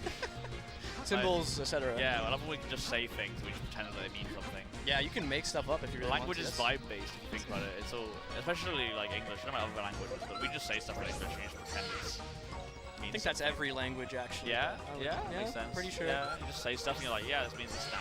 Like, why does we do that in Melee all the time. My biggest like pet peeve is that peak means like bad in London. Yeah. That really annoys me. That really annoys me. I don't know why. I mean, I was growing up around people who were using it that way, but then I would use it with people who are European, and they would take it the other way. Thing, yeah. And then it's like, I've just stopped using it because it doesn't work. Yeah, no, it annoyed me. We're going straight into it. Jamie versus Rix now. Looks like that TV's doing work. So yeah, this is the first time they do this match, as we said. So it should be interesting. We haven't actually seen Jamie play versus a fast faller today, but I know Jamie's fully ready for it. We should say we specifically haven't. There's a chance that Jamie was on stream with a fast faller. We saw 2 Peach sets, so we don't know if Jamie's been working on this. Rix is getting a little like Falco right now, like soft back air to up air, you know? It's like reverse Falco combo. Up throw up air, single hit as well. Yeah, Rix is getting pumped for that one. That's a good find. Yeah, spells success. For sure. Finding an immediate opening as well as soon as Jamie came back. Rix taking full control of the momentum in the set so far.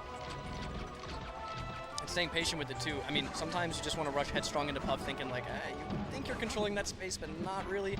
But again, with a player of Jamie's caliber, you really want to sit back and shoot some lasers, get some damage up because you're looking for that up throw up air as soon as you can and as early as you can, right? For sure. It's you can slow it down now. Rix is like shooting the lasers, and like you have the lead. Why not?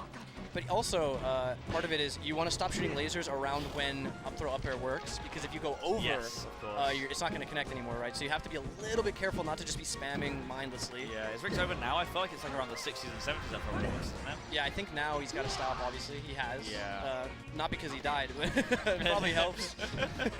Yeah, he stopped. I wonder why he stopped. No, shooting lasers still actually. Looking for that straight hit, it seems like. Now kind of at the point where you just kind of have to reshoot lasers because you want that straight hit just to kill. Or sharking for like an up smash or something, Yeah. So then just like staying very grounded, Rix, just just around with the up tilt jab, finds it. See, I was saying shark with some Randy up smash, but he's staying disciplined, looking for that shine bear. Yeah, looking for very local moves, looking for jab with up tilt, just stayed very disciplined. It was not swinging that up smash willy-nilly. I feel like he really can't nowadays. Puffs are so good at like punishing with rest. If you hit an up smash on shield, they're probably not rest you for it. Yeah, or just space around F smash even if they're high enough percent, right? You don't want to be putting yourself in a very punishable position. Yeah. Oh. Nice trade. I like that. Although taking on a bit too much damage here. Yeah, it's a lot of damage, but I mean you have the lead. It's not the end of the world. Rix got back on stage as well. They keep going in. Look at those hits. Rix content with holding center, and Jamie getting a bit antsy, rushing into center. Could have gotten punished for that S smash, but Rix not fast enough to get there. Yeah, Rix is showing a lot of really strong patience right now, just waiting for Jamie to land. Not really contesting the back air wall. Yeah. I mean, I do like Jamie's game plan, right? Like, stick to the outskirts, wait, put up some back air walls and things, and as soon as you get center, same idea, but from center, and then it's so much more oppressive. Yeah, it's very scary. Like, look at these coming into center and then holding with these backers. You're just going to see this, right, which is basically how you're going to get stocks, because Rix is not going to bite towards the ledge. Yeah. He's not rushing in there headstrong.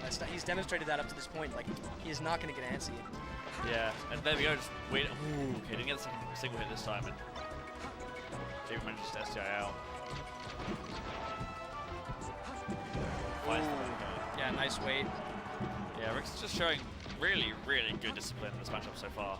Well, he was also taking advantage of what I was describing there before. Oh, and the Dixie's press! Really? Okay, it's going to go stock for stock, a little trade. Take it in. And Rix taking a breather here. But what I was saying was, Jamie takes center, does like a jump aerial or something because, you know, continue to wall. So Rix goes in, first jump, baits Jamie to come up and do a back air, double jump to go over it, and then punish coming down, right? Yes. So Jamie is very focused on pushing out on the outside parts of the stage, but not so much focused on Rix coming down, right, from above. So if Rix can position himself to come into center from above a lot more, you see him going to top plat now too. Yeah. He's going to be able to find those strong hits when he needs them, or even just like push Jamie back out to the outskirts of the stage where Rix has been so much better at dealing with it. Yeah, it's very interesting. I think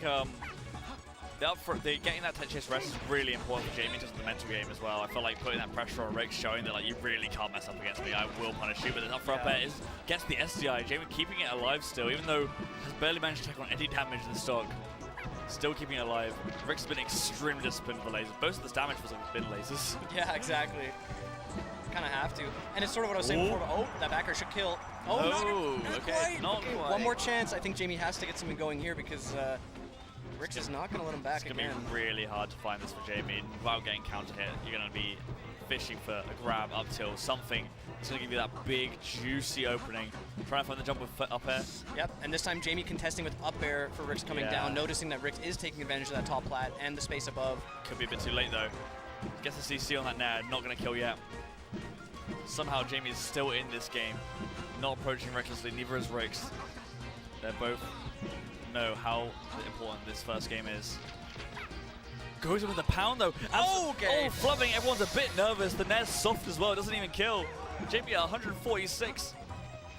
But again, it's terrifying. Discipline. Oh, the Phantom back here. The Phantom as well. Oh my lord. Okay, finds another back at 44%. It's a bit more. It's getting more doable for Jamie now. Shield poke's a little bit scary. There it is. Yeah, as I say. Letting that shield whittle down too much. Again, Puff strongest in the air, but as soon as Rix shows that he can find those strong hits, baiting Jamie to do something, Jamie committing to shield on stage, and Rix going to let that timer run. Like, he's going to let that shield run down and try to find the shield poke out of it, because what else are you going to do? You're not going to go touch Puff's shield. That's a death sentence. No. Please no. But it was, I mean, Jamie tried to show Rix as well with that rest. Like, hey, look, so far you haven't been engaging me at the side of the stage. If you do, this is what's going to happen. It is. This is exactly. Oh, no. Just doesn't find it. It's not going to be a kill punish, though, but it will be a good amount of damage. 50% is what you're going to pay for that mistake. Not too bad overall, really, but obviously you're still dying quite early on Dreamland if you get hit by that frog bear. Yeah, after such an amazing opening as well, finding a rest setup so early, right? That's like, that's what you need. Ooh, getting a panicky. Spot dodge into roll is going to get punished by Rix, but doesn't quite have the percent to kill. One thing we should be on the lookout for as well is how Rix positions himself when Jamie is grounded, because typically, like, you want to put yourself behind Puff. Okay, so Rix has been doing these cross-ups and things like that to sort of like get Jamie uncomfortable with the idea of Rix being behind him, but also sort of make it ambiguous, like, oh, nice find, yeah, really nice. Gonna be a trade though, I think. Yep. Yep. But yeah, sort of say like, okay, sometimes I'm going to be behind you, and if you do the same thing over and over again, obviously it's telegraphed, so sometimes I am going to go in front of you, and you're not going to know. Yeah, you know? yeah, makes sense. This cross-up game is going to be sort of a big factor in how many grabs and rest setups that Jamie actually finds. Jamie's going to find them, give there as well. Rix going down in stock. An early kill on Dreamland. Yeah, that first game definitely felt like it dictated what we're going to see here. It seems very close. This feels like Rix is very disciplined in the matchup, but Jamie is still managing to find the inches that he needs to keep this set alive, and it feels like this could go either way, to be honest. Converse with the fair, but that's going to be the end of the combo. Up for 100%, but finds the spot dodge. That up tilt was so that might scary. be it. Oh my! Jamie's SDI on these up for uppers has been immaculate so far. It's only been hit by like the single hit, really. Yeah, Rix again, Rix, but has to find it again. Might have been out of range there a little bit, to be honest. I'm not sure. It's just a matter of positioning yourself in a way where only the second hit hits right, but Rix has been having trouble finding that as of late after that first stock we saw. Yeah. Jamie's up. SDI is crazy. This consistency is mad. How do you deal with it as Rix? You have to find these straight hits now. It's really important, actually, as a buff. To force the Fox player to have to find the straight hit that kills. Yeah. On a Sigil like Dreamland, it's extremely hard. Oh, love that. There you go. Very nice movement. That's how you find it. Yeah. You dash off the platform back here, apparently. It was very nice. It's very tricky. You don't expect them to be like, get that far off the platform. Oh, yeah. And the punish isn't going to trade this time. Yep. So. Still up there. Oh. And that was a pretty weak punish, too. Yeah, just go. Jamie knew it was ready just to cover the SDI down. ASDI down, maybe? Maybe. Oh, that's another good. one. Yeah. No, it is kill. All right. You just got to shake that one off and move on to next because, yeah, you can't get in your head about that. Yeah. You let yourself get grabbed too many times there, man. That's on you. You gotta figure out why that happened and adjust. Yeah, but at least if you're Rix out, Dreamland's gone. Yep. Don't film at that stage anymore. We're ready for more. 1-1. Set count. We're going to be going to F and D. Final destination. I don't feel like. Do you feel like Jamie was that reliant on the platforms? A little bit. I think it just removes some unnecessary sort of like factors, like the up air tech lockout stuff. Yep. Just in general, the tech chases on the platforms. And again, I think we talked about this before with Jamie against Triff, I believe, where you have to engage more with people in neutral, and then also the fact that you cannot just kind of hover in the air the whole time. You have to come down eventually, right? Sorry, Jamie is ridiculous. Jamie is absurd with these SDIs and up air. I don't think I've seen anyone with this consistency on it. It doesn't feel like you get it. Rix has to mix up the can't timing. throw up air Jamie. It's ridiculous. Jamie's not on like any kind of ridiculous controller or anything. Jamie's just good at this. That's crazy. Even like this is better than peak Hungrybox. Like. All right. Calm down. Comes the SDI. And Jamie isn't even flying himself across the room to do it. It's true. The chair is intact. Completely still. Can't even tell he's doing it. He's nonchalant about it. Completely chill. But still, Rix managing to take a lead even with that early up throw there. Oh, there it is. Okay. Okay, my bad. You jinxed it. My bad. Commentator cursed it. Sorry, everybody. Sorry, Jamie fans. I'll apologize. Chandler ruins the fun once again. Oh. Didn't have to bring Chandler to the top 8 broadcast, bro. Come on. I sat on it for our entire last block. You gotta respect it. Yeah, I don't respect it. I respect it. This is big, though. I hate Kafka. Let the record show Kafka sucks. That was huge, though, and it's not a kill. Oh, and Rix is the revenge kill as well, taking a 2-stock lead. Ouch! You hate to see it. If you're a Jamie fan, you love to see it. If you're a Rixer, you love to see it. If you're a Rixer? That's what he calls his. He calls his fans. Yeah. If you ask him. I'm serious. Go up to Rix at a tournament and say, "Yo, I'm a fellow Rixer." It's true. I'm yes. Yeah. You can choose to believe me, or you can choose to doubt me. But Rixer. I'm right. Did it like a sign? Like we go up to him and go, Rixers. I don't know. It's not that deep. It's not that deep. Okay. We're still gonna make this FD game like light work. Light, easy work. More straight hits. Nair planes. Shine. Building up down for up Sun. Looking like Jamie's Elite now. Can we find the grab Rix? Baiting these up Nairs. Oh, Nair into up air. Not gonna find it though. Pound, spot dodges the grab, and this could be it. But as we said, Jamie, amazing SDI. One more grab though, down throws it. Oh no, up throw, but yeah, it's out of range now. Uh-oh. Oh, finds the pound. I mean, although you're not going to rest. You can't. I mean, if you're banking on a star KO. Okay, but this is a hit. Oh yeah, and now the rest is back on the table. Clutch box, can we see Clutch Jamie? Finds it. Oh, went for the back air grab. Doesn't find it. Rix, look at that shield poke. Can you find it? It's down straight hit territory now. It's a little bit nerve-wracking for Rix. Still play it very disciplined. Oh, gets him with a pound. Oh, the miss is the grab. Oh my lord, that grab was so close. That was very tense. No, but that's not going to connect either. No, just swings up her into the air, praying that maybe Jamie teleports into it. Can we find a back air, Rix? A back air Nair. Oh, gets caught. No way. Don't get double jump caught here. And the forward smash. Jamie. I thought the rest was coming for sure, but I guess tournament winner doesn't get punished. Still one straight hit kills Jamie. Don't get it mixed up. There it is. And Rix praises the sun. Speaks to his god. Yeah. And the crowd goes wild. Yeah, crowd. It's very split here, isn't it? We're seeing hearing a lot of Rix, hearing a lot of Jamie. intense. Here's Still. proof. There you go. Rixes, oh my god. I told you. All right, it's true. Yeah, I guess you're right. Straight from the horse's mouth. I'm the horse in this situation. You're the horse outside the tent. Any true top 64 watchers know. Anyone who sat through the Peach Puff sets earlier knows about the horse in the tent. Yeah, you remember this. But still, Jamie's taking a little moment, head to the side, thinking about it, thinking about what's to come, maybe recomposing himself. Looks ready. Looks ready. Again, I like Jamie's chances here, given the fact that that FD game was so close, and also from such a deficit. You know, being at 100 with 2 stocks to 1, that's not a good position to be in as pub. Oh, yeah. It's not a good position to be in as anyone. Showed the clutch factors there. Yeah. And that you need it. I mean, Jamie now on tournament life. This is losers. If Jamie loses this game, this is the end of their run. Can Rix keep it alive? Keep the Genesis hopes alive. Another up air, and that is it, yep. This might trade, though. There might be enough time to get some charge out on the up smash. Maybe. Yep. Love to see it, Even game. And back to it, but again, you're sort of, you know, at a loss here if you're going to trade every stock like that. Because if Jamie's taking the first one, oh no. And the SDI gonna live. Oh my god, if he lived that would have been the greatest SDI of all time. It looked really good, the way SDI to the left and still managed to stay up as well. Yeah. That was really good stuff. Crazy. And still in time to get a little bit of punish going as well. Oh, another one? No way, another one, Jamie.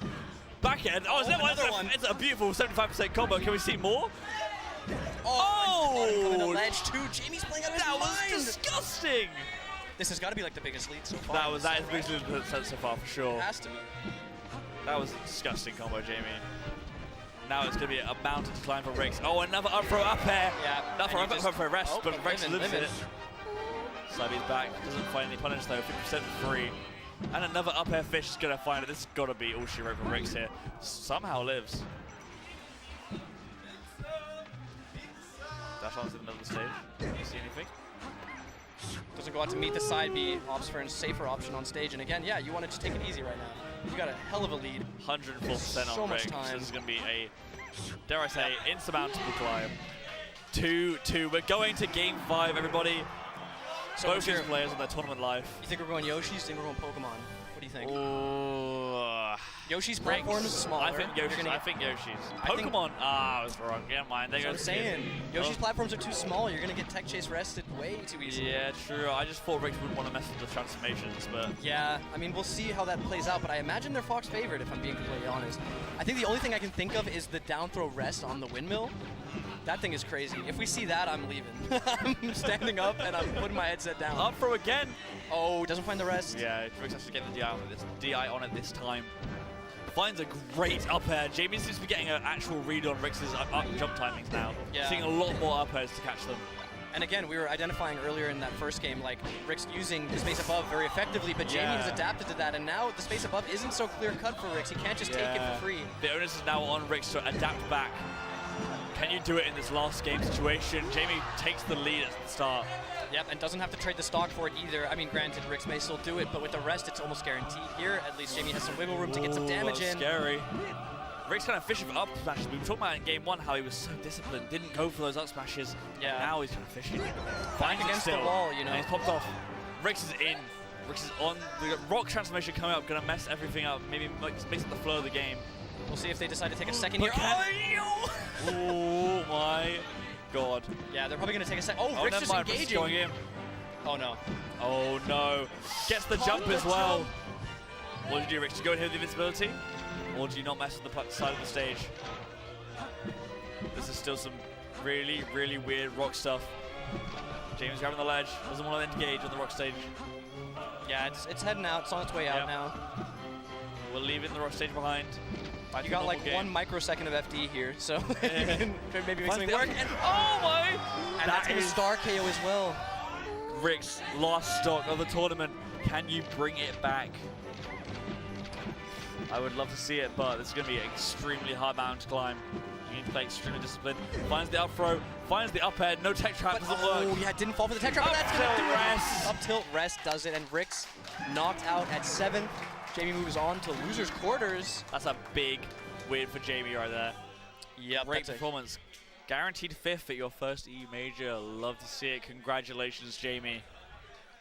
Until the next set. Wait, can I commit a top 8? Can I commit a top 8 faux pas? Yeah, please. I think I'm gonna piss myself. Are you gonna go? Okay. Can I go? I thought the faux pas was that you were gonna piss yourself on purpose, but I really need to go. I'm so sorry. That's I'll be cool. literally I'll go as fast as I can. I can dish some juice. That was a crazy set, honestly. I don't know how much experience Rix has on in the Puff matchup. It's occupied. it's occupied. I need to piss. Can you hold it for me? Okay, Nep, hold it for me. Yeah, all right. Nep. Can I go? Oh, Nep's called me. I'm going again. All right, time to go. And Taylor is back. My brother's doomed. It's over. Tino's sitting down. No. Can you hold it? It's over for me. I'm going to piss myself on stream. I'm pissing myself on stream. I think One Tap's got you. One Tap's got me? One Tap's got me. All right. I hate this because my first time doing a top 8 EU and I need to go so bad that I can't hold it. It sucks. And you left and came back twice, which is arguably worse. Yeah. The funny thing, okay, now we have a very funny situation here where Triff also needs to go for a P4 to true, yeah, and Triff has Triff's to playing, so that's a little bit. So Triff's gonna let me go. I guess the game doesn't start with me gone, and now we're coordinating these visits. That's nice. Okay, they're gonna play rock paper scissors in the meantime. This is great maneuvering. I love this. Tino wins RPS.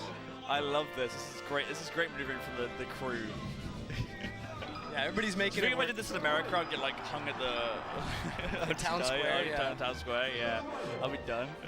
They would make an example out of you. They would. It'd actually destroy me. Still, this gonna be really fun. Actually, I'm really excited for this. Tino, I think, played Triff once before. I'm excited for it too. I mean, I'm hoping there's some passing of knowledge from Frenzy to Tino, because I know Frenzy also struggled in this matchup for a long time. There must be a lot of like knowledge sharing there. Although I see them as two very different players. So I mean, I also appreciate the fact that I think Tino is more willing to extend in the combo game, and that's sort of something that a lot of Peach mains take for granted, is that you'll back off when the combo isn't supposed to work. And then they kind of get lazy, but I'm not saying that Triff is going to fall for that, because it's Triff, obviously. Yeah. But I'm saying I think Tino is going to have a better shot at finding those kills at higher percents and things if he's willing to go out and sort of like put himself in a weird spot to win a coin flip, you know? It is really the case. I want to get Triff's attention. Why is that? Yeah, there's a toilet upstairs, Triff. The toilet upstairs. Go upstairs. I'm going to the toilet. Okay, Taylor's making this one. All right. So yeah, unfortunate for Rix to drop out so early in the top 8. But of course, that's the game we play, and just nice to see two upcomers win their first loser sets of the top 8, and maybe have a chance at what we all dream of, a free trip all the way to the big time. And I was going to touch upon real quick the fact that Rix, I don't know how much Puff experience Rix has. Obviously, in general, in EU, we don't have many Puffs, many top-level Puffs. But in Germany as well, as far as I know. I mean, there's Duman, I believe. Shout-outs to Duman. And then you have Fruzy, obviously, as well. But I think Fruzy's been on a Falcon stint for a while now. So I wonder if there's a bit of a gap there in terms of like how much Rix has been practicing, or whether he was ready for that matchup to begin with. I imagine maybe he didn't prepare that matchup specifically thinking that maybe there were going to be some other roadblocks in his way, like Ja Raiden or Tino or any other matchup basically for, let's say, the established EU top 10 so far. Which I guess is also interesting because we're going to have a new top 50 coming up pretty soon. I believe the first part drops January 20th. So if you want to check out the EU top 50, I believe it's a Twitter page. I think you can go check out. I'm not exactly sure what the handle is, but I think maybe you could go to Nikki's Twitter if you want to find it. I think Nikki posted it. Time? I wasn't timing it. That was like 17 minutes. No shot. I had to dig deep. No, I was just talking about the new top 50 that's coming out in like 2 weeks or something. Really? Starts coming. Yeah, the new EU top 50 starts dropping in. Starts dropping January 20th. I think is the first drop. So that should be a good time. That's hype. That's hype. Me and Triff actually speed ran that. Oh my god. Yeah, wow, you guys. We are pros. Production owes you big time, but I mean, I don't know. Don't owe us. We ruined it. We're the fault. Chase has never put me on top 8 again. You lifted the curtain behind like the whole cabal. Chase has never put me on top 8 again. We are human beings with needs. Unfortunately. I was trying so hard. I was like, I will not interrupt the flow. But no, yeah, okay. This set is actually, I'm excited. Because Frenzy's always struggled so hard against Triff's like a monster at EU, right? Triff is an absolute monster to surmount. He's such a good player in general. Has amazing wins on the best players in the whole world. Yep. But not even an insurmountable monster for EU, but just the world. There's been like so many good players hard stopped by Triff. A demon for Armsa, of all people. Yeah, like, right? Triff's like a demon for Armsa. His wins on literally the best players in the whole world. But Tino's up there as well. Tino's been having great performances outside of EU as well. Literally recently went to Don't Park in the Grass, had a great showing there.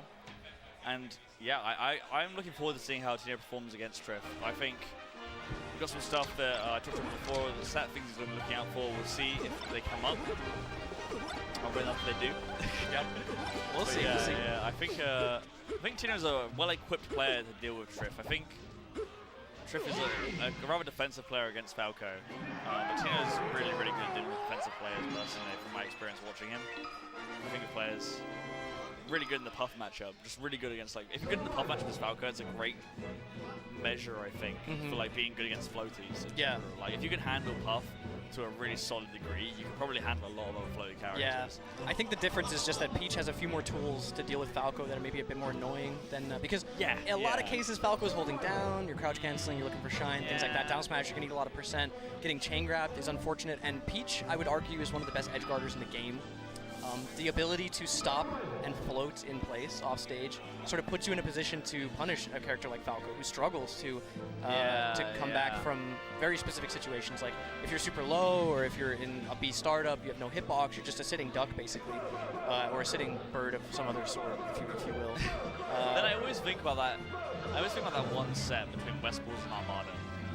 That one set they had where West Bulls, Paragon, or no, it was Sandstorm. It was like Big House or something, I think. Oh. Or was it Sandstorm? I don't know. Where West Bulls go on the top platform, refused to come down. I think it was and only lost because he got bored. It was like MVG Sandstorm or something. And it's like, there's this like unwritten rule that Falco will just not do that to Peach.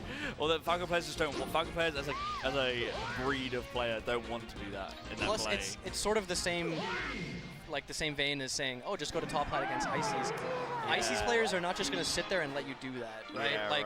They do have tools to deal with it. Peach has tools to deal with it too. Turnips, for instance, or just like, if you let Peach sit there and pull a bunch of turnips, that's probably not good for you, right? Like there's a chance that Peach gets the stitch. Yeah. It's a good crop yield, and suddenly you're kind crop yield. A bountiful harvest. My favorite farmer Triff. I also want to say Tino's a very humble guy. I talked to him at a different tournament when he was about to play Triff, and I said, hey man, you got to watch out for that down smash. And he graciously accepted the advice. Yeah, Tino would say that. I can imagine him being like, yeah, thanks man. Yeah, thanks man, that's really nice of you. I like to mess around, but you know, he makes it hard. He's so wholesome and nice. So wholesome. Like, I can't mess with you. Yeah.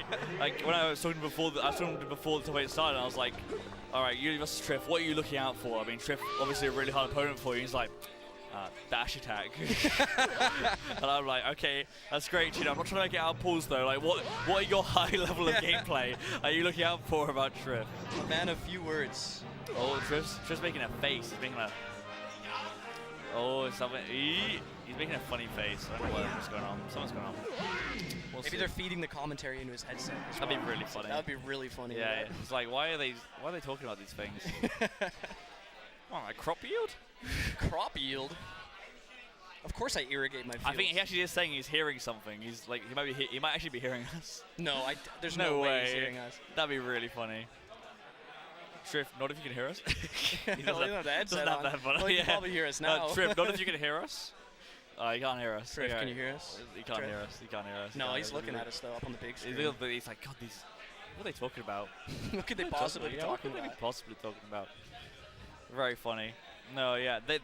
I managed to draw some knowledge from Tino eventually. I did manage to get the blood out of the stone, as some might say. Yeah, squeeze out.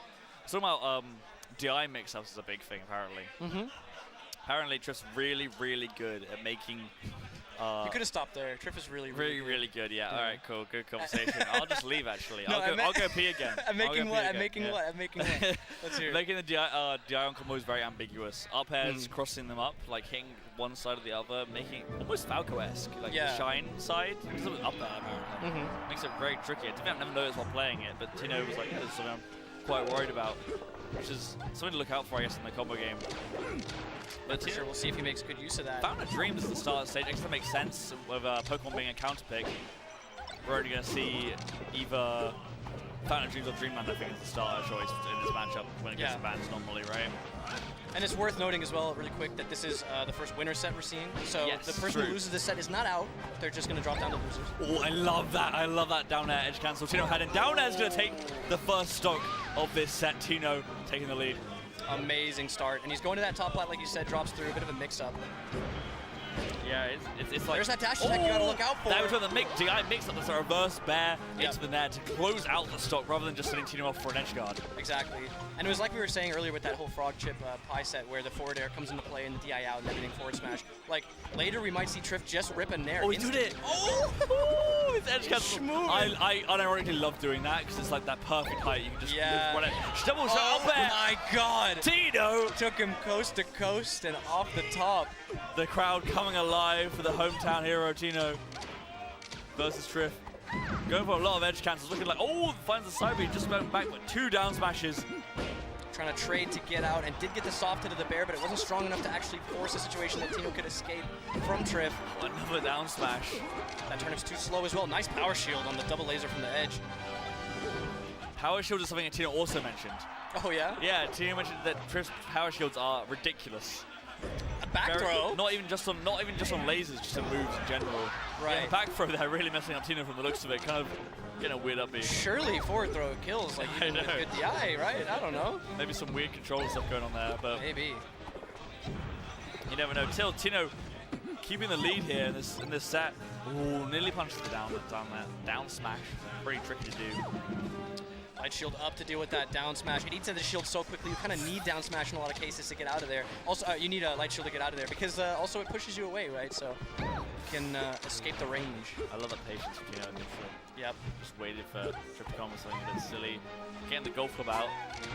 Not going to be a par 4 though for this set maybe. Uh-oh, and FD mode on the left side. You want to go to the right. Triff knows that, so that's so smart. Okay, so I was saying FD mode on the left, right? Yeah. Triff is up throwing, expecting Tino to DI to the right to get to the platform. So Triff goes for the forward throw, so on the DI out, he goes off stage, and then he can get an edge guard. Back there, and Tino brings Triff to a last stock in this game 1. But Tino's coming out. What is Tino going to show us? Finds a shine. You've got to build a key percent in this matchup. It's 40%. That's when your down air knocks down, roughly. There it is. Big number. Now down air is unlocked. Tino is bullying Triff in neutral. Triff cannot get off this ledge either. Like, it's really disciplined from Tino to take advantage of that ledge state where Peach has difficulty getting up because, again, they're going to start getting antsy. They're going to start swinging. Something Setchi was renowned for back in, talking about UK players. Setchi was renowned for bullying Triff on the ledge. Yeah. Down there, into the nair. Not going to make it back here. 83%? What are we thinking? What are we thinking? I'm thinking, yeah, I mean, starting soon, you're going to be looking for like down air, up air to some degree. Well, that platform's a bit of an awkward height though, isn't it? Yeah. Can't really laser under it. And again, no plat on the left. So if Tino just holds space and lasers to keep Triff away from the left side, that's fine. But if he puts himself there, he risks getting grabbed. Those back airs are lovely. Just like not letting Triff get in, completely shutting him out. Oh no! Oh, just barely doesn't get with the back air, goes to the up throw. God, life flashing for Tino's life. Can Triff clutch this though? This is looking dire, but if anybody can do it. That is a hard hack. You have to recompose yourself as Tino. Yeah. Oh, that's going to kill. Yep. And Tino takes game 1, but Triff is not going to take that sitting down. Going into game 2, surely he's got some tricks up his sleeve to deal with this. For sure. We talked about the crowd not being like a big factor at the moment, but everyone down here is screaming for Tino. Even people upstairs probably screaming, but downstairs you can hear it too. We're going to FD. I imagine, Jenga obviously, don't worry about that. But still, Falco 1 FD is not something to be messed with. It can be a nuisance for sure. Yeah, not having platforms to deal with lasers is pretty important, and this could be a big combo. Not biting, yeah. Triff assuming Tino was going to jump an aerial or something, but Tino instead just staying grounded, running shine. Good stuff. Reverse back into the air. Again, yep. Triff One's not patting that at this point. It's so Triff coded. Oh, he picked it up! Oh, and again! Stealing Triff's crops! The yield! How will Triff feed his family through the winter? How will Triff feed through the winter? Oh, it's dire. Only a Stitch face will solve this famine.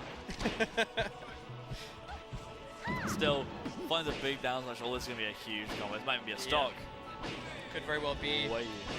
Tino DIing into center, not wanting to deal with getting edge guarded, instead going to tank the damage and hope that the Nair's not going to kill. Is that the case? What percent does Nair start hitting? Is it here? Oh, Triff opens it up a little bit. Yeah. Still 120% for that mistake is pretty dire.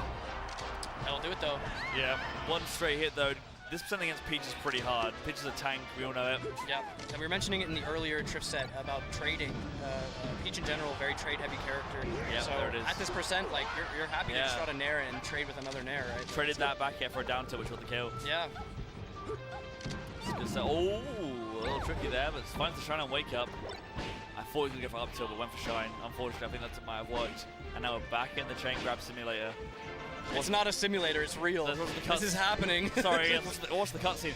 Wait, he mashed out! Oh my god. Oh, and jumped straight back into the early dare. He wants more. Falco sees a shield, will he early dare? Place your bets now. Can Falco resist the juicy urge of an early dare on shield? I know I can't. I can't either. Tino still holding on to hope in this game that maybe there's an iota of hope left, or at least maybe you can wear Triff out a little bit, but... Yeah, at this point, you're fighting to win, but you're also fighting to just, like, get some more tricks out of Triff's bag, you know? See what he's capable of. Maybe he shows some more mix-ups that he might want to use later instead. And obviously, yeah, like you said, whittling him down. You want to, you know, use the fact that you're both people. You're both human beings. Yeah, you're human beings. With stamina. And Triff's played already, like, a timeout set this tournament. Yeah. Still, Tino's not looking like it's completely out of it yet. 2% of the Peach is not too bad. As long as you get chain grab here, this could be big. Tino's looking like kind of weaving the way back in. Once you get over 100 though, it's going to be all dot eyes as well. Okay, once you get over 100, it might be... Yeah. Oh, nice tech. Double tech, yeah. Oh my god, the contingency plan. Oh, and that's going to be deep. Yeah. Useful stuff from Triff. Lovely edge guard. Wait, okay, the scores, I'm not sure you can hear me, but the scores are not 2-0. It's 1-1. There's 1-1, y'all. 1 for Tino, 1 for Triff. Tino erasure. Tino erasure history. The fat erasure. Fat Tino. Where are we going?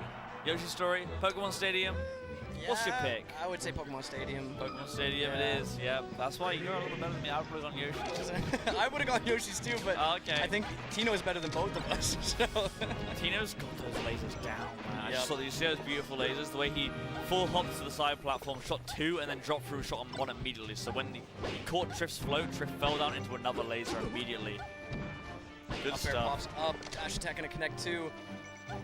Triff staying disciplined, not committing too hard, but does end up on the outskirts of the stage. Still in the corner. Continue to show what it showed in the game 1, where it kept Triff in the corner and just bullied him. Just want to see Tino bullying Triff in this corner. That's what I had to see. PC drops by accident, I think.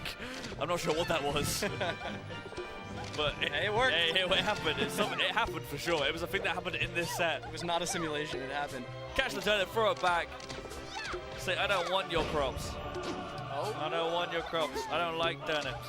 I don't want any more turnips. I want more turnips. Be careful what you wish for, because you could also get a sword or a bomb. Yeah, you know. true. Turnips are looking pretty good sometimes. Or even a little man. A little man? A little man might come out of the ground. Okay, Triff. We can even up the game, but Tino never leaves on life. Gonna take that little 10% of the bag. I'm not sure what Firebird does nowadays. I couldn't see where Tino was going to land there. I was scared he was going straight off stage. That's terrifying. So there's water transformation, looking a bit funny, but Triff just sending a down smash on the side of the stage. A bit greedy, some might say. I like that Tino stays patient, backs off, and the edge guard doesn't overcommit there. You know, I was saying before that Tino is willing to commit to certain options, like that may be considered overextending, but not an option that's like flat out bad. You know, you're not just going to put yourself in a position to get parasol. Oh, I love the way Tino is just baiting Triff into doing these like strong forward air commits and just punishing hard for it. Oh, what a tricky recovery by Triff. Just drifting in the whole way to get that air dodge in. I mean, you just don't expect it after seeing the parasol come out earlier.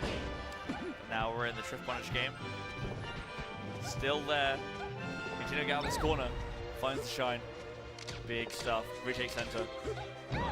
Oh, and the back hit found as well. That was good stuff. I don't think Triff was expecting Tino to go for a full hop back in there. He's been playing a bit more on the ground when Triff's been on the platform floating area or just retreating with lasers. Good mix up there for Tino. A couple hits of fair. PPMD. Still with us? Uh-oh. That was mad that Triff got that grab. Tino faded that back down air back as well. You cover this. Wow, side Bs as well, the Arcadian ledge dash. Side being straight to the center, yeah, it's a good way to reposition if they're not going to read it. Full hop lasers coming from Tino.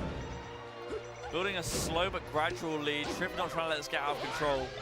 Stops the bleeding, but is it enough? Going back to water stage again. Same transformation twice. Oh, this dash could be huge opening, but doesn't find the dash attack. Luckily for Tino, but still.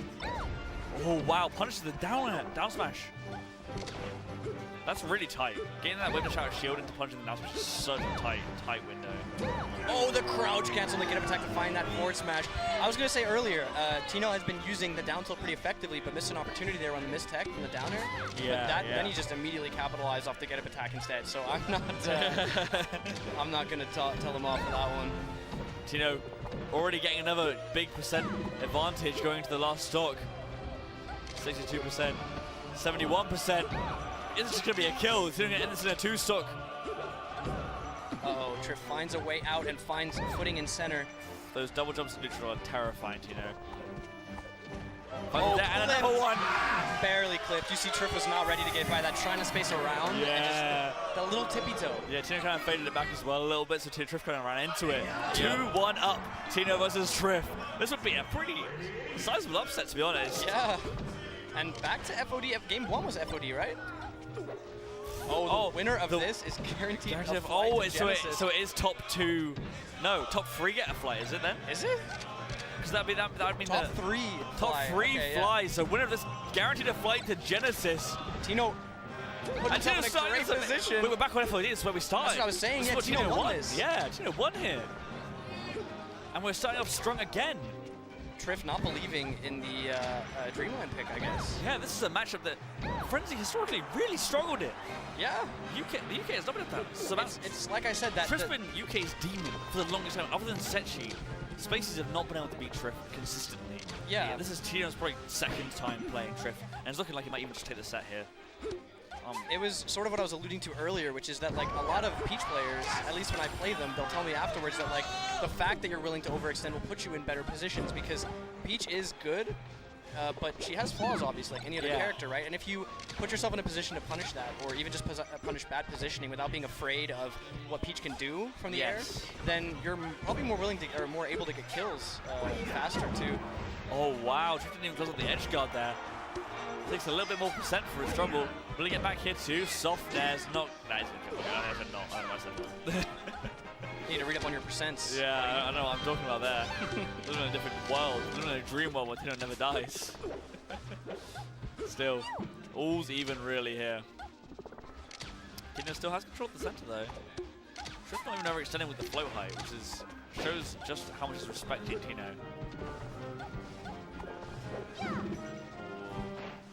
This is kind of scary, Tino fighting from the edge of the stage. It's that platform fight height we've seen. Oh my lord, those up airs are insane from Triff. We saw a little bit of the mix-up, the DI mix-up as well there. Drifted a bit forward, made Tino go to the top platform, and Nair is going to probably pull up the stock. And to drift past to try and trick up the DI and also get the proper side of the stage, so it's an earlier kill is really good recognition from Triff. And the beam sword coming out. Dash attack. We didn't want to harvest, and now we've got the sword. It's you were saying before, Stitch Face is like a buried Roman coin. That's like a buried sword or something like that. Very gladiator sword from the Roman Colosseums. Still, only 8%, not too bad here. If you all turn around with one of those platforms. Yeah, that was a scary thing to be underneath there. That's a really nice height to float at.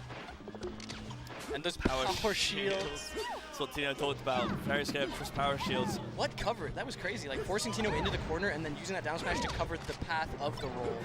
You know, like forcing Tino to do something to get back to center and immediately punishing it. Very smart stuff. Triff not ready to go into losers just yet. Tino's trying to fight a laser, but Triff's so high up. These late nairs, late aerials, pressure's really strong for Tino. Oh, up smash out of shield!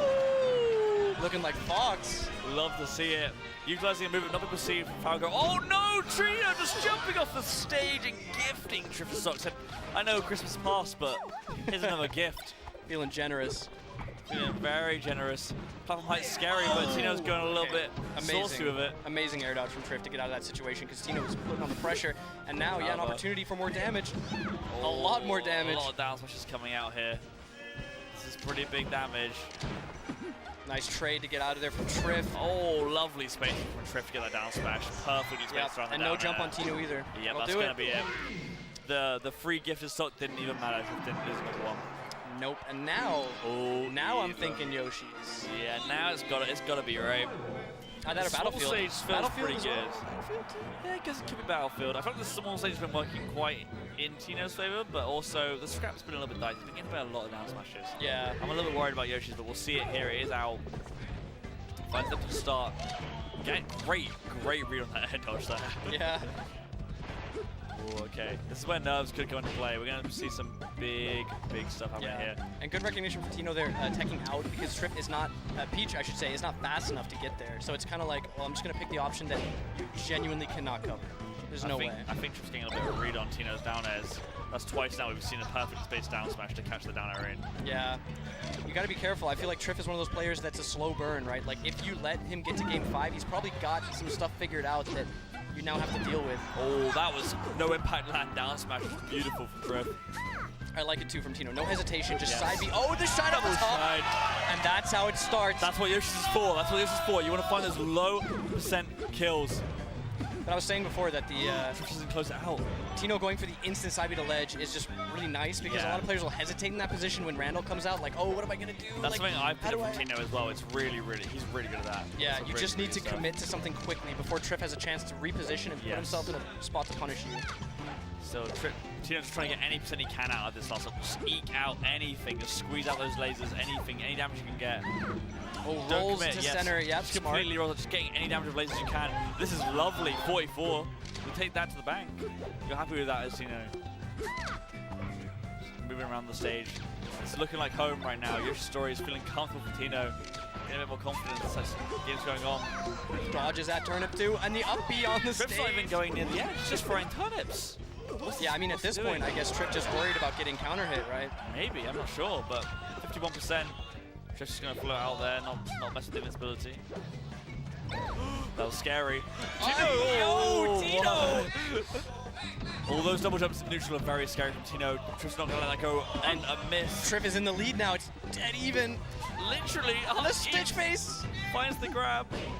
This could be a lethal punish here from Triff. We're going to see the edge guard come through. Tino gets back. Oh, the reversal. One strong hit here from Tino might do it. Gets stuck in his shine. That's crucial but again, that kind of up air is what I'm talking about. Extend, go up there. You got to challenge because Triff cannot get down for free. You have to make it hard. Found that back air somehow, some way. Can we eke out more percent from this stock, Tino? Can you challenge Europe's greatest? It's all even now. 2 stocks apiece. Triff's not going to let you have that invincibility for free. We're all even. What's going to be the first hit that opens up this game? Triff finds this turnip. Looking a bit reserved, finds the back air. Staying patient with those lasers, but Triff also just commanding center right now. Yeah, what's going to be the big opening? That's what I'm curious about. Was that it? No, that's not quite it. It was a pretty There big it opening. is. This is pretty big. This is huge, yeah. The double dash tag. Huge. Yep, nice. Platform tech chase, waits for the get up attack. Tino's been waiting to bust that one out. Still Tino not feeling the nerves at all. A beautiful edge dash. And the laser land grab. I think Tino missed the L cancel on that forward air. Oh, caught the tech in place. Tino can't be doing that. Makes it back to the stage with a down smash. Is going to cover it. One more chance. Randall is just a little too early. This is going to be tough for Tino now. Triff's looking mighty strong in this game 5. Yeah, not looking to be dethroned just about yet. Who is going to secure that flight to Genesis? It's all decided now. This down smash. Oh, turnip. This is intense. Oh, Tino chases the rolls with down smash. Down air. Again. No, Triff rolls into center once again. Oh, a bit antsy. Yeah, this time catching the down air with the forward air instead of the down smash, like you were saying. Just mixing up the mix-up, you know? The adaptation. Triff's just slowly putting Tino in a place where it might not be able to come back. Oh, misses the up tilt, but that shine's going to do it. Hey. Last stock situation. Winner of this game, guaranteed going to Genesis. Can Triff close this out with this edge guard? This could be it. Tino to his back. Okay, let's actually going to... Oh, that's out it. there, and Triff takes it. Triff secures his spot in winners finals, knocks Tino into losers, and secures his flight to Genesis. That's it. What a set. That was great stuff. What a showing from Tino and Incredible. Triff. Ja riding as well in the background. Just damn, Triff's controller's caught in the wires. Damn. But of course, like we said, down but not out. Tino only a loser. Still has a chance to find another flight to Genesis through a loser's run. Gonna have to face off against one of either Pi or Jamie. Yeah, not top sure. three. You still got a bit of rundown though. That was one set away. Oh no, now sorry, Frog Chip, not Pi. It's gonna be Frog Chip. So now you got 2 sets away though, because you got to get to the losers finals to guarantee the flight. Yeah, but you'll win 2 more.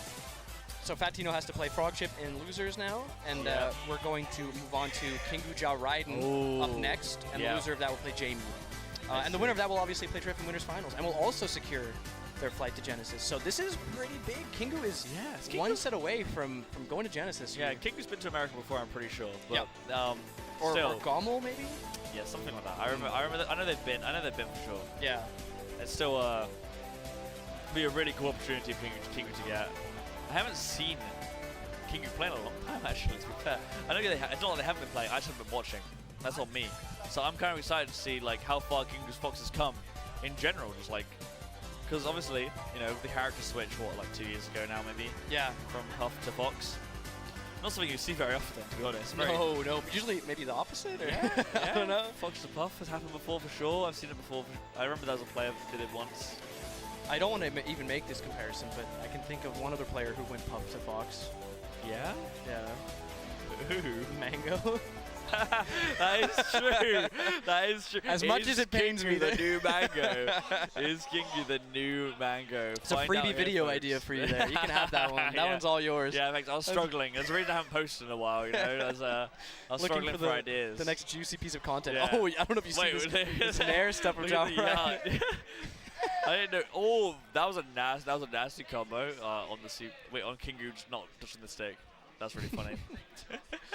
But yeah, not to be understated, of course, Ja Raiden also a threat here. Yes, one of the mainstays of European top 8s at this point, consistently placing well, winning Festa last year 2 over Moth. Yeah. So definitely also.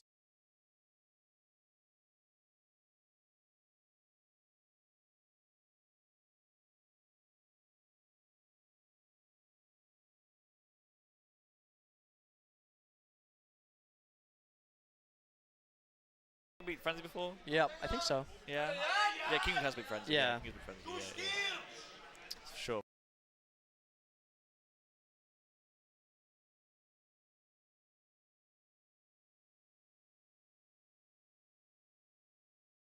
A Fox, I would imagine, is good at dealing with floaties because of having dealt with playing Puff and understanding sort of the idea behind, you know, what a floatie's looking for in a lot of situations. But I still think Ja is an absolute menace to fast fallers. Yes, absolutely. An absolute menace. I know for a fact Frenzy would just dread facing Ja in bracket. It's so strong. The punish game is ridiculous on this man. Down air here is going to kill. Yep, that's it. Taking a nice early lead, Ja Raiden in this set. What's Kingu going to present to us? What do we need to see from Kingu to even be able to compete in this matchup? Do you know much about it? About this matchup? Yeah, about this matchup. Yeah, I mean, it's kind of like Falco Luigi in the sense that, like, you don't want to overcommit to combos and stuff because Luigi has such easy outs, nair and things like that. So you kind of want to be a little careful, and you want to sort of bait those things to come out before you commit to doing something like an up air. But then Luigi can use that to their advantage, right? If you let them down for free, they're going to take that. They might not even have to commit to anything. Yes. And again, like tech chasing, down smashing, things like that is all in Luigi's cards. Up throws. Really nicely done by Kingu, though. That stock was clean. Yeah, I mean, after getting kind of rocked the first stock, just kind of send it back straight, return to sender. Yeah. It was like, we can do it. We can do it straight again. As good, but now, Ja's punish game coming into the mix. Tech chase. Get the pummels as well, getting as much percent as we can. Not quite dead yet, though, Kingu. Oh, rough take. Oh, what a tech. But that's still going to kill on the other side of the stage. I'm sure that gap wasn't what Kingu wanted to see. Oh, dash attack raw at 30%. That cannot be what Kingu wanted. Chain grab coming in from Yar. And here's the problem. You're in the blender now because you can only go back. Oh, yeah, true. Yeah, it's ridiculous. You can't get to that platform. 74%. The Nair's coming out again. What's the up? He doesn't find it. Thinking Kingu's going to be a little more antsy. We're moving out of shield there, but Kingu not biting just yet. Maybe fishing for the shield drop. The Prof classic. Remember when Prof would up smash people when they shield drop? That's the Prof. Yeah, it's gorgeous. I still see it. Whenever I see anyone do it, I call it the Prof. It's patented. Ooh. Sorry, but that was really impressive. Ja Raiden clipping the ledge specifically because you have no wall to ride on. If Luigi side B's under the ledge, you're just kind of dead. So it's a high commit option to just sort of like try to hit that ledge with your side B.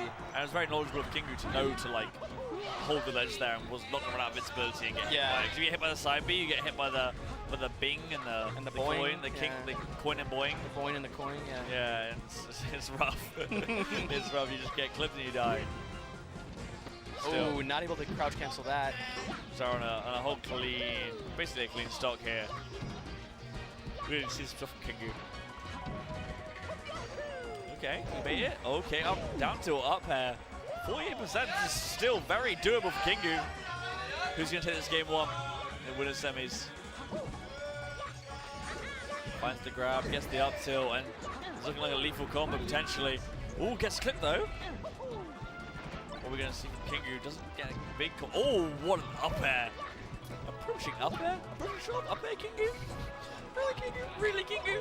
Really? Insane stuff. It's still mega even. Anyone's game. Yeah, one strong opening here from Kingu. Looking for maybe like a soft nair into up smash, something like that. Soft nair into up air. Oh, but the grab. You do not want to get grabbed there.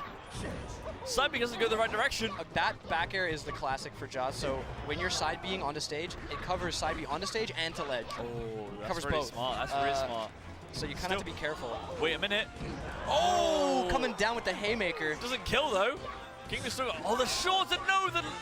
Oh, and that's gonna do it. Yeah, and Ja Raiden with the deserved pop off there, holding it together till the bitter end. And you saw Kingu shake his head. You know, obviously knew that double jump out of the corner was wrong. Like, obviously knew that was a very antsy option, and I'm sure we won't see it repeated. I think of most people. Jaws left. Oh, he's getting his water. I think of most people, Kingu would be one of those people who would be very disappointed in not capitalizing off getting multiple chances to win neutral again. You know, you're at high percent, you come back a couple times and you lose all of those because Kingu's a really knowledgeable player in terms of neutral, in terms of understanding how to force situations, and to not capitalize off that in a situation like that that's so important, it must be frustrating. But he needs to shake it off and get into this next game because Ja Raiden's riding some momentum. Oh my lord. Who would know to do that? I've never seen Luigi do that. We're just off the stage to forward air to catch Kingu just dropping below the stage off that throw is crazy knowledge. Insane stuff. Ja impresses me every time I watch him. Oh, catches the full hop as well, that forward air. Mad stuff. The way he slips into center as well is so impressive. He just finds little nooks to slide through with wave dash. But Kingu finding that trade as well to kill off the top. A very early percent as well, like 70 or something. Again, if you're picking Yoshis, you better be killing early because otherwise, what are you doing? Oh, Edip's on stage, but Ja was ready for it. Oh, my. Get scooped. Ja Raiden, everybody. It really feels like in these early stocks, Ja Raiden is getting like 1 or 2 hits and bringing it all the way. And Kingu's kind of struggling to find that. But that's kind of the matchup, right? Because Luigi, like, you're going to maybe dominate Luigi in neutral just because you have those better hitboxes, sort of faster movement, things like that. Although, granted, Luigi's wave dash is insanely fast. But you have this, like, one-frame move, to deal with everything. But Luigi is just going to hit you like a truck, so you better make every neutral count, every neutral win count. Something that Ja, I think, is, like, so good at is, you know, like, plays on rhythm? Ja's rhythm is so wild. Yeah. Like, it's all over the place. The metronome is going crazy. Like, it feels like he's just like in, out. Nothing is on rhythm. Everything is offbeat to catch you at any moment. And this back air, is it gonna be a free stop from Ja Raiden? Oh my goodness, yeah, quick one. Was that a minute? That game was a minute 45. Minute 45, Jesus. Wow. All right, so Ja Raiden 1 game away from securing that Genesis flight. Yep, looking to take it quick. Kingu obviously not having that. Going to Pokemon Stadium instead, thinking maybe Yoshi's isn't such a good pick. Similar things that we were talking about with Puff, with Peach. It's like you are going to die earlier too, you know? And Kingu did find that early kill, but it wasn't enough to actually like tip the scales. Yeah, Kingu looking stronger out of the gate this game than any game we've seen so far though. Can close out this edge guard, that would be nearly a perfect stock. A little more mustard on that up 0 to death actually. Yeah, did find that. Took no damage. Great stuff from Kingu. JV5? Never mind. In what world? I would like to see it just once. That'd be insane. Imagine you go down 2-0 and then you just JV5 your opponent. Yeah, but then if you lose the set, by the way. If you lose the set, it's even worse. After JV5ing your opponent, I think. Yeah, true. Oh! Not gonna kill just yet. Kingu seems to be picking up on something. Ja Raiden waiting until the very last minute to get that Nair out to interrupt Kingu coming up to meet him. Finds the backhand trades for the down air, but neither of them die. The rapid jab. Level 9 CPU, it works every time. Oh, Kingu baits Ja to go for the up air and actually finds the kill. Up 2 stocks in this game 3. Has Kingu discovered something?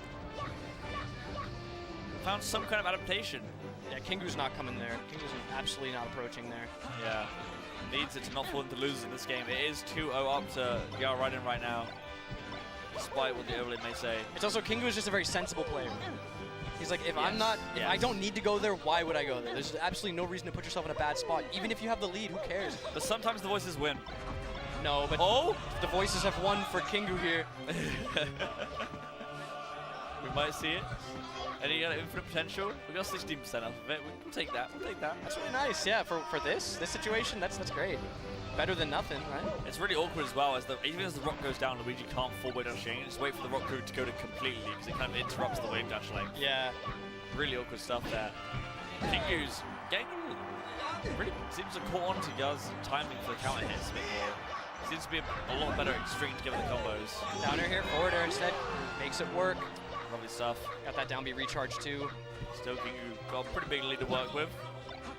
What are we going to see here? Hold center, does not commit into the corner for no reason. Obviously from Ja.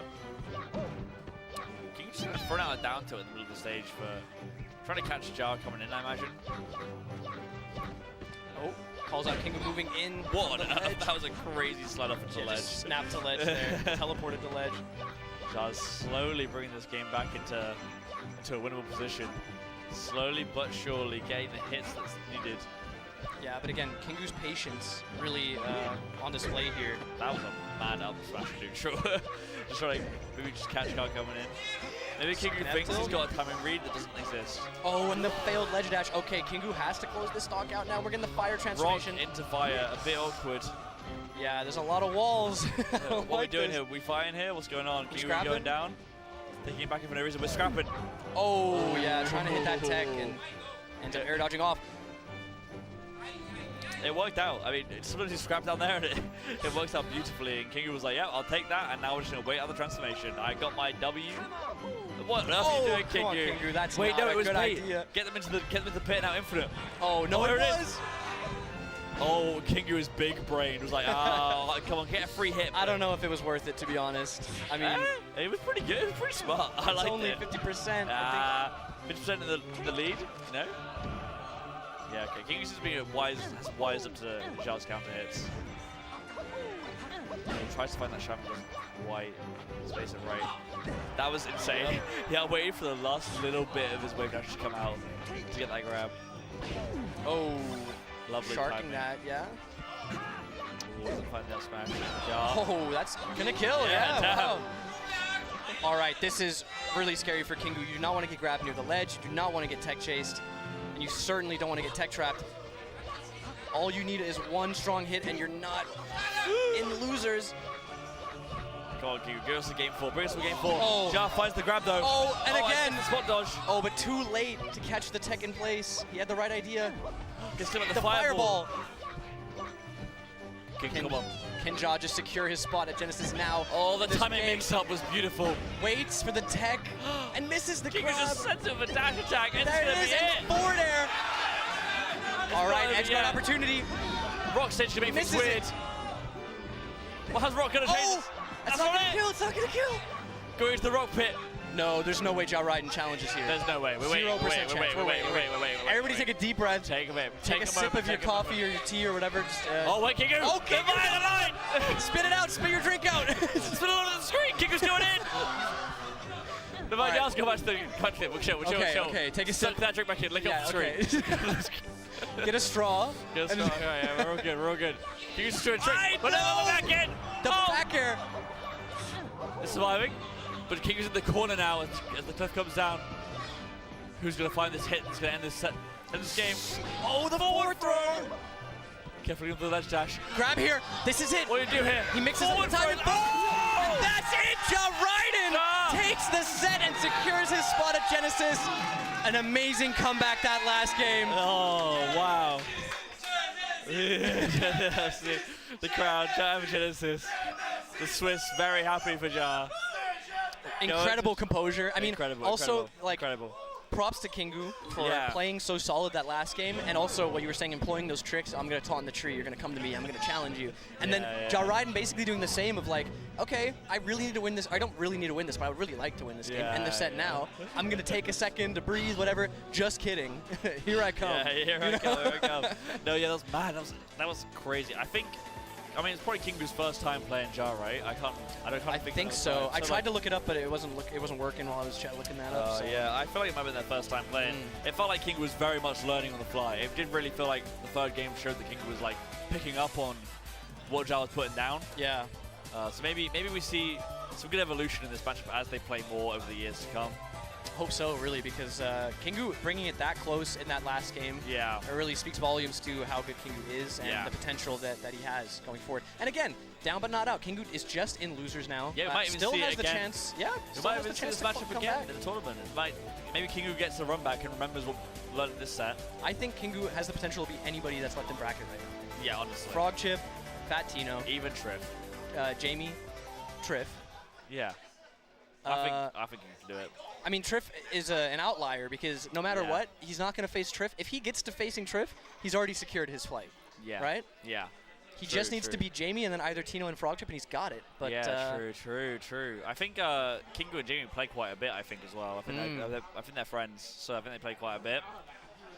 But next up, we've got Tino and Frog Chip. This is sure to be an absolute slobber knocker. Surely these fellas have been playing. I am not sure. Frog Chip doesn't come over from Ireland all that often. Okay. So I'm not actually sure if these two have met. I mean, they might have done in Major 4. Let us know. Hit us up with the deets. Well, what we got? I'm checking. I'm typing as fast as I can. As fast as you can. Faster. We need I'm thinking about it. It's all in my head. Yeah. It's 1-0 for Tino. Or it's, 1-0 for Tino. 1-0 for Tino. So they met and the last time they played was at Pantheon. So that was a long ago. Yeah. It was 3-0 for Tino. So Frog Chip, obviously, I think, got a lot better since Pantheon as well. Yes, but so did Tino. Yes, I think, obviously, though, there's the thing, though, level differentials, right? If you're a level 59 character, you're leveling to 60. It takes a long time to level to 60. It takes longer to level 59 to 60 than to, 55 to 59 maybe sometimes. Okay, I see what you're laying down. You get what I'm saying, right? So if Frog Chip's improved and Tino's improved, Frog Chip might have gotten the same amount of experience as Tino, but Frog Chip's probably increased in level more. Right. So the gap is probably closed still. Even if they go through the same amount of experience, the gap closes. But maybe Tino prestiged, and now he has the special the special Dragunov skin.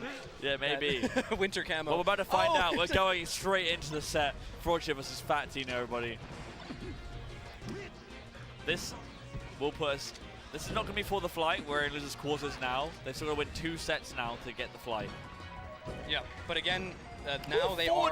That was insane! Frog Chip coming out with a bang! That was Lucky-esque. Lucky-esque, yeah. Forward. Reverse forward air to drill on platform reset. That was crazy. Waiting for the roll in, and Tino gives it to him. Frog Chip coming out swinging. Oh my god! Frog Chip putting Tino in a clip right now. Okay, yeah, couldn't close it out, but still, that's so impressive. The mix-up, layered mix-ups on that combo. What are they feeding this boy over an island? Absolutely insane. What do they feed foxes over an island? Mint and Frog Chip, they're both crazy. Tino going down there though.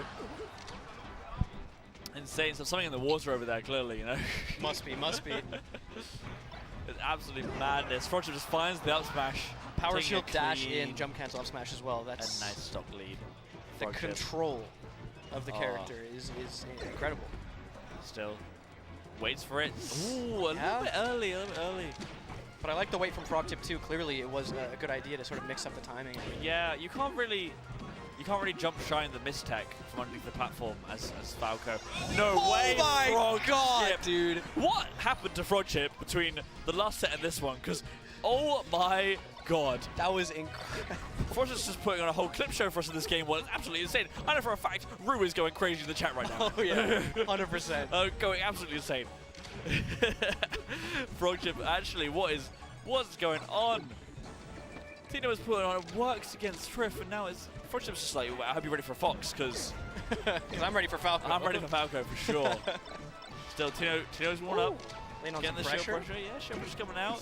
Finds Yeah. that smash. Nice find, the slide off shine back air. That was very, very smart. Still, definitely a team not over yet. This matchup is easy comeback material. Falling up airs from Frogtip. Ball finds the up. Oh, the S smash jab makes up. And as I was saying, it's basically all even now. Melted. If Tino takes this game, it's going to be an extremely high damage to Frogtip's mental game. Yeah, I mean, again, it's like, it's a question of how composed are you to be like, okay, I had control of the game, I just need to not do whatever the hell I was doing at the end, right? Yeah, Like, just tap into whatever was going on at the start. But it's so much harder than it seems. Oh, that really being good said, I mean, patience. Tino's close to 100 now. Frogtip is putting in the work to close this game out. Still. Okay, now yeah. weird up. That kills. That's crazy. All right. There's also a question of what exactly Tino had in mind there, because it was sort Yeah, of... he kind of just jumped. And he just kind of jumped on the stage. Yeah. I imagine maybe he was aiming for platform or maybe a re-grab on ledge and he missed. Last time, sometimes your brain just fries and you just jump and you're like, I don't know what I wanted to do here, actually. I You just get, jumped. like, option overload. Yeah, like, option overload. overstimulated, Like, I you don't, know? and then you just don't choose anything. Like, oh, well, guess I'm here now. Like, I could My do 50 bad. things, but which one? And by the time you thought of it, it's already too late to do any of the 50 Spacey things. dilemma. We have so many options from ledge. Which one do we choose? Our characters are too good. It's just, it's just not fair. Still, Tino's not letting that last game get him down. He's coming out of this one swinging. Takes a nice early lead. Frogtip, unfortunate SD there. But no thanks to Tino there. I mean, that wasn't just a random SD. Counter hit was crazy.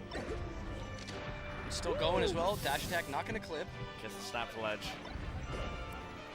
Oh, another one. down tilt. Tries to chase Tino off, but so smart to drop low there. Gets the roll in. Froggy's looking like a menace still, despite getting caught in the wretches of Tino's combo game. Not letting that put the fire out. Frogtip still got it going. The flame's still burning. Oh, nice try. The F still kind of resetting Tino there in a weird way. I don't think Frogtip was ready. Yeah. Maybe look for jab and just didn't let go forward fast enough. I think grass stage coming up here. Can Frogtip get out of the corner? Oh, okay. Is the transmission going to best the combo? It does. That platform coming in clutch. So going down. Okay, can we find our way back in? No, Tino finds a lovely back air. You just gotta stay composed. You do not want to get pillared up to the top here. From either character, to be fair. Fox can do it too. Oh, that laser caught the jump as well. Tino's gonna double find jab, nice. Oh, Tino doesn't find it. Can we cover the edge here still? We can. So for those wondering why the double jab is so important, at least I think from this situation specifically, it's going to cover the fast fall and the normal fall. So the first jab is for the fast fall, the second jab is for the normal fall. And that way you end up hitting them, they can't grab ledge, they drop below, and it's a lot easier of an edge guard than trying to deal with somebody who is above you. Noted. I probably would have gone for like F tilt or something and been too slow. Yeah, or you got to time it right. Like that's the problem. The timing is always the tricky part. Jab is the same. I mean, jab also the timing is really tight. Okay, I thought this was Tino's game, but Frogtip's just erasing this stock right now. Where did it even go? Well, how does Tino 100%? I was thinking about jab on the ledge. I was learning lessons. I was learning lessons, taking coach lessons from Metafio versus Whale. My PayPal is versus Whale. Still Tino looking to Oh, he tries to go for the messes it suicide up. dare, but hesitates a sec. And dies. This is basically anyone's game now. What's Tino going to do with the invincibility? Doesn't find much. Okay, if Frogtip wins this game, this is going to be a reversal of last game. Wait, did Tino win last game? No, Frogtip won last game. It wouldn't be reversed, but it would be a reverse of a situation. And Frogtip Yeah, there we go. No, wait, Nice Tino did win last game. No, Tino got up smashed. He did the weird thing at the ledge. I got up smash. It's 1-1. Oh yeah, true. It's 1-1. It's 1-1. It's 1-1. Okay. If everything's messing with my brain. Yeah, that lesson it was too much. It was too much. Yeah, too much information at once. Learned too much too fast. I need a breather. Unfortunately, I cannot get one. Tino's not going to give it to me. Look at this combo. 0 to death potentially. It still is. Oh, it still is. Oh, okay. Yeah, giving up ledge. Could still be. Oh, no, there it is. I mean, could still be a 0 to death from it could be. Chip. Oh, never mind. All right. We're back to normalcy, some might say. Down smash. Kind of a lazy option, but it works, you know? Yeah, I mean, if they're not ready to tech it, it's just going to work. It's kind of a matter of like, oh, it's, you know, it has counterplay, but your opponent has to hit the counterplay, right? So. Yeah, when I called this a Schnobber knocker, I was kind of just hoping, and it has been, for sure. Oh, yeah. It's been like a big lead from one player, and then suddenly it just starts bringing it to the closest game of all time. Like, both times, they're just clipping each other up. It's crazy. Yeah, we have had great sets so far this top 8. If you guys have been tuning in for the whole thing, you know. That's actually gets the arms attack as well, Tino.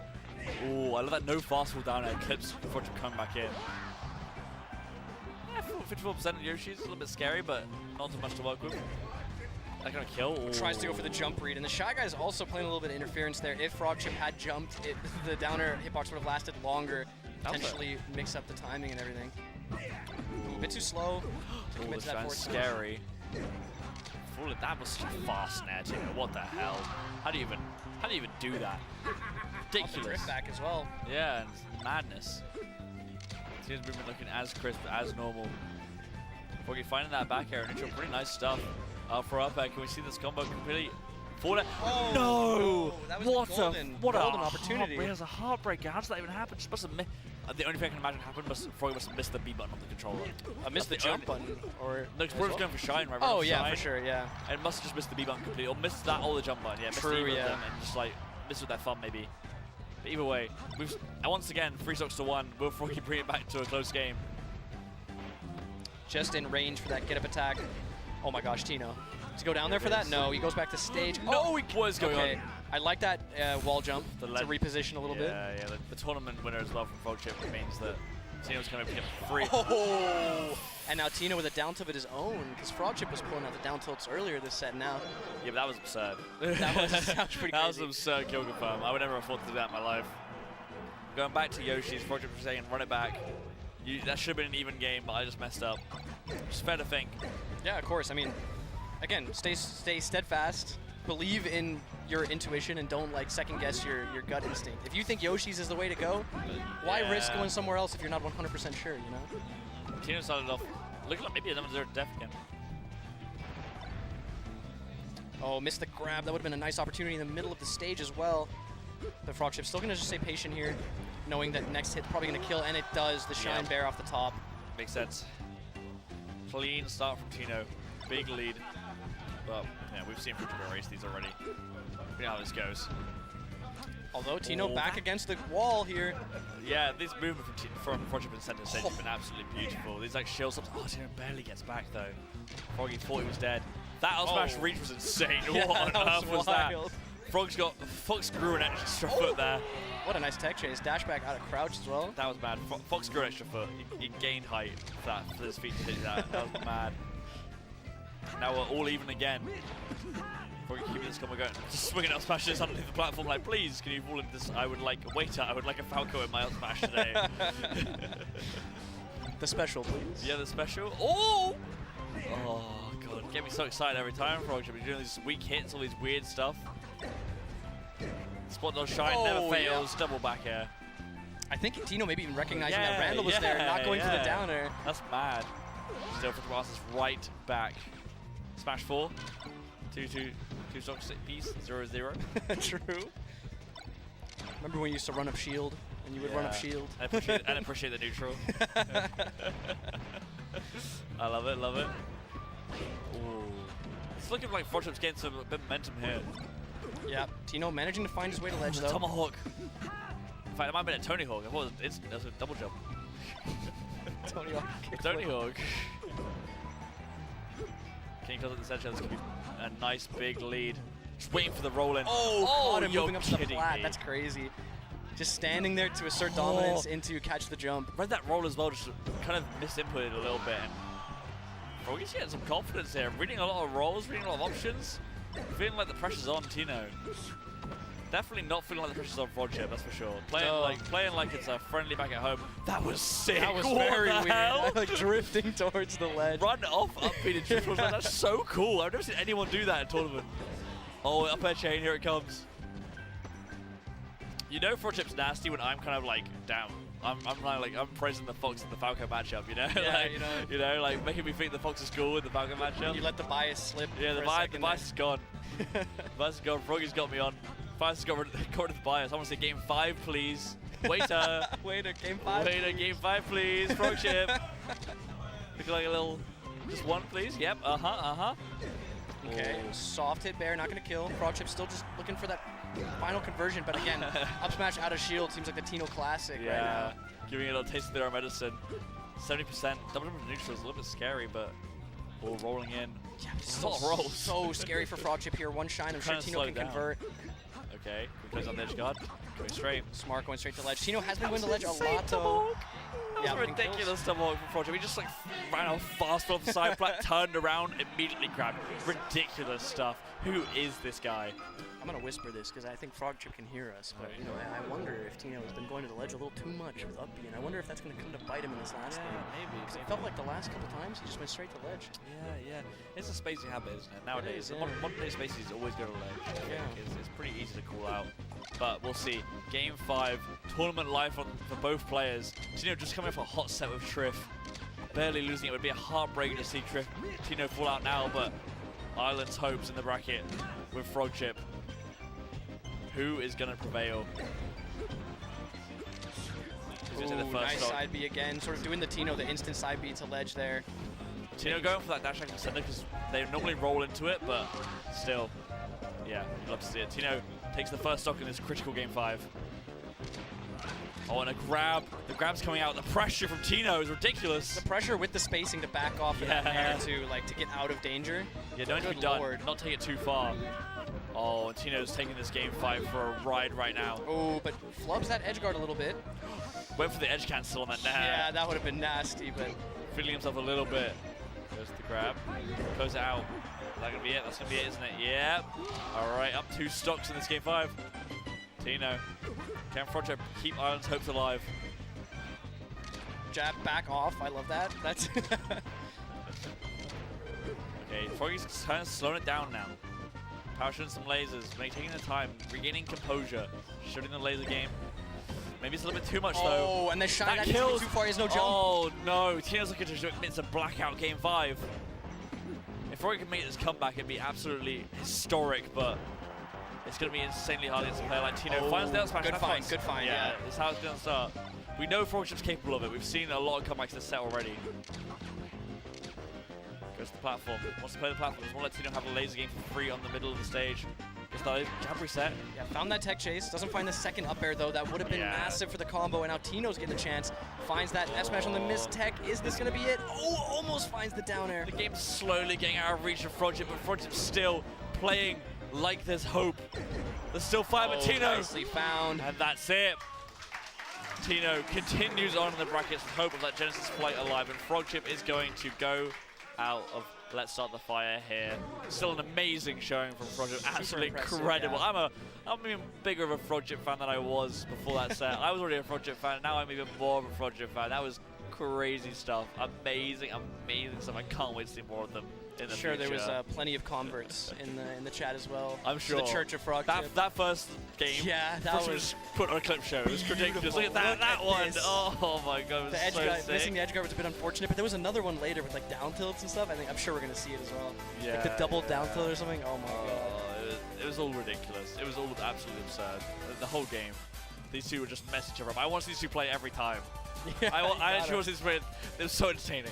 Is it this one that I'm thinking of? Oh, this was so nasty. Fire. Yeah, that was really nice. And the shine turn on up here for no reason, just for style. Just a timing mix up, you know? Yeah, it was a great timing mix up.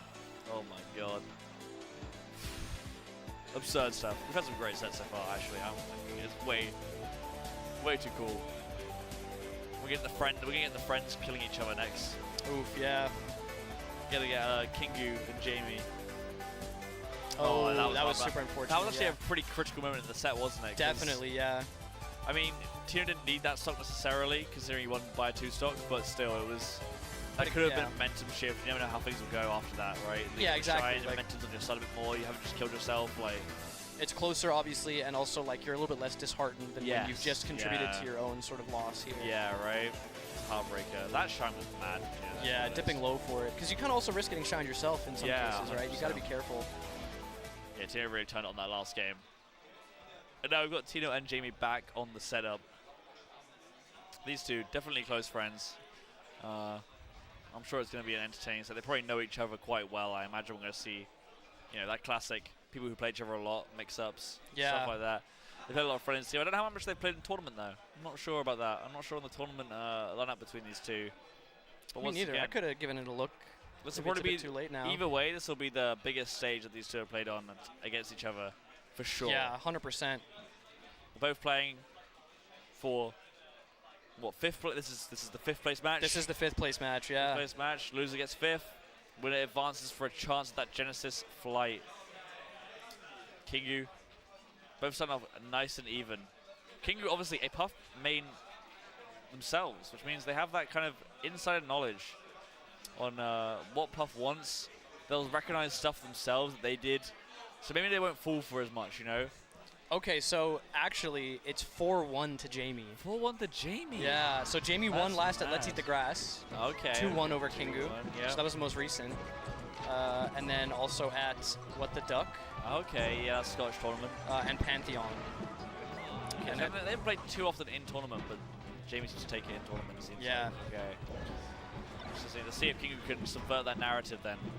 And Kingu with the U tag as well to mess with people, because people who have come up on Slippy will have the code or whatever. That's really funny. It doesn't actually have U above your head, does it? You can do that, yeah. Can you? Yeah. That's really funny. I didn't think that was that makes sense. That's so silly.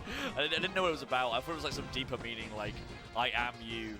Oh yeah. Like I am you. What a call out from Jamie to get that stock and continue to hold on to that lead.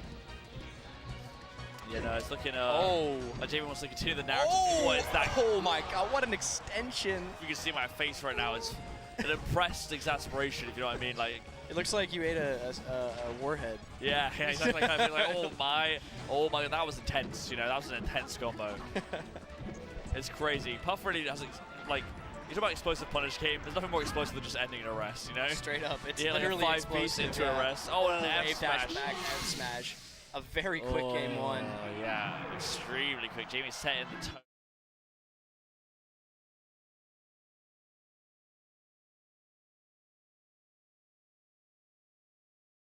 Doesn't want that in the debate experience. Yeah. So I'm sure we're expecting more, but Jamie's saying, I don't give a crap. Oh my God, opening up. I don't give a damn what you've been through. I'm going for that flight. The strongest start you could have potentially to a game. It's just ridiculous. Still, Kingu's like, yeah, it's FD. It's FD. It doesn't matter necessarily that much. You can take one up for a rest of FD. It's not that big of a deal. Maybe more than that, you're looking a little bit dicey. Still, not too big of a lead. Hold center from Kingu. Do some more top holds. Just trying to find that kill. Fish for the back Finds that grab though. Down throw here because up throw isn't going to give you the up air. So looking for the tech chase. Oh, that's Kingu's shaking his head as well. Yeah, that's a really unfortunate flub from Kingu to just get clipped by that. Because even just to wake him up tilt, it's kind of like a kind of scrubby option that just pays off sometimes. It's the whole the mentality of oh, it's a bad option until you're not expecting it, and then it's a really good option. Oh, if you think you're playing a really good player, you're gonna give them enough respect, they're not just gonna wake up tilt you. Why would they do that? And then they do it. It's like, oh, okay. Yeah, well, cool, I guess. And then I need to lock in. That's unfortunate because he kind of only got hit by it because of the flub as well. Yeah, exactly. It shouldn't have worked, but it didn't. It kind of feels even worse to get hit by at that point. Exactly. Yeah. It's like damn it. Jeez. Yeah, jeez.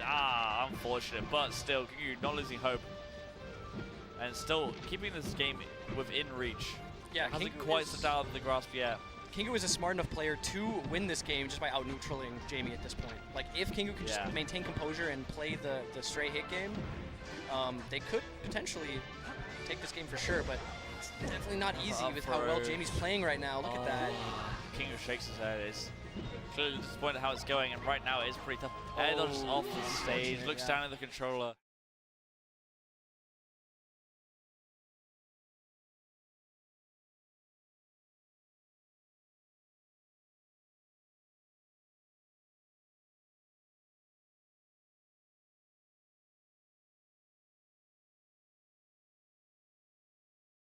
All right, running it back. This time, hopefully, a stronger start for Kingu. Yeah, hopefully. I definitely wouldn't count Kingu out at any moment in this set. Yep. Hopefully, can overcome the frustration, play with that anger, play with the anger. I have a feeling if Kingu wins this game, Jamie's not going Dreamland. You have a feeling? Okay. Strong start for Kingu, 0 to death, wonderful start. Opposite of last game. Yes. And now let's see Kingu the out controller replug in, resetting the mentality as such. Sometimes you just need a placebo. Unplug yourself. Replug yourself in. It was a metaphor for him. It is entirely possible he did have some controller issues there for a second. Yeah, it's entirely possible. But it's also possible that it's just like a mentality thing. Yeah, If I replug, I can get back into this, you know? Yeah. It could be either or, you never know, really. Oh, missing the grab. Rest of the set as well. Kingu looking immediately quite a bit stronger in this game. Feeling like a bit crisper.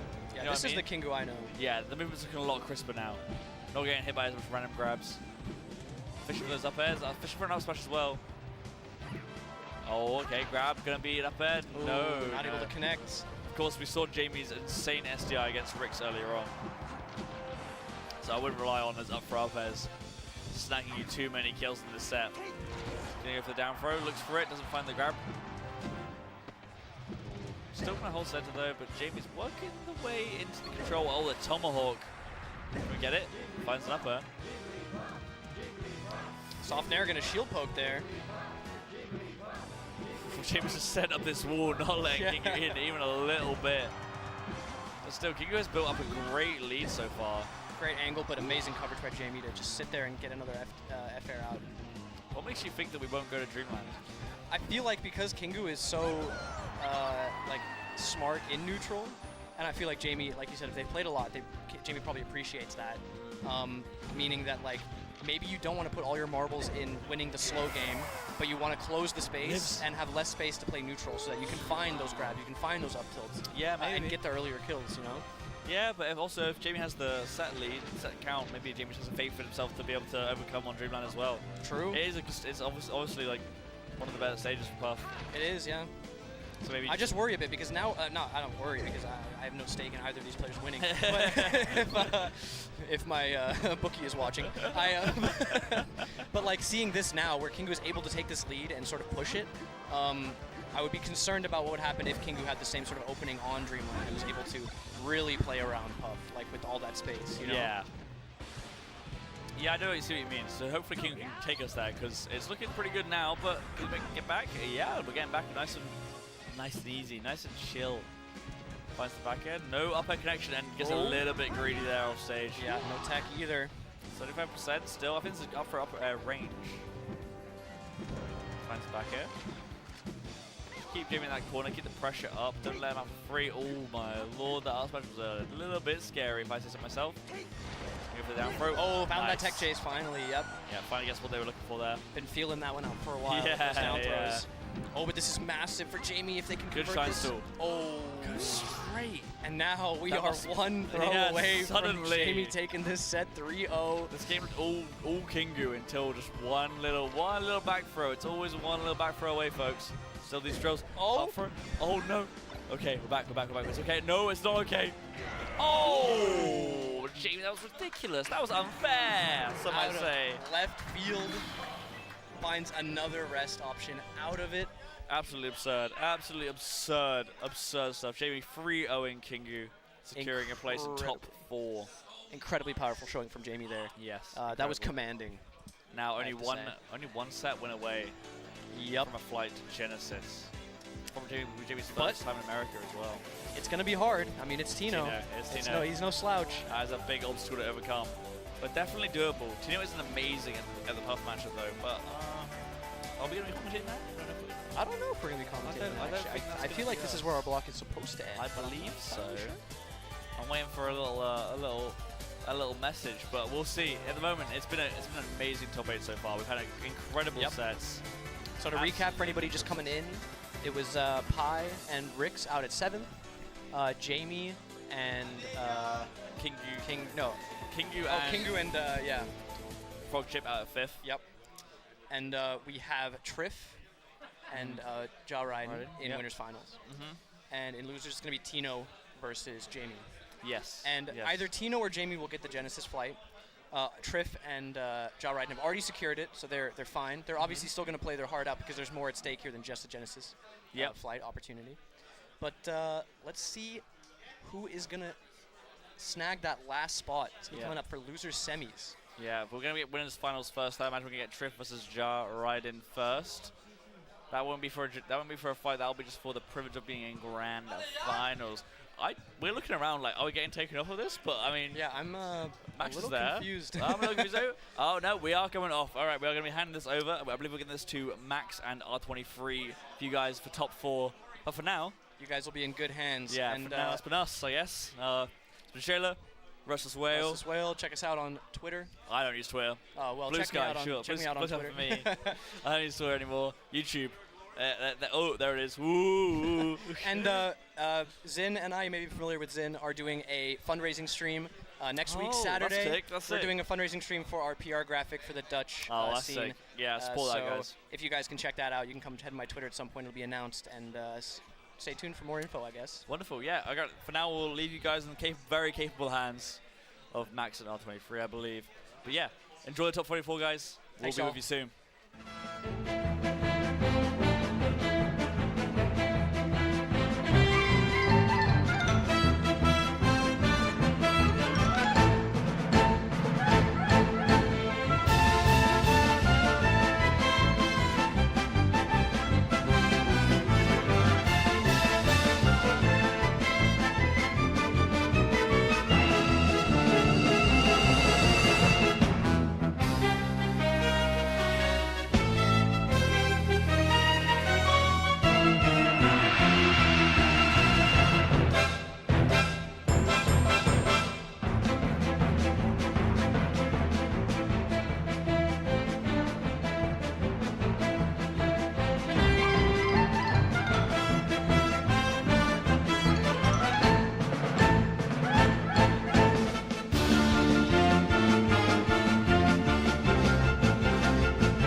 Hello, today I am joined by Sean, Tankwood Shoes. Our resident hairline expert. I thought I'd pull you in for something I know you know a lot about. So I have with me some pictures of some UK player hairlines, and I want to see if you can identify them. So here is the first one. I feel like this is an easy one. I should be able to get this. Is this someone I know? Everyone is here today. Do I get a hint? No. Is this overrated? This is... I can't... They've all come up. Mo! Oh, okay. Okay, next up. Can you guess this one? That's Kingu.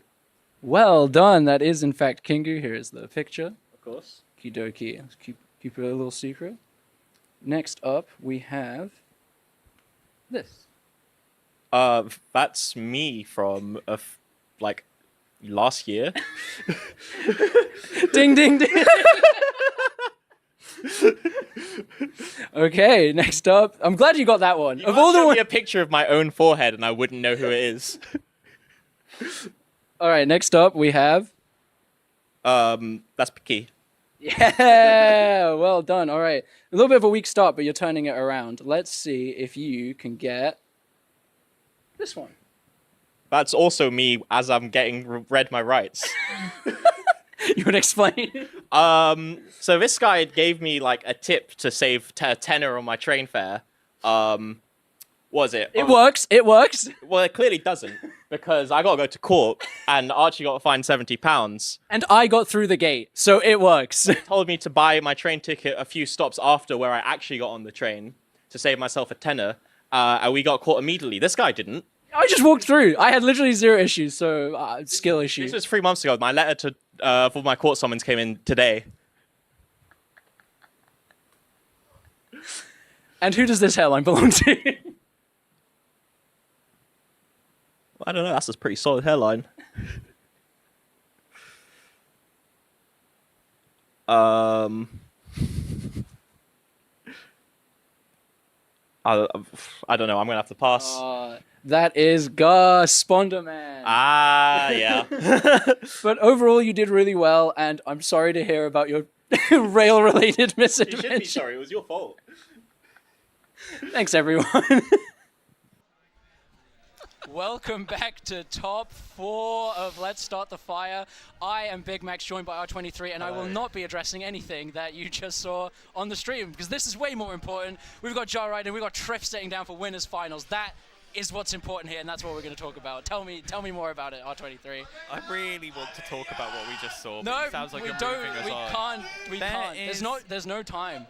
There's Peach and Luigi. We will not have time to discuss anything but the game in front of us. This will be good. I'm really excited for this. These two really great players, both had a bit of a tough time getting here, really.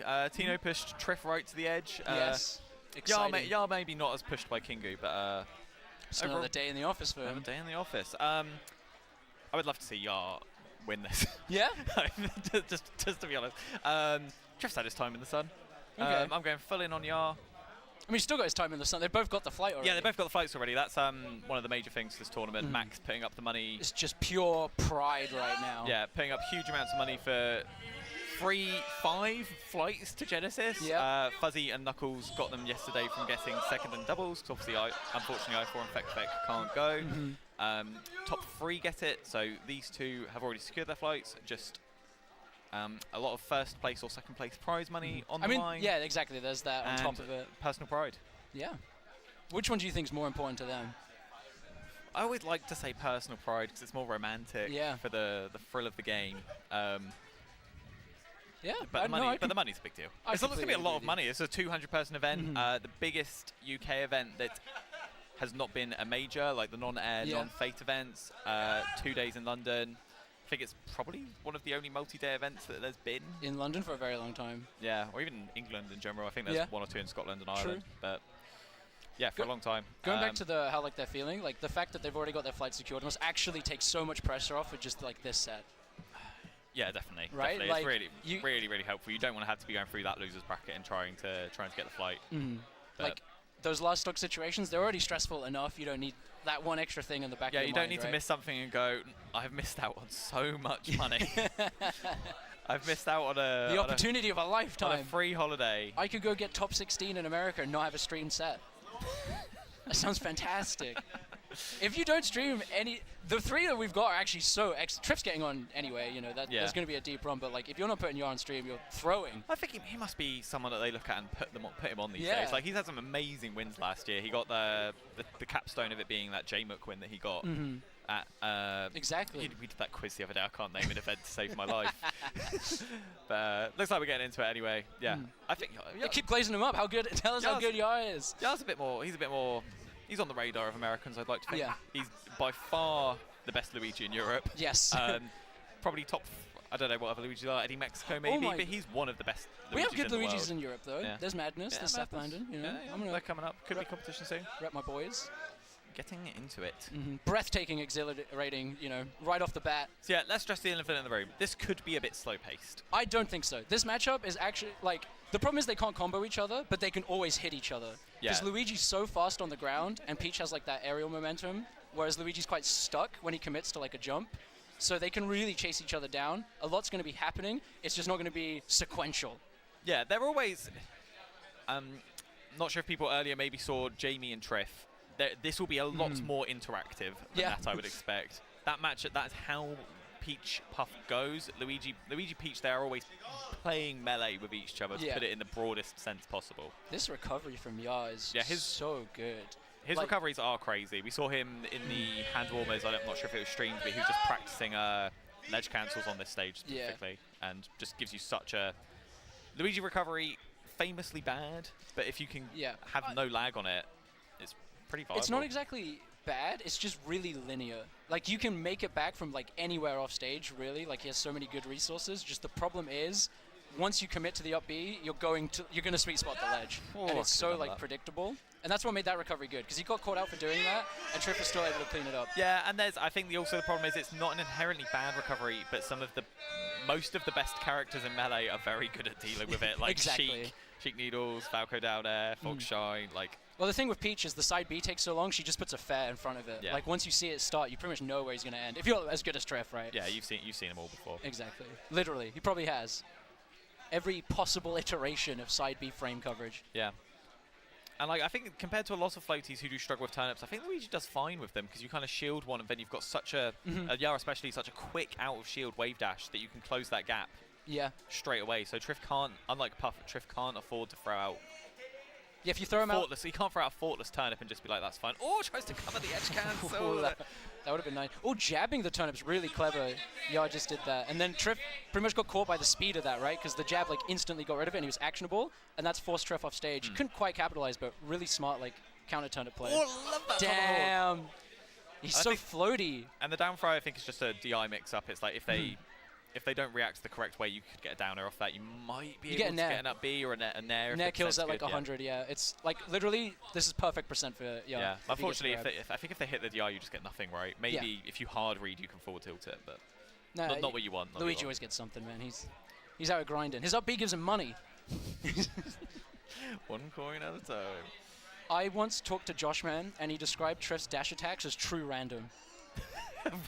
Like, elaborate. Literally impossible to predict. He'll be dash dancing, and you just have no idea, and you're getting dash attacked. Yeah, you know it's coming at some point. Oh, I think that was good to get hit by the turnip there, but maybe not. It's awkward. I think he might have been trying to get hit on the other sides that he went towards the stage, but tough to do. Triff still at this crucial 110%. Yeah, how much extra damage can he put on here? This is the crux of Triff's playstyle. Yeah. The way he tacks on extra damage.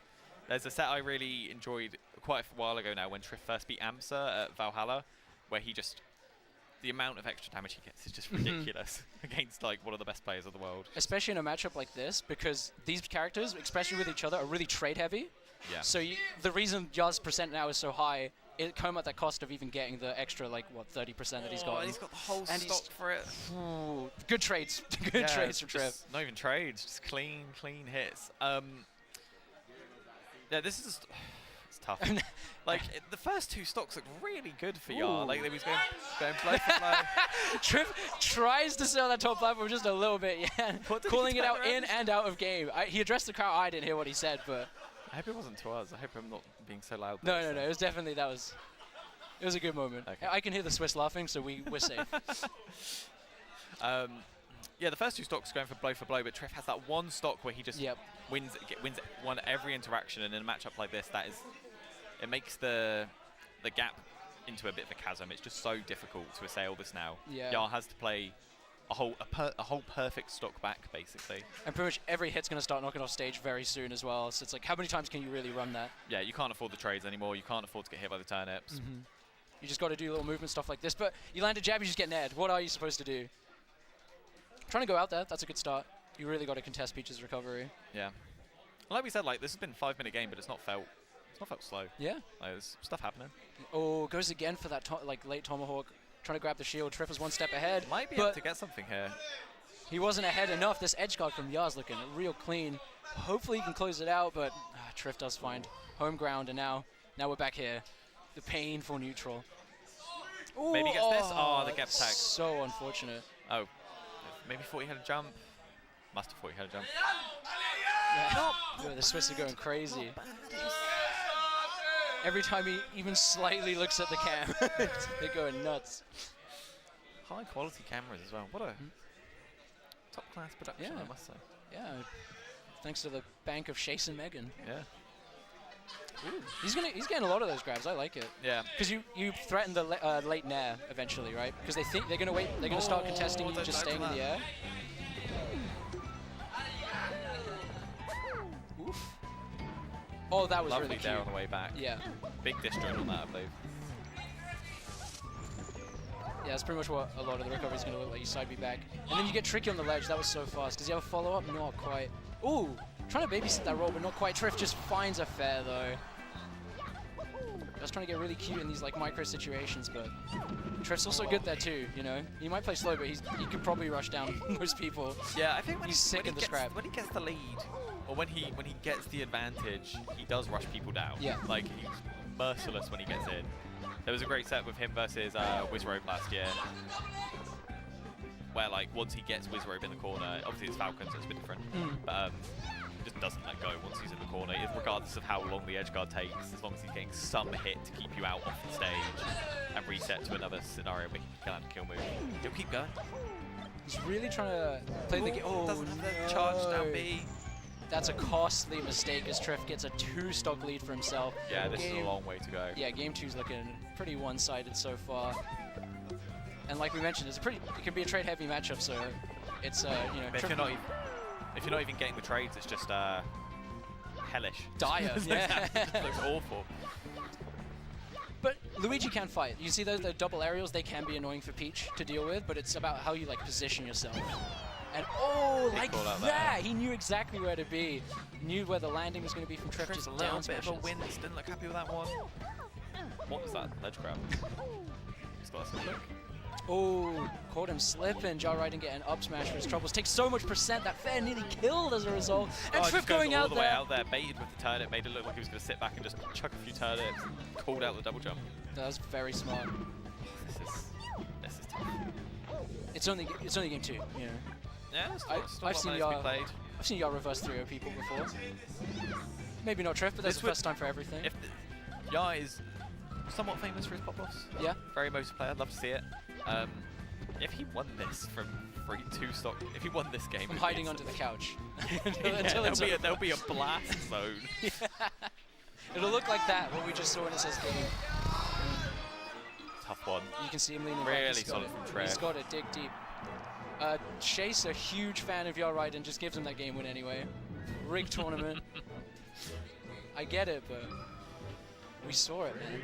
Yeah, I don't mind the change of stage. Still a good stage with a low ceiling. Yoshi was rough. The transformations might be helpful for Luigi. I don't know. Oh yeah, those transformations. I keep forgetting. Until they happen, I keep forgetting. Yeah. Should we discuss people's opinions on Frozen and Frozen? No. Bit tedious. Been done a million times.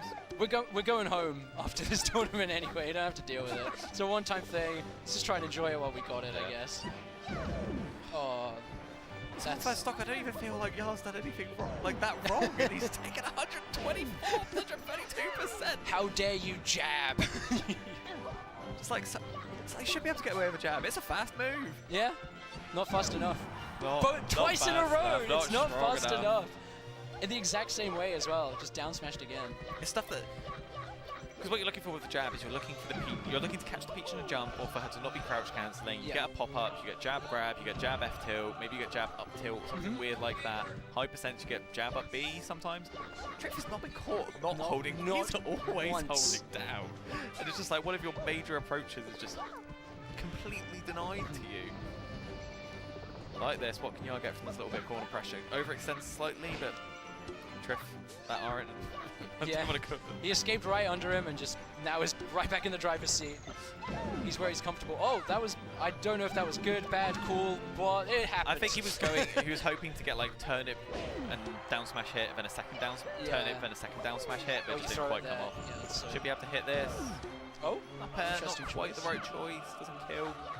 Still trying to shock the landing, but not quite landing anything. But at this percent, you know, eventually he is just going to go down. It's about how much he can take on the way out. Yeah, and he's already got so much. Like, he might... It's really hard as well when Peach floats super high, which is what Triff is doing for a lot of his recovery. Because as Luigi, to get that high, you don't have drift, right? So you're kind of just showing your cards the moment you go into the air. Yeah. And Peach is so quick, you can just react. Yeah, Peach has a ridiculous amount of drift, so, and the float, obviously, so you can get around it. Yeah, down stocks again. It's so frustrating for him. Yeah. Because knowing Ya is a true competitor, like we said, oh, it's nice they've got the flights. He doesn't actually care about that right now. He wants to win this set. He's been working to beat Triff for a long time. Maybe needs a little more work, but... That's the thing, it feels like he's just always going to need more work. Yeah, even in the scraps where you'd think Luigi would win, Triff is mostly just getting ahead of him. Well, he just gets out. He just times the roll correctly. He times the dash attack correctly. Down smash.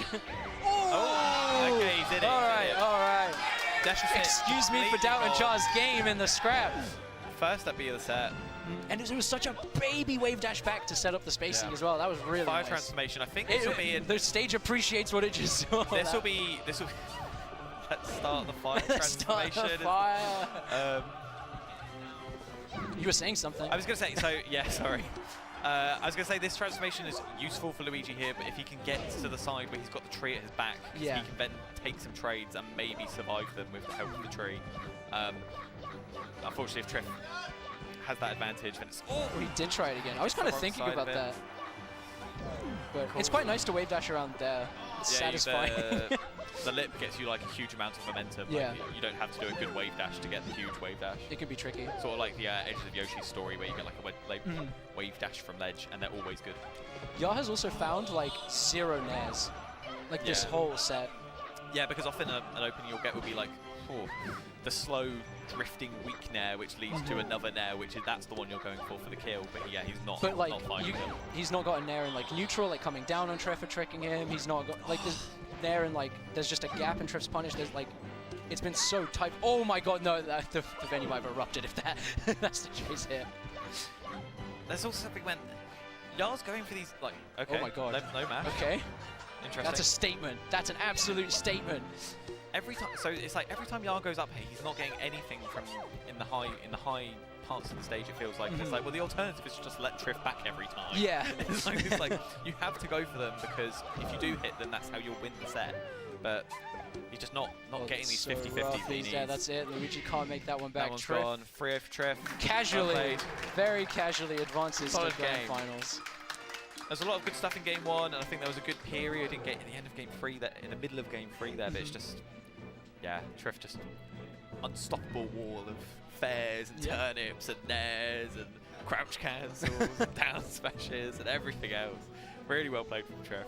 But that's not it for Ya, you know? No. He's got the losers run, and in there is still Jamie and Fat Tino, if I'm correct, right? He'll be hoping for another shot at that. I see. There's no reason why he shouldn't be able to. Yeah, he can beat either of those. Yeah. But he could also lose to either of those. Yeah. I think that pool of 3 is like, that literally can go anyway. Yeah, I think this is a really exciting. I think we've got a really good set of top 4 here. Like, good mix of characters, good mix of old. We've sort of got Triff and Ya Raiden, who've been around forever. Yeah. Tino, who's been around for sort of, I want to say like middle, like 5-6 years. Yeah. 6 years maybe. And then Jamie, who is a net play guy and has only been coming to tournaments for the last, I want to say 3 years, like post pandemic stuff. With explosive results. Yeah, and he's been insane. He's been insane online, he's been insane offline, he's got wins on I feel like most of Europe. Like he's got Pipsqueak wins, he's got Max wins, he's got... Has he got Tino wins? He's got, I'm pretty sure he must have a Tino win or 2 under his belt. Wouldn't be surprised. Yeah. In his back that bodes well for him then. Yeah, but I think Tino's really good at this matchup as well, I think. Yes. Tino famously beat Popmeister at Fate 1. Famously? A lot of people said Tino's good against Puff because of that set for quite a while, despite him not playing a Puff for quite a while. When they get that one good win, they're unstoppable against DK. They're unstoppable. And they've got one win. Never seen anyone like them in that matchup. But no, I do think he's genuinely quite good at this match. I mean, he has beaten Jamie. I know that for I've seen that happen in front of my eyes. And he looked incredible against Triff. Yes. The venue I was sat upstairs earlier, and the Tino chants were vibrating the chairs. Yeah. It was so... I have a video. So powerful. It was awesome. It was, the energy... Honestly, even down here, we have 2 viewing areas, and both of them have really good energy. Both of them bellowing Tino for the next 20 minutes. And... also good news because of this set, UK guaranteed one of the flights. Yeah, we haven't gone over that yet. So yeah, the winner of this gets the flight to Genesis. This is a, what's the value of that? £500? Money match. Basically, yeah, and then plus the difference in third and fourth money, so probably £600 easily on the line at least. Now, I'd be happy for Ethan. It'd be great for Ethan for these to go. Jamie's never been, I don't think he's ever been to an international tournament. So that's what I'm going to get at, right? Like, it feels a little weird to say, but of this matchup, this is kind of old school, new school. Yeah. Of new school UK Melee. Yeah. Right? You know what I'm getting at? So Tino's been in positions like this before. He went to the Smash World Tour as well. Yeah. He's been to Gommel. He's had his time internationally. The stakes of this obviously will weigh on his mind, but he's been in these situations. Jamie, a little fresher to the scene, but by no means a slouch. Someone who I don't think he cares, honestly. I've talked to him. Well, he's pretty chill. Not to go full armchair analysis, but when you look at him, he doesn't look like he's worrying about the pressure at all. Yeah. He doesn't look like he's affected by anything. I think he's just like, I want to win. Yeah. I'm going to do this. Everyone's spaghetti lost off though. But on these first ones here, Jamie versus Fat Tino, let's see how the pace goes. Yeah. I imagine it's going to be quite quick. Yeah, the Triff set, against Triff Tino it felt very measured. But the punish in this matchup is a lot more explosive. Yeah. Yeah, obviously rest well on the table. And Falco, let's not count him out. Yeah, you said you just get sudden down airs, early gimps on Puff. F smash cheese. Oh. Speaking of the cheese. Rest isn't cheese. It's true and honest. Yeah. Oh, not quite catching that shine. Yeah, I like. He's hit a couple clutch off the top shines today already from Tino. Yeah. Oh, is that another one? Should just about live this one and make it back, but there's no punish anyway. Yeah, Jamie's going to recover right in time. I get some people are like, oh, that wasn't that great because there was no punish, and it's like, Puff's still got 30%. Yeah, it's mad, right? Are you going to say a down smash where someone fully holds down is bad? Yeah, it's still good. It's still a good result for them. If they do 30%, you feel bad. Rest always makes you feel a bit bad when you get hit by it. Laser and down tilt. Falco classic, but also a Tino classic. He really likes that as a... Yeah, it's crucial versus Puff, because when she's jumping around in the air, you've not really got a proper way of hitting her if she doesn't want to get hit. Falco Bear is smaller than Jigs Bear and doesn't have the same level of disjoint on it. You obviously can't really nair at them. You can't dare at them so much because they can DI down and get to the ground. Oh, that get-up attack just might have saved him. Flight to Genesis. That was so crucial. Jamie looking a little lost under Battlefield, but does get back on stage. Puff, so many chances to recover. Ooh, fighting for that platform. Catching Jamie out of the air. Great slide off on that downer. If he got caught on there, maybe the tech trap for Tino was going to be pretty strong. And now, had read the short end. It looked so beautiful, them racing to the ledge together, but Jamie getting ahead of it. Anything here? Wait, too high percent, surely. I don't think there's a world that works. And oh my god! Speed run to Genesis. Can he even Tino percent. Not even a punish. At 100 though, this is where it starts to look scary for Puff. Yeah, so I was trying to say just before that ridiculous rest. Falco can get stuff off the up throw, but it's dependent on the... Is there another one? Jab reset! Oh my god, Jamie is dialed in. He has not missed a single chance to hit the down B button. Big breath out. Tino, stoic. I'm still confused about the rest on the Tino's third stock. I don't know where it came from. That was mad. And no jump as well. That was pure just, I know you're going to be right here. Yeah. Here we go, game 2. Changing the stage. Pokemon Stadium. Definitely good for Falco, right? Yeah. It's difficult to analyze this matchup sometimes because how close was that rate? It's like, it feels like it was not very close because of the stocks, but it's like... Oh, they lie. Stocks lie. Yeah, especially in this match. Trust your instincts. Okay, no, stocks don't lie. Stocks tell the truth. They determine the winner. And Jamie finding himself in a pretty nice spot. Ever hitting the DI on this rest. Like, oh, I thought he might get caught again there. Nice jab, forward smash. It's nice to see jab work. We haven't seen what in contrast? Haven't seen that in a while. In contrast to the previous set, yeah, you say that, and we're definitely gonna see a jab, crouch cancel, rest at some point. Ooh. Tino's been approaching at these like very like high up diagonal angles, been catching Jamie out of the air a lot. It's on the ground, yeah, I noticed Jamie getting more of his wins here. Puff's so good. Little wave dashes, little burst movement. He's so tricky. Tino just trying to find his one little moment, his opening, and that is it. Nice input from Jamie. Big whiff. Nice little punishment for Tino. Yeah, he got a couple percent for that. Oh no, that back air was kind of desperate. Maybe saved by the transformations. It's getting weird. Huh? Jamie, I think he was thinking about it. He didn't want to pull the trigger because it just looked very unusual. No, I think he was thinking about trading or not. Because it was set. Yeah. And then he decided against it. Tino couldn't believe that it happened, so he missed a tech. Yeah, correct decision. Like he's got the extra damage. Wouldn't have got that if he'd taken the rest. He's a thinking man's Puff, Jamie. Yes. They all Puff mains think. Oh no! Down tilt. The spacing on that backhand to come back was actually so nice. Like to not get shield grab from Puff. It's kind of dope by Tino. I'm getting grabbed there. I've lost the set already. Okay. Finally one doesn't go Jamie's way. Instantly adjust the chair. Something must be wrong. I don't miss. Ooh, kind of reads Tino making it back to stage, but not quite ready to pull the trigger. Tino is not that far gone, but Jamie's showing he can just take the stocks out of nowhere. Oh no, this is so doable. I think this is looking a lot better. Getting caught less. Needs to be a fadeaway on that bear. He's hitting a little bit harder. Okay, good DI from Jamie on the shine. He could have got, if he'd not got the DI, he would have been shine at the top probably. Oh, the little pullback from F smash. Tino's off stage. Is this going to be an edge guard? We've got to try one more time. Oh. Going out there missing, still being out there. Puff edge guard on Spaceys. Tino, I think, did a mix-up that would work on the majority of Puffs as well. Like that high up B looked pretty nice, but Jamie more than ready for it. Just completely staying out. Whoa, he just found the grab out of nowhere. Off the platform, jump up for the rest. No, he jumped up for another up air. He's just I thought he was just going to rest to get up.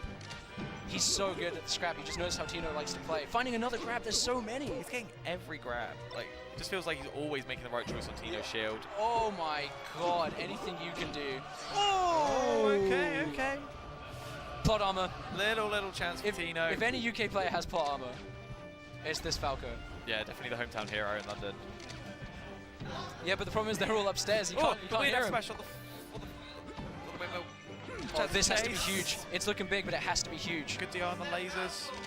On the this win was really helpful for Falcon. Yeah. Oh, that dash attack. Dash attack just when he needed it. So huge, catching him like holding away as well. Yeah. Yeah, I think he was just trying to fade away to get away from the dash attack. And Jamie's found himself 2-0 up. Yeah, one game away from a lovely flight. There's two UK players left and one flight up for grabs. Tino, who's been holding it down for so long. But Jamie, 2-0 up, full of confidence, full of drive. Yeah. Chilling. Getting that passport ready to send to send to Max. I'm not counting. We've seen some reverse 3-0s in our time. Yeah. It's definitely another question. It's a long way to go from here. Tino has to make some adaptations. I'm a big Tino. I'm not trying. But it feels like he's making some big mistakes. So there's never been the DI on the up throws. Jamie's always calling him out of shield and stuff. And maybe that is part of that is Jamie being really good, but Tino there must be something different available. I just remembered we also have a Luigi and a Peach rating. Tino! It could be a good exhibition for the top the floaties of Europe. I'm a huge Jamie fan, and like with my heart, I do actually want to see him win this fight. I'm going to be completely honest, but for my mental for the viewers for the mental health spirit. Of the viewers at home. who are maybe less floaty ditto inclined, well not ditto, floaty matchup inclined. But it's looking good for Tino, but still Jamie's movement has been so crisp so far. Like I really can't. I'm not surprised if he's tapping this one in, but Tino looks like the Jets are starting to fire. Yep. Nice recovery. Really like that. Not going for the down air. I think good discipline. That looked a bit bait. Yeah, these down airs, they're way better. They're the ones I like the fade back on that one on the left-hand platform was really nice, because there was some earlier, it wasn't where he was doing an air on the platform and fading it in, and Jamie hits the shield drop back air and gets the stage for it. Unfortunate to end up here. It can be kind of rough. You want to fight Puff like on top of the cliff, because Shine is just kind of nuts there. Yeah. Tino took the fight, but Jamie managed to find his way out. Is in the safer part of the transformation. Another and the little game of chicken goes of Tino's way. Not sure if he maybe caught Jamie acting out of shield there after he's poked and then got the down tilt. Yeah, Tino's like Puff's like ears and foot like stick out, right? Ooh. Little call out back air. I love kills from spawn. Are we getting one? Chase him all the way out. Set up for ledge. One more chance at air, but Jamie should hit that. Jamie does not drop this. Should a little movement. Just double back air shields, both of them. And now how does Tino keep it up? Because it's definitely been the pressure, and if it starts to go, okay, finally gets out of one. Yeah, that's huge. If that could have cut like all of Tino's momentum. And I'd say that's kind of the best thing Tino has going for him right now in this game. Yeah, had a consistent lead for this whole game. Especially like imagine Tino closes out. There's three stocks. Like that's gonna do wonders for the next games, right? Yeah. But you're gonna have you got to play Dreamland twice, and you've got to execute the same game plan. Oh well, okay, I might change my. But even more consistently, he's getting down tilt kills here at 80%. Yeah.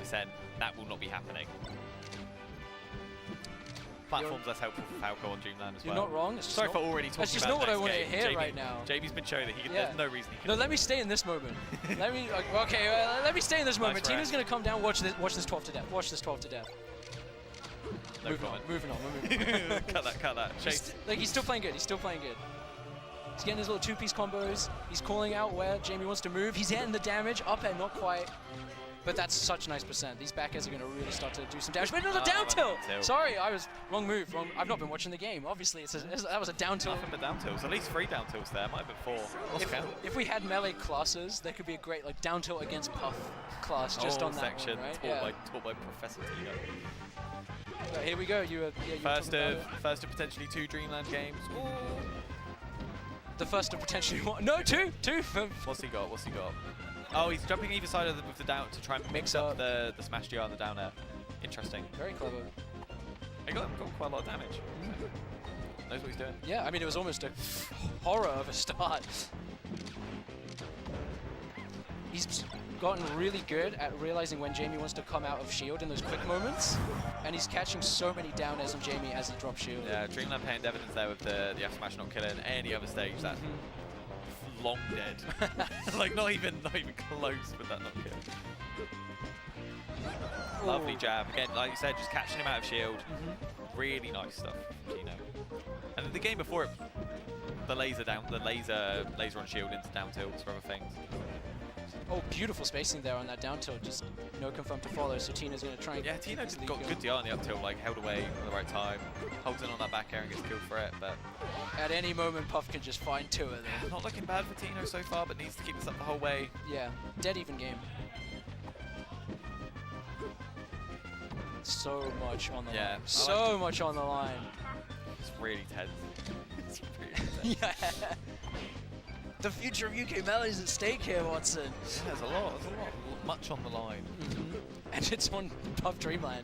Oh, beautiful follow there. Jamie doesn't go out for that at all, doesn't even try to cover the ledge. Been much better. The mix-ups are just, they're more honest off the back air, right? You just kind of know what's going to happen. Doesn't have enough jumps to make this back. Tino might be able to make it dangerous, but great sweet spot from Jamie there. The magnet hands from Puff are big. Yeah. Oh, wait, he gets the follow-up anyway. I was worried that Puff was just going to grab. No, Jamie retreating to the corner there was really nice. And good chase here from Tino. Just the laser down to it, but this time Jamie's wise to it with the rollout. These jabs from Tino have been so nice. I think that's been the adjustment for Dreamland.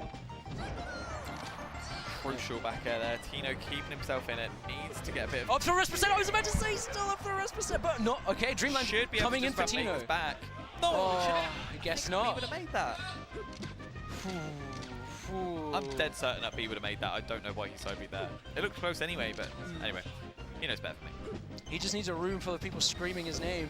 But without it, it's not looking too great. Jamie all over him on this platform, but pulled the trigger way too early on that rest, and a load of percent here for Tino. Yeah, nice quick fake 5, and it looked like it could have been more if he managed to get the grab. Chasing Jamie. Great shine. All the way to the corner now. Oh, escapes to the other side of the stage, and now kind of just back at neutral. But Tino, 85%. It's racking up. So much percent, now over 100.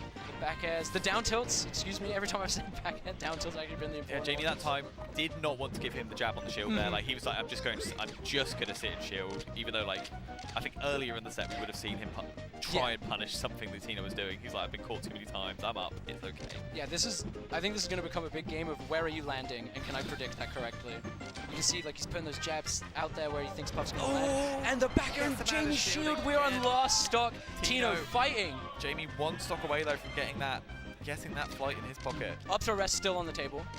I'm gonna point that one out. Oh, great! Okay, it's not. I think he DI'd. The DI was perfect. Yeah, DI'd straight up, and that got him all the way to the platform.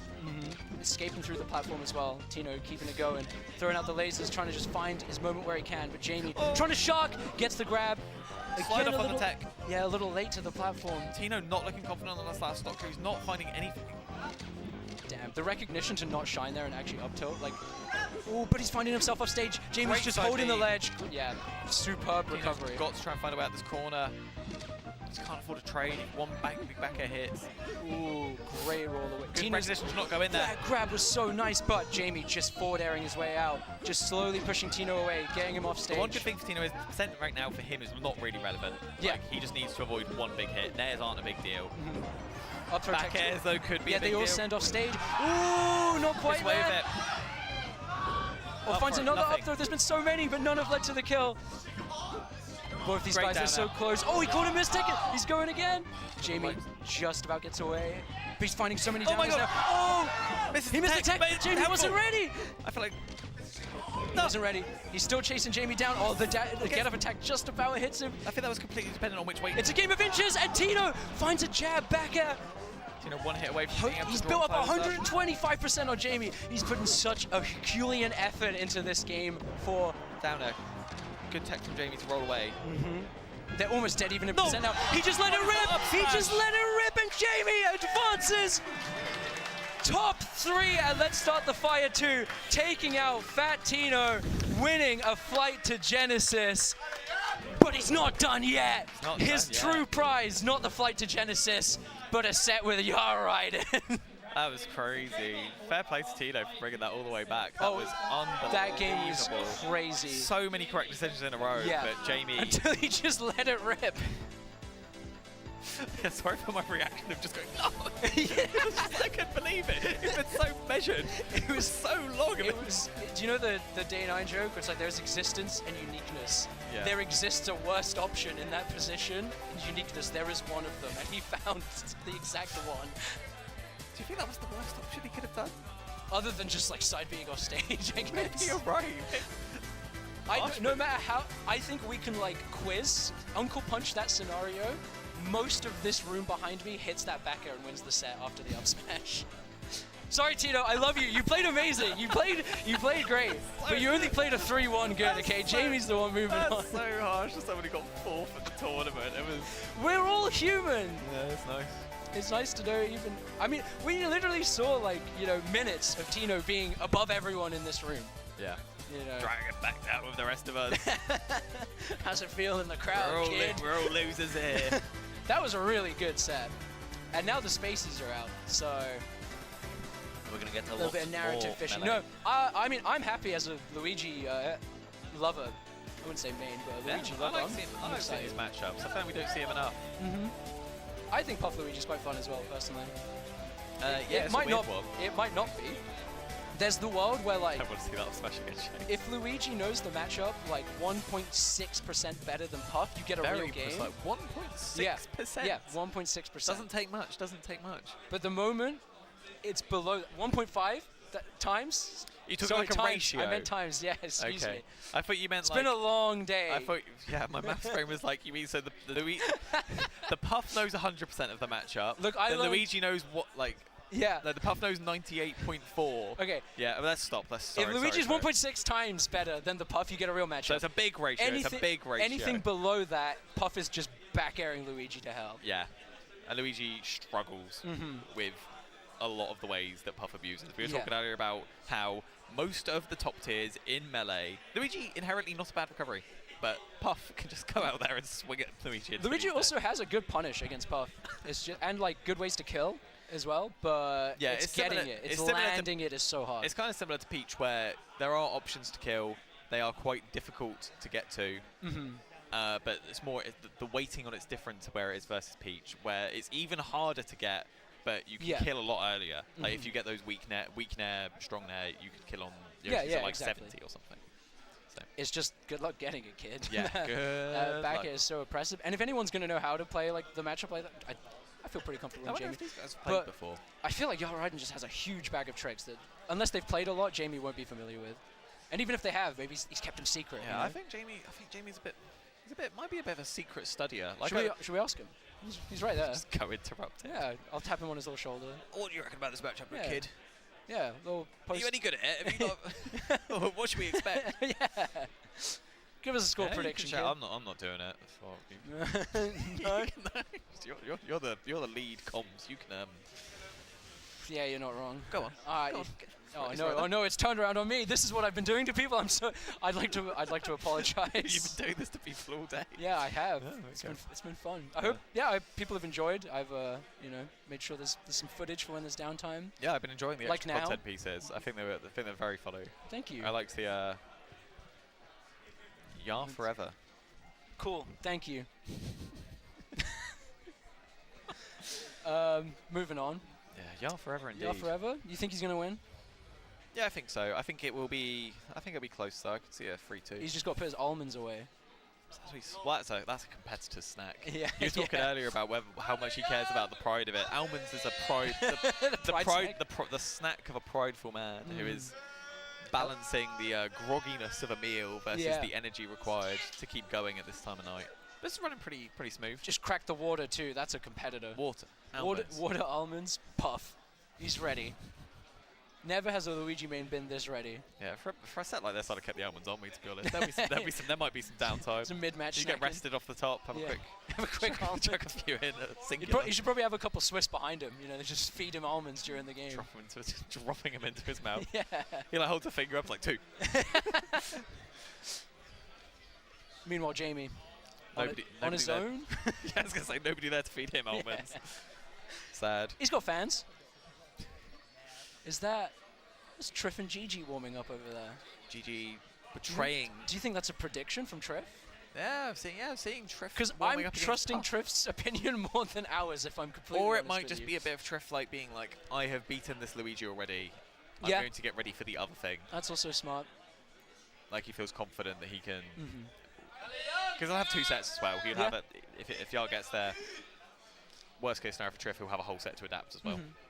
Well, we've had a pretty solitary fist bump. Battlefield has been ticked. Here we go. We're in. Losers finals. Let's start the fire. Everyone's got their flight. It's just Pride time. Who's taking it home today? Who wants it more? Who wants it more? That's what it all comes down to. So, we've talked about Jamie's inexperience, I guess, in a word. He just had a huge win against Tino. Do you think he might have spent, there's a world he might have spent all his mental energy? I don't think so. He's just in? I don't think so. I think, he's not... It doesn't look like it's taking a lot out of him. You've got some players we were watching Rix earlier, and he's very into it. Yeah. And it's there's only so much. Which does boot. I feel like it kind of maybe boosts you up a bit, but eventually it runs out. Whereas Jamie doesn't really look like he's too bothered about it. Similar to I4 and Feck in Teams yesterday. Oh my god, blowing bubbles. maybe the skill difference they did to that one a bit. I mean, skill difference. Jamie's looked very solid off the bat. Yeah, he's probably still locked in from his previous set. And now, as I mentioned, the relief of not having to play for the flights anymore. Yeah. Now you're just playing melee. Yeah. Good old melee. But I think Jamie's maybe some of the most to prove out of these 3, where he's. I think he just already thinks it. That's why he doesn't have it. You know, I think he just actually he's has. I am a top 10 in Europe player. Yeah. Why and he's got he's probably just looks at the results this is where I'm at. Yeah, must be nice. It's a lot of work to get there. It's a lot. Oh, he's just finished his GCSEs. The life will wear him down. Life will wear him down eventually. We out here playing Puff, just thinking about every back air a little too hard. Comes for us all. Yeah, whilst we were rambling about Jamie's life, Yar has taken a nice little lead and gets that up smash. A full lead. Killer. Very low percent in this matchup. So what I was saying earlier about like it's harder to find the openings, but you need to find them less. Yeah. And Yar's very patient as well, so he will wait for it. You know, if that's what it takes to win, he will win. Yeah. That's not what it takes. Gotta be a misinput. But Jamie, like, really getting a lot from it. Yeah, these up airs pretty crucial in the matchup. The damage Luigi is has good. Down air has a bit of a disjoint on it for Luigi, I think, but nowhere near as much as the puff up air, especially if they're fading it down. And really the thing is, for down air to work, you have to find it at, like, I'm showing you an angle with my hands, like this angle, right? Like, you have to already be above Puff, and that can be an awkward position to even get to as Luigi. Yeah. Because she's already just in the air back airing you. So to, like, jump over that, you have to go through back air a lot of the time. Oh, bit of a... We're not seeing too many of those pounds from Jamie, and he gets instantly punished for it. Should knock it out of him. Yeah, he does love a pound. I don't think we'll see a single one for the rest of the set now after that one's been punished. I've talked to a lot of people about Jamie today, and a lot of, or just in general, like this weekend, a lot of them like, yeah, he's stopped like pounding as much. He started just playing more solid lately, and like I've been seeing it. He's been very like. Yeah, when the stakes are high, you see the true heart of a melee player, and he's someone who wants to throw outside. That's what you're saying. And now, choosing to approach from like both of them, like from quite a distance away, right? Like Jamie's using a lot of like jump all the way in with short and like full hop and drift all the way in versus Yar like waiting at like max wave dash length. And like just how they catch each other. Great standing his ground in the corner. Yar even turning it around, pushing Jamie off stage, trying to just keep him there. The damage is starting to rack up now. Puff really doesn't want to get caught in shield against Luigi. Like when he's jumping, because Puff's shield is so small, like when he's jumping around your shield, very difficult to deal with. Ooh. Okay, Yar, rare misstep on the recovery. Yar looks like he's definitely 1.6. One time. You reckon he's got the 1.6 Yeah, he's got the 1.6 ratio on deck. Oh, on calls deck. That movement for down smash. Yeah. It's like Solid game one. he knows Luigi's punishes to Jamie's level of Puff tech. Jamie doesn't just have that next level of like, because Puff will always win that race. He just is a better character, but Yar's just ahead in that race. That's what I'm saying. He's like, oh, I know when you drift like this, Luigi has these options here. If I waited there at the aware. end there, he just waited a bit and then was like, okay, I think you're probably going to do this back air. Oh, another pound. I thought we weren't going to see one. He's proving us wrong. What do we know? He's got something to prove. Showing us I've these heard those work. two commentators talking about my side Bs. I'll show them. Does another one that gets shielded. Do you think we're going to see successful Luigi jabs this set? Yeah, Puff can't afford to hold down all the time like Peach can. Like, True. Ooh, a little slow on that forward air. Good chase from Yar. And when she does hold down, like she doesn't get something off it like Peach does. Really, like what are you gonna do? You don't have time to F smash. Maybe you get a grab depending where they are. Ooh, great pressure here in the corner, because you cover both timings there with the down and air. Jamie misses Yar on that down throw, but doesn't quite gets away with it thanks to Dreamland. Let's go Dreamland. Doing it up big for Puffs since 2001. Oh yes. Is he going to go out there? Should be able to hit this. Yep. But Yar gets really high off that. Oh my god, not done One yet. more go at this. Misfire in the bank, maybe? Now you just grab the ledge. There's no more mix-up. We didn't see any misfires for Yar versus Triff, by the way, as well. Oh, yeah, and not true. any in this either. He's like... Oh, you've primed it. Yeah, I'm trying to help him out, trying to speak into existence. You just put one in the chamber and let it spin. That's always so scary as Luigi. You can get punished big time. Well, I guess not at such low percents. Calls out the movement. Yar's been getting quite a bit of, like, he's calling out Jamie going to platform as well. Because obviously Puff wants to go to the platform because you can't fight Luigi on the ground. Like... Ooh. See, if you can be above Puff, Luigi wins the matchup. It's just getting into positions where you can be above Puff is really hard. I think as long as you have to have a jump as well. But if you're jumpless, then you are just going to get up air, up air, up air. Exactly. Just because your drift's so bad. But like, if you've got the jump for the timing mix-up, you've got a good chance. Your like hit the strong nair is so scary. Even soft nair can like lead to other areas. Soft nair to strong nair, soft nair to down air. Down air is just so strong. If you can ever threaten it, like Puff should be terrified. Just hit her right between her bloody eyes. Watch her fly. That's the words of a former Luigi mate. It feels good. God, I hate her so much. No, I like this matchup. I 1.6 a lot of Puffs. Oh, yeah. Yeah. Is that why you picked such a high number? Yeah, maybe you've got to be like twice as smart as... I've definitely lost to more Puffs than I beat. I'll admit that, but... There's a few in the, nice in the recovery. shadow. Nice edge guard from Jamie. Did a huge amount of damage whilst we were rambling. Well, I was defending my honor. No, that doesn't work. Yeah, you just upbeat Should that. live. Yep. Decent percent. I should have sounded more committed. Oh, not going far enough with the wave dash, but the second one, good chase down on Jamie. Like I said, as Luigi, it's that dichotomy of like his full wave dash length will cover Puff's full drift when jumping. Yeah, and we saw that at the end of game 1 where he got underneath it with the up smash. Obviously on this stage, he's not going to go for it until this sort of percent because this is how much damage you need. But then as Puff, you just start running away to platforms, right? Because then that whole interaction doesn't really happen, and Luigi has to commit so much harder to fight you on a platform. And Puff has great movement around a platform. Like shield dropping, short hops, drop through, come back, drift back. You can do everything. Jamie has pinned Yar into the corner here. Yeah, it can be rough to get out. He's trying to fight his way out, though. He threw out 6 buttons on that platform, and one of them catching Jamie. Yeah, jab down smash, but just another down smash as he came in. Really good call out on the back air. Because it's a huge hitbox. Those legs extend very far over the edge of the platform, and well worth the trade. Doing a good job at finding these back airs is Jamie, and F smash too. Yeah, Yar's turn to benefit a bit from the Dreamland. Yeah, really just racking up the damage. Eventually one of these back airs is going to kill. You know, just keep throwing off stage, and eventually something like this will happen. You find yourself with a 1-stock lead, 16%. The Dreamland game is looking pretty good. Yeah, really good shielding on the side there from Jamie as well. Like, waited for the double aerial, does it again there, but that time Yar calls out the jab, the adaptation. Great catch on that DI, and good follow through too as well. And just up air to like get some more damage. Doesn't get more off the combo, but you'll take a hit. Oh, he's slipping and sliding. Trying to call out a roll, trying to find an up B somewhere, I think. Jamie needs a bit of extra credit, I think. I think Yar's dialing in. He's really gotten a lot of those up tilts in these close quarter situations. Oh, right in between the jabs, he gets that grab. Luigi can be really rough there because you get triple jab and down smash, and you just slide away. Yeah, it's a big call out to press the Z button. Though. Ooh, all over his shield when he held it for a little long. Dreamland coming in though. Yeah, this counter pick's been big. Like I think there's been like 4 or 5 times where he should have died. Yeah, right. On any other stage, but it's what it is.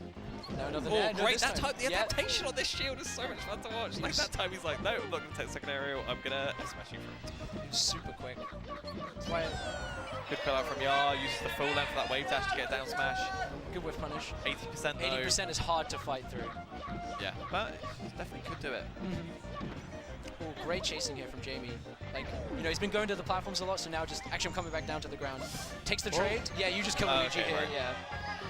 Big mash, giving himself half a chance, but you take the trade, and then do you think he just gets hit on purpose? Then? Yeah, because so you take the trade, and what happens next? Luigi can only ever just up B, right? That's literally all he can do. Because if he even goes 2 pixels back, he won't grab the ledge. And then you trade with have you trade 5 with jumps. again, yeah. So you just keep putting aerials out. Jamie has been finding a lot more grabs, which isn't super exciting versus Luigi, but it helps. It's better than not getting them. It's good. It's good damage. This stage is actually really good in the matchup for Luigi. Yeah, because the puff resources are so limited. Like the jumps will end, and you have the speed, and especially Yar Raiden has the speed to be able to get to that final jump and call it out with something. There's just so much less of a mental stack as well, right? When you don't have to consider the platforms. Yeah, you don't have to call out platform, retreats to platforms. You don't have to worry about like shield drop stuff. It's pure honest neutral. Pure honest. Where are you gonna land? Oh, I'm down smashing that. Or up smashing, I guess. Or daring. Or daring. Anywhere you go, I'll hit you with anything I want. I'm Yar Raiden. That's how he sounds. Like he's an EastEnders character. Oh, sometimes when you get that down air that sends him straight down, it can be so annoying. Yeah, I mean, all the best clips, Luigi clips, do come from that hitbox, but in tournament... Yeah, you wanted Puff to go out that time, but unfortunately went straight down. Yar Raiden could have found himself a stock up, and now he's just kind of find himself a stock down. Where are if Jamie closes it out. Where are these misfires? Where are they? Check the setup. Someone patched them out. It's been, how has he not had one? Slippy, mate. Slippy. Oh, yeah. He messes with the RNG. That's why we get more Phantoms. Oh, I thought he might go for a rest there, but hasn't been hitting them before. I don't think it was on anyway. They're just in and out of each other's ranges so close here. That grab also barely whiffing. Look, there was like 18 aerials that like could have hit by a pixel. Jamie just dodging and weaving through a lot of them. As much as he could, but eventually went out. And now the Swiss are alive. Big chant from the crowds. Yep. Call out might have got his jump there as well. Great up air to give himself a chance, but see, he's kind of useless. Just take the trade. Yeah. We've all got weaknesses. We've all got flaws. Luigi, full of them. Yeah, and Jamie's here to exploit them. It's not my fault your recovery sucks, mate. That's what he's saying. Yeah, in his head. Mate. Loser. Pick a top tier. You donkey. I'm sure that's not what he's saying. Yeah. I don't think anyone who's this focused on the game would have that internal monologue. Just the devil on his shoulder calling his opponent a donkey. Maybe Gordon Ramsay if he played. Yeah. Anyway, Jamie weaving back in with these aerials. A big game plan of go high, left or right. Pick. Guess which one I'm doing and wave dash that way. Rare misstep. He's been getting good call-outs on the movement, but didn't get it that time.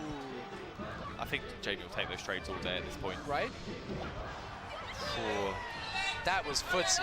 Yeah. Both literally like with the move and like spacing game. Yeah, I just like was like, this bear doesn't hit if I just don't move. I just stand to the down smash. Thanks for the kill. I feel like every time I've looked and Yarrider's had a deficit to climb, he's been at 80%. Yeah, he's just about that far behind the whole time, but now he's starting to drag it back a bit. Good little hits. Ooh. That was a nice tomahawk attempt. I'm a fan of that. Yeah, I think Jamie is doing, as we go on, he's getting better at dealing with the pressure from Yar. It's today's edge guard. Ooh, they were battling over center stage right there. Neither of them really wants to take it either. And that was scary. Bizarre weak nair. Yeah, kind of rare that you get a weak nair, but you can't get a punish as Luigi. Yeah, just because fading them away. It's like the absolute last hitbox of it. Oh, amazing find from Yar. Finds the lead. What a stock that was. Yeah, not only was it like a great up smash, but the fact that it gets him the lead, it's so huge. Jamie's gonna have to just. There you go. Finally. That's actually a big one. That's a big one. Sometimes you get it, but it doesn't matter. That was really helpful. There was definitely a world Jamie just went out that back end. Oh, they're all coming out now. He put them in a bank. He's collecting the interest on those. Oh, he's weaving in. Those back airs are landing. 29%. Just about kills. Not too bad for Jamie, but Yar will be happy with just finding the lead in this game. He was down for, like you said. Ooh, not on Luigi though. But what's the punish? I don't actually know. Oh, that's a big one. I thought it might be a second dare. I thought he might go for like a dare spike or something. But yeah, really good punish from Yar. One big hit away. Dash back to Bay, and now we down throw. Yeah, that'll do. That'll do. A little bit of extra damage. Too early to nair. I think nair now, like down throw nair now works. Yeah, and obviously up smash, down smash, both are gonna kill. Oh, he outspaced the nair. Knew that was coming. Oh, Luigi has no jump. He's just got to carry him off, and that nair was so crucial. Big for Yar, big. Yar Raiden finds himself 2-1 up against Jamie. Yeah, he's not done because that's like the first thing you're told when you're a Luigi player. The first thing you're told is like, oh, don't nair out of everything. Yeah. But once you know not to, it's like once you know not to do it all the time, it then becomes he hasn't naired out at all. Also, and he's done it in the crucial moment. In that situation, it's like if he hits you with a back air, you're dead. Yeah. So you just nair because there's a chance he misses the back air, right? There is percentage odds, and that is the only thing that. Well, not the only thing, but one of the main things that will allow existence you to win. And uniqueness. Yes. And now we're back to mix-ups on shields and landings, but now platforms are involved also. That's melee, baby. Say what you say. And Yar actually taking over the platform for once. Yeah, I think this thing not too bad for Luigi. You can actually use the platforms better because when they come low. Yeah, they come at some weird heights that are helpful for him. You can get so many aerials out as well. Great, it's such a. They're so threatening. Force Jamie into shield, gets the grab. It's such a good kill confirm as well. Yeah. Despite like Yar Raiden's just looked in control for most of this set. Yeah, I think they're getting like the clutch moment at the end of Game 3 there was like a huge release for him. Jamie. Yeah, that's unfortunate. But hopefully Mark tidies it up. Yeah. Yeah, eats the coin. Just get hit, bro. That's what are you gonna do? How do you edge guard Luigi? Just go get hit. Jump into it. Listen to me. I played this character. What were they thinking when they designed it? What were they thinking? Ooh, just wave dash across the whole stage. It was still an undershoot, and these up tilt rest, they're just not landing. Yeah, they're not. I don't know if they can land actually. Maybe it's like frame perfect. Not at these percents. Yeah. It looks like they're just not on. Like it looks like they're just not on if the Luigi hits the right DI. It might be DI dependent. Might be wrong percent, but Jamie might be. That was the matchup multiplier. Ooh, catches the jump and the bad DI. Matchup multiplier. That is. I know how you Puffs drift in this situation. You think you're different? I'll forward at that. Good little shield from Jamie there. Yeah, I has thought to try and push this to the corner. Jamie doesn't mind being in the corner though, because he can just float away and then come back and pick a new mix-up. And just trying to go all the way out there and fish for it. Then not what he wants there. And now we grab ledge. No jumping yard, but gets another crucial misfire. They are coming in finally. In the games that matter. When it matters the most, the Luigi gods, they give it to him. That was a very well spaced forward tilt. I like what Yara is really, he has so many different things he can do on shield. Yeah. Like there he just did like the aerial forward tilt to call out the wave dash. Good from Jamie, stops the bleeding a little bit, keeps himself in the mix. Just, he needs like a quick one, you know? Needs to find one of these rests that he's been looking for, but they've not been happening. Yeah. No, I guess he's just going to win this with 1,000. Cuts by 1,000 needles, you know? Tension in the venue as Jamie chips his way back in. Yeah, weird charge on that up smash. I think he might have got that opening without the charge. Might have just been an accident. Yeah. We're all human. Yeah. So, hearing so many yards. I've like not noticed it until now. What the noise that Luigi makes. Yeah. Weird F smash. And we clean those up. We clean those up. Oh, but the trade from Yar. Crucial percent. Yeah. Could be. Just forward air from Yar. Oh no, the down air. That crucial percent. Not Great crucial DI enough though. Great DI on the pound. Oh, that's so scary. It's Luigi. Yeah. I don't know anything. You get a tiny amount of drift. Yeah. And it just lets Yar live. Yeah, I don't think I've ever seen the drift on a Luigi be actually matter. He nearly bowled it. Another bad pound. You hate to see it. Jamie needs to not do those. A big win over Tino, but now Yar has started to look so confident. Does Yar just close it out, or is Jamie's run continuing here? Tune in now. Tell a friend. Yeah. Where were you when you're right in 3-1, Jamie? I was here. Gets the pummels out. Yeah, they are mashing. F throw from Jamie, putting Yar in the corner. Good call out. He's sending off to that. The jump. F smash is crucial if he gets one more aerial. Okay. Big chance here. What's he got? Down B's gone. Misfire. Oh, and it kills! I can't believe that. The aerial barely missed Yan by the skin of his teeth. Listen, fair play. Listen. 2 games there, he got ridiculous trades at the end. He got the nair at the end of the FD game, misfire trade at the end of that game right when he needed it. And I'm not sure if he made, if Jamie done, no, we'd have made it back there. I was thinking like maybe he was so far out with the side B, he might not have even made it back if Jamie had died at the top. No, I'm saying if would Yara have made it back? So no jump. Yeah. Okay. I mean, that's why we play Luigi. It's for those moments, you know. Yeah, the gamblers. Sometimes the game just wins for you. It's delightful. Although that's barely what I would describe what just happened there. You're 3-1. You don't. You can't. Himself to second in a tournament. Yeah, sometimes the game wins to do. Just a bit of luck, wasn't it? No, because behind all of that is still like he won neutral like probably what 500 times. Yeah. To win that set 3-1. You know, that's definitive. I think that's maybe not unreal. 500 is maybe too much, but triple digits neutral wins in that set. For sure. I think it's 500 on the dot actually. I'm gonna bet my life. I'll bet your life on that. I would not bet my life on that. Well, I am, so there you go. Triff already. You win, I guess. Triff already back on the setup, ready to win the tournament. Yeah. Like, there's no way he's not sitting there right now just like, yeah, I've won. Yeah, he was warming up versus Puff because he was so confident, which we're taking as he was so confident versus Luigi. Yeah. That he didn't even feel the need to warm up. I saw winners finals. I don't know if you did. We were here. I believe you were. I was here. We were all here. But in what happened, so I can catch you up, is Triff had a pretty commanding 3-0 over Yar riding. Oh, yeah. Okay. Crazy. How commanding was it? The matchup looked undoable. Did Yar get any games? No, not one. Not one? No. You should have been here. Any close games? No, but it was still a spectacle. You missed quite a lot. Spectacle. Yeah. A good one to review. I'll look back. I'll watch it back. You should. See what happens this time. Hopefully it's different. I'd love to. Game 10. I'd love a game 10. I'm fairly sure. So, what are the Oxford tournaments called? Avant. Yeah. One of the Avants where Yar lost to Triff.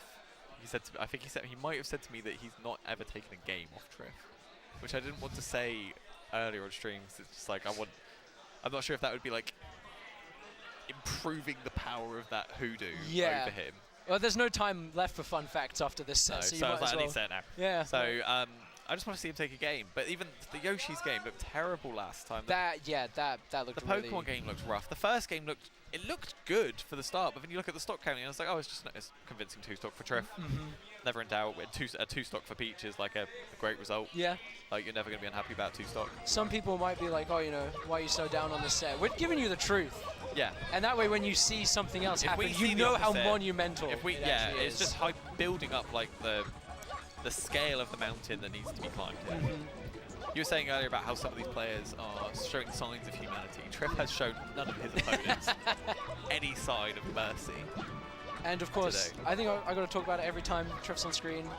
I felt this way when I've played him. Everyone I've talked to has felt this way.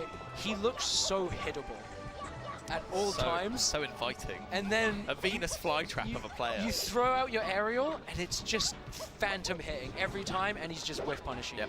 It's so there's the dash hard. attack. Yeah. There's the grab. There's the down smash. And then some of the times when he wants you to hit him, just so he can hit you back hard. He's like, thank you. Haha, no, I know you, fool. You've fallen into my trap. You blithering idiot. That's what he has in his head. Whatever the Spanish equivalent of blithering idiot. not a phrase I think that translates so well, probably, but maybe it does. Maybe it does. Probably sounds a lot better. Yeah. You're not a fan of your own language? Well, it's just probably just one of those things. I reckon Spanish almost certainly has better insults than English. Probably. I'm a fan of body language, and that fist bump says to me, they're both ready. I've read it. As you said earlier, nothing but pride on the line, and Like- a whole lot of money. A whole lot of money. It's a Can't big remember what money the match. entry fee for this tournament was. It might have been 20. For singles, at least 10. Yeah. So, Something like that. I got in. So. One of us should know. Someone should know. Someone in the venue will. Megan. We don't. Megan. Megan. By the way. We're off. Yeah, grand finals of Let's Start the Fire. Hopefully. It's been a great weekend. Yeah. I think Oh this yeah. has been Yeah. Let's just reflect on we all do a the quick- fun times everyone's had. Yeah, I think this has been a really, really good event. Yeah. Max, someone who we've both seen grow up in the scene. Yeah. And 5 years ago, would you have said Max will run a really well put together 200-person event with flights to Genesis that also can somehow fund 5 flights to Genesis? That everyone has a great time at, produces really good melee all weekend long. Drama well. has drama with the redemption bracket. Brand that speed, redemption was such a good idea. Hashtag brand speed was robbed. No, Brand Speed should be out. Come on, where is he playing? But yeah, redemption bracket's a great idea. Kidder played 24 sets this weekend. If that's not value for money, what is?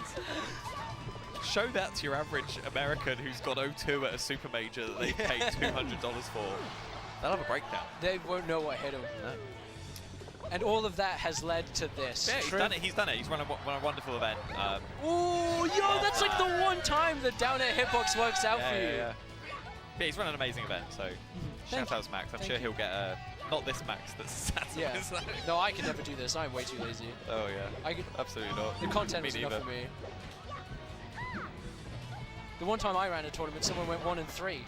So 1 and 3? Yeah, don't worry about it. Oh, is that your? Yeah. Yeah. We'll talk about it later. So this platform, they are fighting for it. No jump on Triff. And Ya is winning. You know, 50%. Yeah, That is a really low percent for Hit Peach the to die at. juiciest down air you'll ever see. I love how Ya plays around turnips. He's catching them, he's jabbing them, he's aerialing them, he's dodging around. The mental stack for Triff whenever he throws a turnip is really high. I think Yar looks like he's playing a little faster. You got to warm up against Jamie, maybe. You know, used to that. The pace is definitely different though. Yeah, they are fighting for this. Triff is doing less, as you said about the turnips, it seems like he's doing less of them. Ooh, that can be so Or scary. the turnip drops poke shield. Yeah. I thought he was going to drop it off stage. It can do so much, but Triff knows better than I. He just never gets anything when he goes up there, but you can't just let him down every time for free. That should be Yeah, the there's end no of jump, game 1. Triff. No jump, needs a misfire maybe. Triff keeps it going, just puts him out there again. Great up air. Ooh. You should have watched Jamie. All you have to do is get hit. Nah, that does not work as Peach. That is way too No, scary. She no, is especially on the battlefield. She is You're gonna get finicky, stuck. yeah. Yar gets caught in shield a little bit. At 100%, finds himself off stage. Game 1 is looking pretty rough. Can Triff close this one out? That turnip does so much. The air dodge not enough. 2 stock commanding It looked like Yar was doing fine, and it's another convincing 2 stock. It's so frustrating. Well, unless you're a Triff fan. Yeah, exactly. No, the fire has started. It's under Triff. He is looking to put this one in the bag. It's like the Olympic flames. Yeah. Can't go out as being carried across countries. You see that? Yar Raiden hit a jab. Immediately took an aerial for it, and now he's getting carried 78. all the way off stage. At least he fights back. That, you know, it wasn't as much of a disaster as it could have been, but you don't want to find yourself at these percents. Triff is going to get so much out of you. Unless you... No, even after the F smash, he's still finding himself in a commanding position here. He might even take the stock. He's floating for so long. Oh, wow, okay. Nice air dodge. Really good air dodge, actually. And now we're back to here. Yeah, there we go. That's my go. But there was 2 down smashes in there. I don't know if you saw the first one. Sorry, rolled my eyes, rolled back in my head. You're just spamming down on the C-stick. The triple grab, but it was like, Triff's gonna hit you, man. It's gonna work once though, and that's the real win for Yar. Needs to find his way out of this. Triff, when he gets hit, it feels like he's always winning the mix-ups on Yar's shield. Maybe it's just not remembering the times when it's not happening. Good hold in to get a punish, but only gets a little jab for it. Maybe should have been up B there. I think Yar knows that. That's what the little wins was for. Ooh, that not a lot of shield. Yeah, not a lot of shield for Yar. I think he needs to like not play for a bit to let that shield regenerate. Especially against Peach. She is actually a monster against shield. Yeah. She can like poke it so easily and like fair, you know, even if it hits your shield, she's still it's like a classic high-low mix-up in like a normal fighting game, right? Like you do a high fair as you come down, and then you do a down smash. Yeah. And it's all one sequence. You don't really have time to change where your shield is. If you're new to melee, pick up Peach and just do that. You'll get far. Do constant high-low mix-ups, and sometimes you do high grab instead. Yeah. And that's also good. So their percents are almost the same, but their stocks are different, and that is bad news. Yeah. Triff nearly broke his controller there. Couldn't believe trying to SDI anything. How do you think he's going to live that? I'd love to see if there's any... That would be another... That's why he's so good. He just believes. That would be another Uncle Punch for right? Like, is there any level of Smash DI that lets Triff live that? Chance for an edge guard here, or at least some damage. Yar misses the wave dash. So unfortunate, and that F throw will seal the deal. Triff continuing his stock I was speaking lead. to someone earlier who was just complaining about Peach having a kill throw. Just like, no, she doesn't need it. She doesn't. None of the other top tiers have, like, kill throws. You have to do cheek down throw fair, Fox up throw up air, which is like, she should have to do something. Why does everyone have to be the same? Why can't we all be beautiful and different? Exactly. Like these 2 characters, you know? Some people would be upset about that. I, for one, am quite happy in the top European melee scene. We have such a variety of matchups. You never know what you're going to see. Yeah. Absolutely. And I'm so happy to be seeing this right now. Not this. Not this, though. 3 stocks to 1. I know I'm going to sound like a broken record, but, like, again, Yar has had periods of this match where he's looked so good, but it feels like he's just got nothing to show for it. You just have to be that good. It feels unjust. So that time he doesn't challenge it, it's just it's all the way down. Like, there's no good option. Especially when he can just kind of land in place with a turnip going in front of him. It's just, what can you do as Luigi? Yeah, you can't even like punish the landing. Like Puff, he could often punish the landing because he can wave dash in. Because you know there is a back air. That is the biggest range I have to deal with. It has lag. I can do this. Turnip. Well, you can't come in on that turnip. Yeah. This is the edge guard. It's tough, but Triff so much extra damage from the corner and the turnip, racking it up. Also, where I see a lot of people get their wins versus Triff is how exploitable Peach is by the ledge. And Yar's not really been able to take advantage of that. I think Luigi struggles in general, yeah. But catches the landing there, despite the turnip in hand. Yar, this would be the hell of a comeback if he can do this. This would be the craziest comeback of all time. But Nair from ledge knows that wasn't the right option. Triff out there, gets another hit. Game 2, Triff 1 game away from wins. Let's start for the fire. Damn right he is. Yar. He came here to win. He's been running Europe for a long time. This is just like putting on his shoes, man. He knows, he's locked in, he knows what he's doing. Yeah, I'm not sure. Apart from the set versus Tino, has he dropped any names? We should know this. We should know this, but we don't. But this has been like a statement used to this winners final and grand final set. This is, I am the best player in Europe. I'm one of the best in the world. Yeah. Continue to know it. Yes. And it's amazing. Like, Triff is so good. Yeah, at this I think game. It's so impressive. We've been sort of sowing the narrative of like how much Yar is like having to scrap and struggle, and I think it's we've maybe not been saying like what Triff's doing is really difficult. Yeah, exactly. People seem to forget that like how good Triff is at this game, how much time he puts in, how good his spacing is, how good his character awareness is, and famously how good his patience is. Yes. I mean, Yar Raiden has found himself in grand finals. Yeah. He's a really, really good player, and Triff is 2-0 up. Making it look pretty easy. Yeah, exactly. Washing dishes mentally. A rare miss though, just because we were picking you up, Triff. That won't happen again, will it? We're back to 0, Triff. You got to earn our respect all over again. We're back to the Yar Glaze. Great little, I think he did some weird little float thing on the platform there. Peach Main's really getting mad about that one. I don't know. Land quicker somehow. Yeah, one of them. Oh, yeah, there's a curious spot to pull a turnip. Yar landing his down smash. Yar was right there. Cool. The most even a game state has been since a game starts. And great up tilt to catch the out shield action. Yeah, these guys are scrapping. The platform seeing a lot of action here. Finally gets set away from it. But the action's still going. Yar Raiden landing these hits. Probably the longest string of successes he's had in this set thus far. Like the edge cancel on there, keeps it going. Triff doesn't quite fall for it, but gets hit by a strong there. Can he get anything on the way down here? That was close, but not just enough. Now Triff finds him on the landing. Down throw leads to the nothing. down B out. Really like that to get around the dash tag. It's a good like timing mix-up as well. Oh, baits the roll in. That was nice. Are we seeing the start of it, Alex? I'm not saying anything. Because I feel like we've been here. Oh, I see that face. Okay, yeah, thank God. That would have been sad. My heart can only take so much. Down smash, not really anything. Tries to catch the move in. But down air, needed that. That's a big down What air. can he add on here? And the first lead in 5 games. Oh. And there goes the first lead in 5 games that Yarn has had. And there's the mix-up we talked about. Peach coming with that fair on shield. Yeah, I think sometimes you can get the wave dash out shield punish there, but if you get hit by too many hits of the down smash, you can't. And that time he got hit by 1 too many. Nice, the weak nair. Can he chase? Gets another weak nair, but great down from Triff. Strong nair's kind of annoying there because it just sends, like, she's not going to die and you can't follow off of it. Triff calls out the air dodge in. Oh, these turn-ups are so annoying.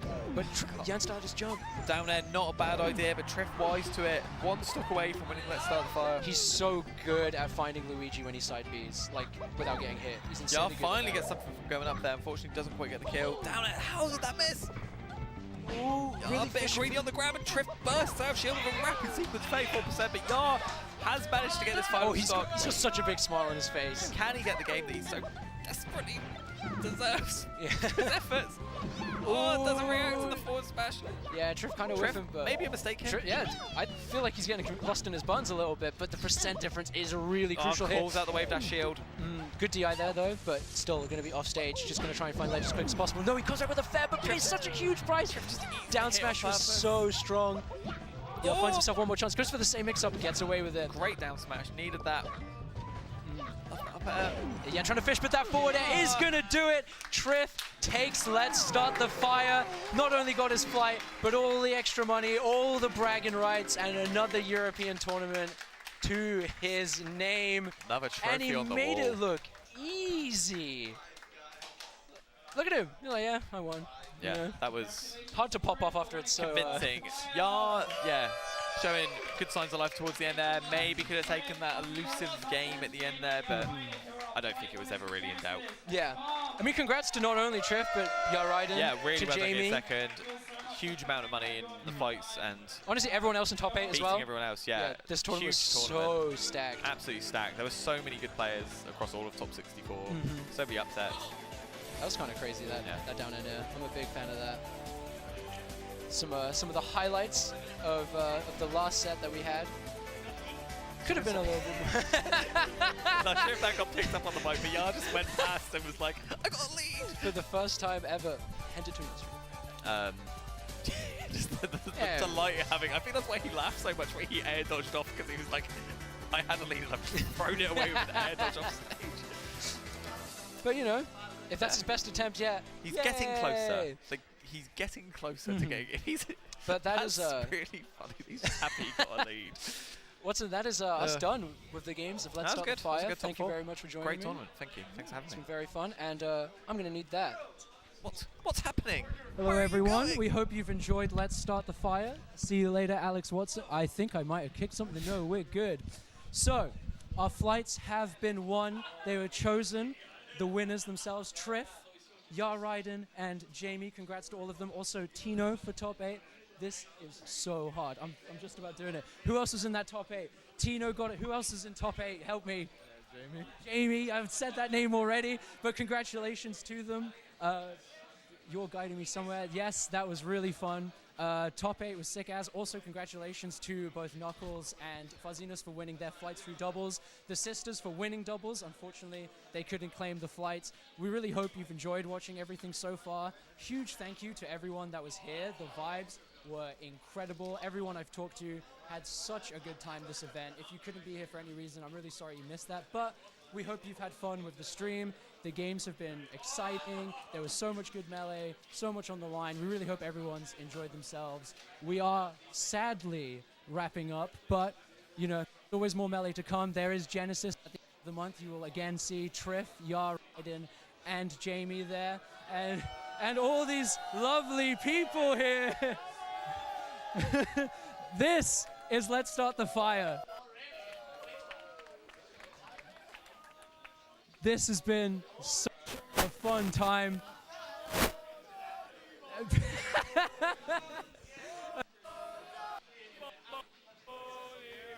See, everyone's having a great time. We hope you did on the stream. Thank you so much, and good night. For over 20 years, people have competed in melee tournaments, trying to prove that they are the best. But few have what it takes to rise to the very, very top where it really matters. In single player mode. UK top talent Kingu and Joefish, double sensations i4 and Fekfek, and critically acclaimed YouTube superstars Chayla and Leon Massey will be competing in a secret melee challenge. Am I gonna have to like have him be blindfolded? It's probably gonna be something like that, isn't it? I'm gonna command him into killing a level 9 CPU. The task is simple. Beat the very first level of adventure mode. However, the person with a controller must be blindfolded. Fastest team wins. I was right. Let's go. Ah, ok. Ah, c'est juste le premier. Ouais, c'est juste le premier. Ok, donc ça. Ouais, vas-y. Attends, tu peux. Quoi? Attends, je te dis tout. Vas-y. Ça sert pas trop grave. Si tu peux juste pas voir. Hein? Ça peut toujours arrêter. Ça me peur, ça tombe, c'est pas très grave, ça tombe. It probably smells like. Don't talk about how that smells.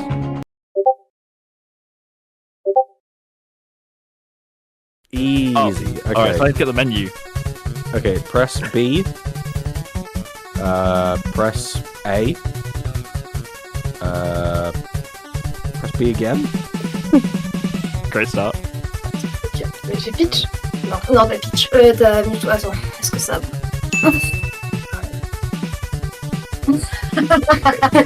What is this shit? Event match, stadium match. Single player. Is adventure mode not in one player mode? Yeah, this is one player mode. Tu le fais très facile. Hein? Tu le fais très facile, donc c'est pas compliqué. On peut faire plus que c'est facile. Comme tu veux, je m'en fiche. Normal. Vas-y, tu peux mettre. Vas-y. What? Because I can change now the level of the mode. J'ai pitch de quelle couleur la verte. Stop, voilà. C'est bon. C'est bon. Voilà, tu peux aller sur Start. Vas-y, flotte. Voilà, avance. Vas-y. Attention. C'est trop dur. Arrête de bouger sans que je te dise. Yeah, okay, click on. Press A. Yeah.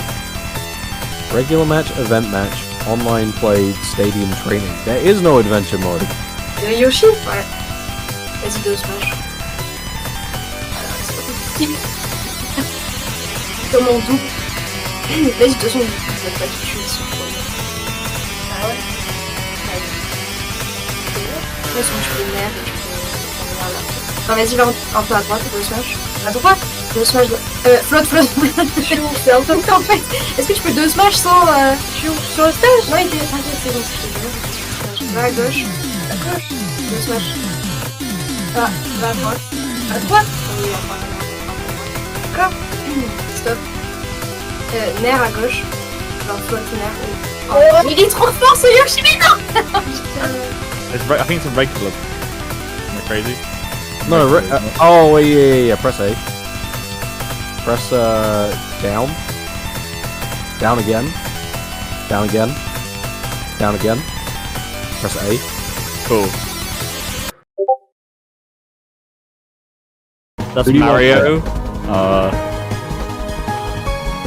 I think Fox is good. I can just side B across, right? Maybe. Should I just cook it? Am I crazy? Okay, before you press start, go down. We're losing time here, Leon.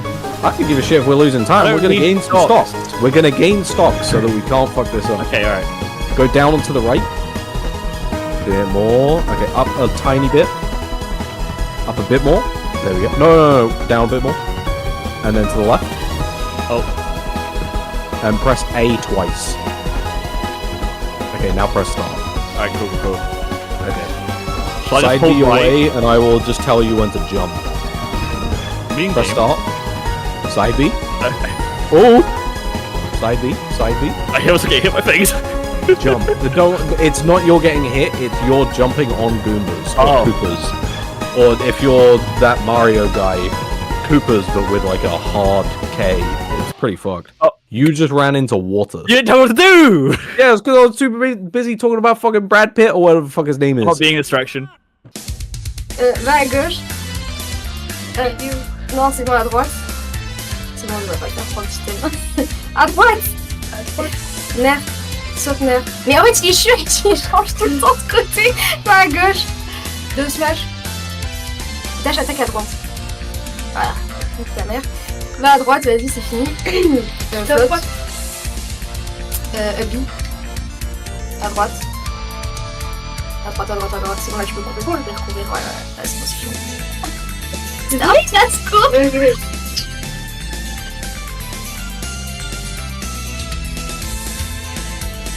Target? Oui, peu importe le target. Ouais. So, ok, I picked it. Vas-y, attends, du coup. Moi, je fais le stick et toi, tu fais le. Ouais, vas-y. Fais quoi? Attends, c'est où les targets? C'est ça? C'est le target. Ouais. Alors, on fait qui? Cloche? Non, n'importe lequel. Ah! Je sais pas, chic. Il est dur, non? C'est ton perso. Mais non, mais il est dur de fou, meuf! Mais non, ouais. Mais meuf, non! Peach, c'est quoi déjà? Je sais aussi, mais... Flotte avec Peach? La merde, c'est là. Flotte. Chic. Peut-être il y a un groupe, il est non, pas chic. C'est ton perso. Meuf, c'est mon perso. Mais quand elle est dure. Vas-y, mais tu vas voir. Vas-y, attends, reste appuyé sur elle, je fais ça. Parce que tu veux jouer chic. Oui. Jump on side B again. Yep, you're all good. Jump, what, like double jump? Am I on the mushroom thing? You're about to be. Double jump. Okay, now you're here. Just start up smashing. Oh, okay, we're on the Yoshis. Okay, Yeah. It's good, dude. I'm big. I can hit that. Oh my goodness. I remember this bit in the Mario movie. I don't remember shit. I got the adventure. I'm just gonna start back, Aaron. No. I hit one.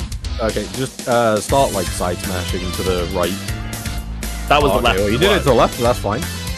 Jump and side B. Where? Right? To the right. Right. You're done with the Yoshis now. And now do it again. And again. And again. Go to the left. Oh, okay. Yeah. Ah, il y a vibration. Vas-y, jam. Attends, mais pourquoi? Attends. Et c'est bien, je crois que je peux sauter. Vas-y. Saute, avance, droite. Attends, non mais attends, non, c'est bon, je peux sauter. Saute. Mais arrête de faire des... Why? Go to the left a bit more. No, you need to run off the ledge. Okay. Fuck. And now, This is hard. Tap a little bit to the left. What are you trying to get me to do? Tap a little to the right, like, kind of like halfway between what you just did. A little more. A little more.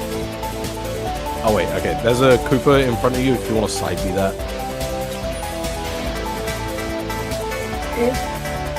Mais non, tu oublies. Arrête de oublier. Fais une air dodge. Ah mais je peux aussi, parce que j'ai pas... Si, voilà. Et là, attends, être est là-bas et à gauche. Non. Pourquoi tu up? J'ai pas mon toit, je vais juste à gauche. Yeah. Then go to the left. What the fuck are we doing? Go to the left. Oh, it's a fucking barrel in the way. Press A and you're gonna pick up a barrel or like punch the barrel or like just destroy the barrel. Yeah, there you go. Press left a little more. Press A. There we go. Now you can finish the level. Go to the right. I'm sure it's side B. I'm sure that just gets the end, right? You're done. Don't worry. Fuck's sake. I wanted that Bulby. Oh my god, you really trying to pick up a trophy? I was like, what are you having me do here? Bulbasaur.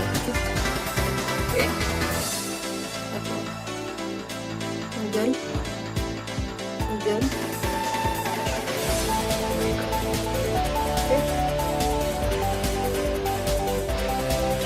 Arrête de bis, s'il te plaît. Arrête de jouer à bis. Voilà. Là par contre tu peux le bis. Voilà. Jab. Je descends. Ah voilà, c'est bon. On a fait un bon record. Non, il n'y a pas de record.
to the sound of Melee. I have compiled some of history's greatest moments of Melee, but I've done something to the visuals. So whatever you can make out, and the sound is what you'll have to use to figure out what I've got. Today I'm joined by Skullbro, Alex Watson, R23, Rix, Saf Blandon, Restless Whale, Gigi. Oh. Now that you've just found out what we're doing, how's your Melee history? Probably not great. I feel like I'm going to be outed as a fraud at some point. I'm not sure. Like, I'm like kind of a sleepy kid, I guess. Not gonna know, but like, I know the players probably. Can I guess that it's Wombo Combo?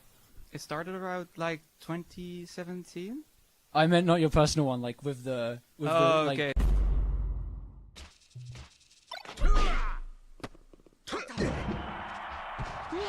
Yo, did he just? Oh, this is Walk Forward and Down Smash, Mango versus Hacks. Oh, it's Mango versus Hacks, yeah. It's the walk up slowly and down smash. Well done. Mango versus Hacks. I don't know the tournament. Tournament, I think it was Big House 5. I'm having everyone... Big House 5, sure. Big House 4. Well, -1.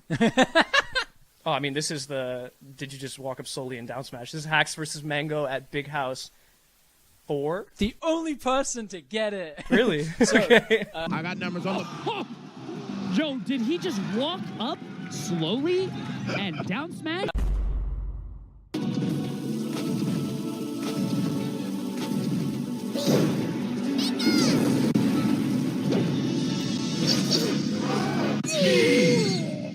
Oh, wow. See, like, somebody's run a magnet over a TV. Wizzy versus Axe. That's Axe versus Wizrobe at Summit... God, if I know, random number 12. This is Axe winning Summit? Did Axe win a Summit or did Wizzy win a Summit? Oh, God. I don't think Axe won a Summit. I'm going to have to say Axe versus Wizzy at Smash Summit. Smash Summit 9? I'm going to go that, and it's on FD, so I'm going to go that it's Axe versus Wizrobe at Smash Summit. So Grand Finals, like where Axe won his first one, which I think was Smash Summit 10. It was Smash Summit 8, but you got everything else correct. Know that. Just so bad at the tournament numbers. Oh, yeah, I know this one. Yeah. This is Summit. This is with X. And it was Smash Summit 8. Let's go! Let's go, X! I haven't got the slightest idea of that, what that could be. I'm gonna say, I'm gonna guess it was Axe versus, it looked like a blue fox. I don't know, Alex 19? Famous Smash moment, Axe versus Alex 19. Gonna get here on Smash. Thunder 85. He's on stage. Axe is your...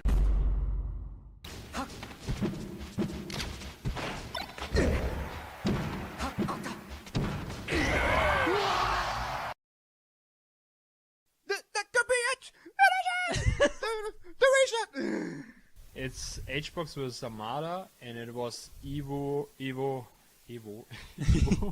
Yeah, I think it's 2015. It's Grand Finals of Evo, Armada versus Hungrybox. I'm gonna go Evo 2015. It was Evo 2016. You're so close. Oh, yeah, okay. This is Evo 2016 Game 5 Grand Finals before the reset, Hungrybox versus Armada. But I've watched that like 20 times. That's some good shit. Okay, once again, very cooked. I'm gonna go with that being HBox versus Armada at Evo 2016. HBox versus Cody Schwab at God knows Smash and Splash 7. Some sound reasoning, but that was actually the following clip. Was it actually? Yeah. Oh my God, then I'm just washed, I guess. What the hell? Nobody gets hit. He gets that could be it. To reset the bracket. The reset.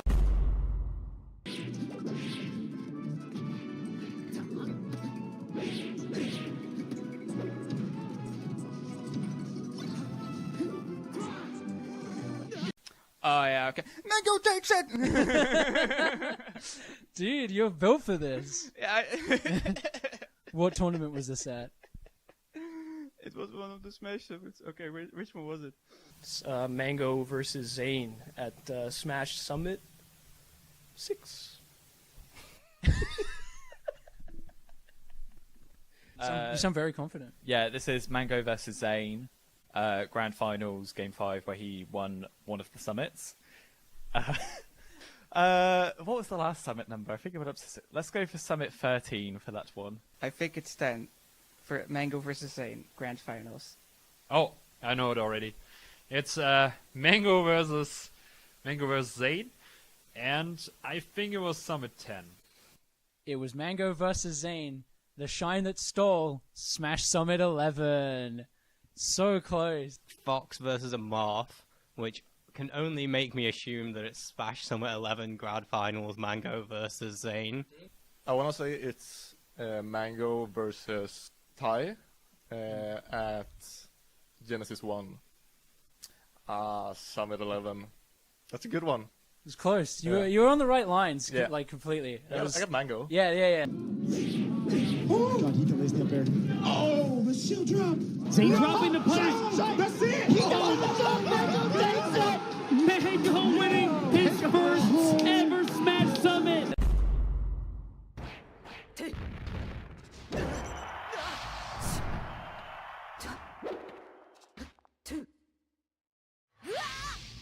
What? That's not real. Okay, so Sheik kills a Falcon and then SDs. So going by like Non versus M2K at that Canadian tournament, but I don't think I'm right. Why did I think Marth was Falcon? So you're admitting defeat on that one. Yeah, unless it... Yeah, J-Book versus Zane is my guess, just because it's Sheik and Marth. But Okay, J-Mook versus Zane is correct, but unfortunately it's not enough information to get the point on this round, Mr. Alex Watson. Let's go Zane versus J-Mook. Mhm. And let's go with Collision. Oh, I know. Yeah, it's Fat 3. It's J-Mook versus Zane and his controller. It's Zane versus J-Mook, but it's not the Fate set, because the Fate set... I'm guessing what happened is J-Mook's controller broke. I'm guessing that's what you're showing me. I'm just going to guess Fate 3, Zane versus J-Mook. J-Mook's controller bricks it, and he dies. That's completely correct. Well done. Okay, But it thank did God. happen on Dreamlands. Wait, Zane wasn't at Akami, so it was Fate 3, I think. It was Fate 3, the grand finals between J-Mook and Zane. Ding, ding, ding. That is correct for all the points as well. Let's go, Rick. Exactly. Sometimes you do just get checkmated. Huh?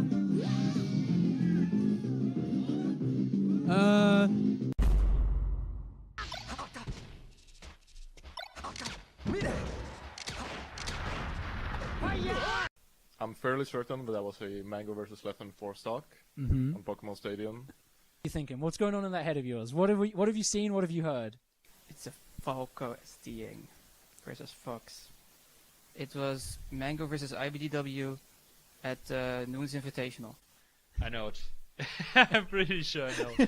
It's Prof versus Frenzy, where Frenzy is these super funnily. So this is Frenzy versus Prof at Smashdown South. Even though I saw it, I can't remember which one.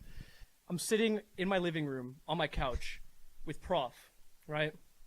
And he's telling me about this moment where Frenzy dives off stage to kill him to win the set, and he kills himself. And it's not enough that Prof is just telling me this. He has to pull it up on the TV and actually show me. So I'm like 90% sure that that's this, but I don't know what tournament it was. So I'm going to guess some random UK tournament, say like Mercked 2. Oh yeah, up B, down there, yeah, missed, didn't hear the Fox die, we all know what this is. We all know what this is. This is number 6, and you hear a Fox up being a Falco down air and no death sound from a Fox. I could see, sorry Megan, I could see in my mind's eye, like, everyone freaking out around it. This is Professor Pro versus Frenzy, it's at Southampton.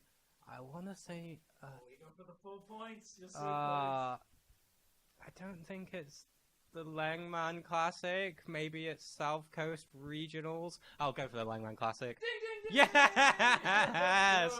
Let's go. Thank you. I'll win the semis. Oh my god! No! No!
Kuwata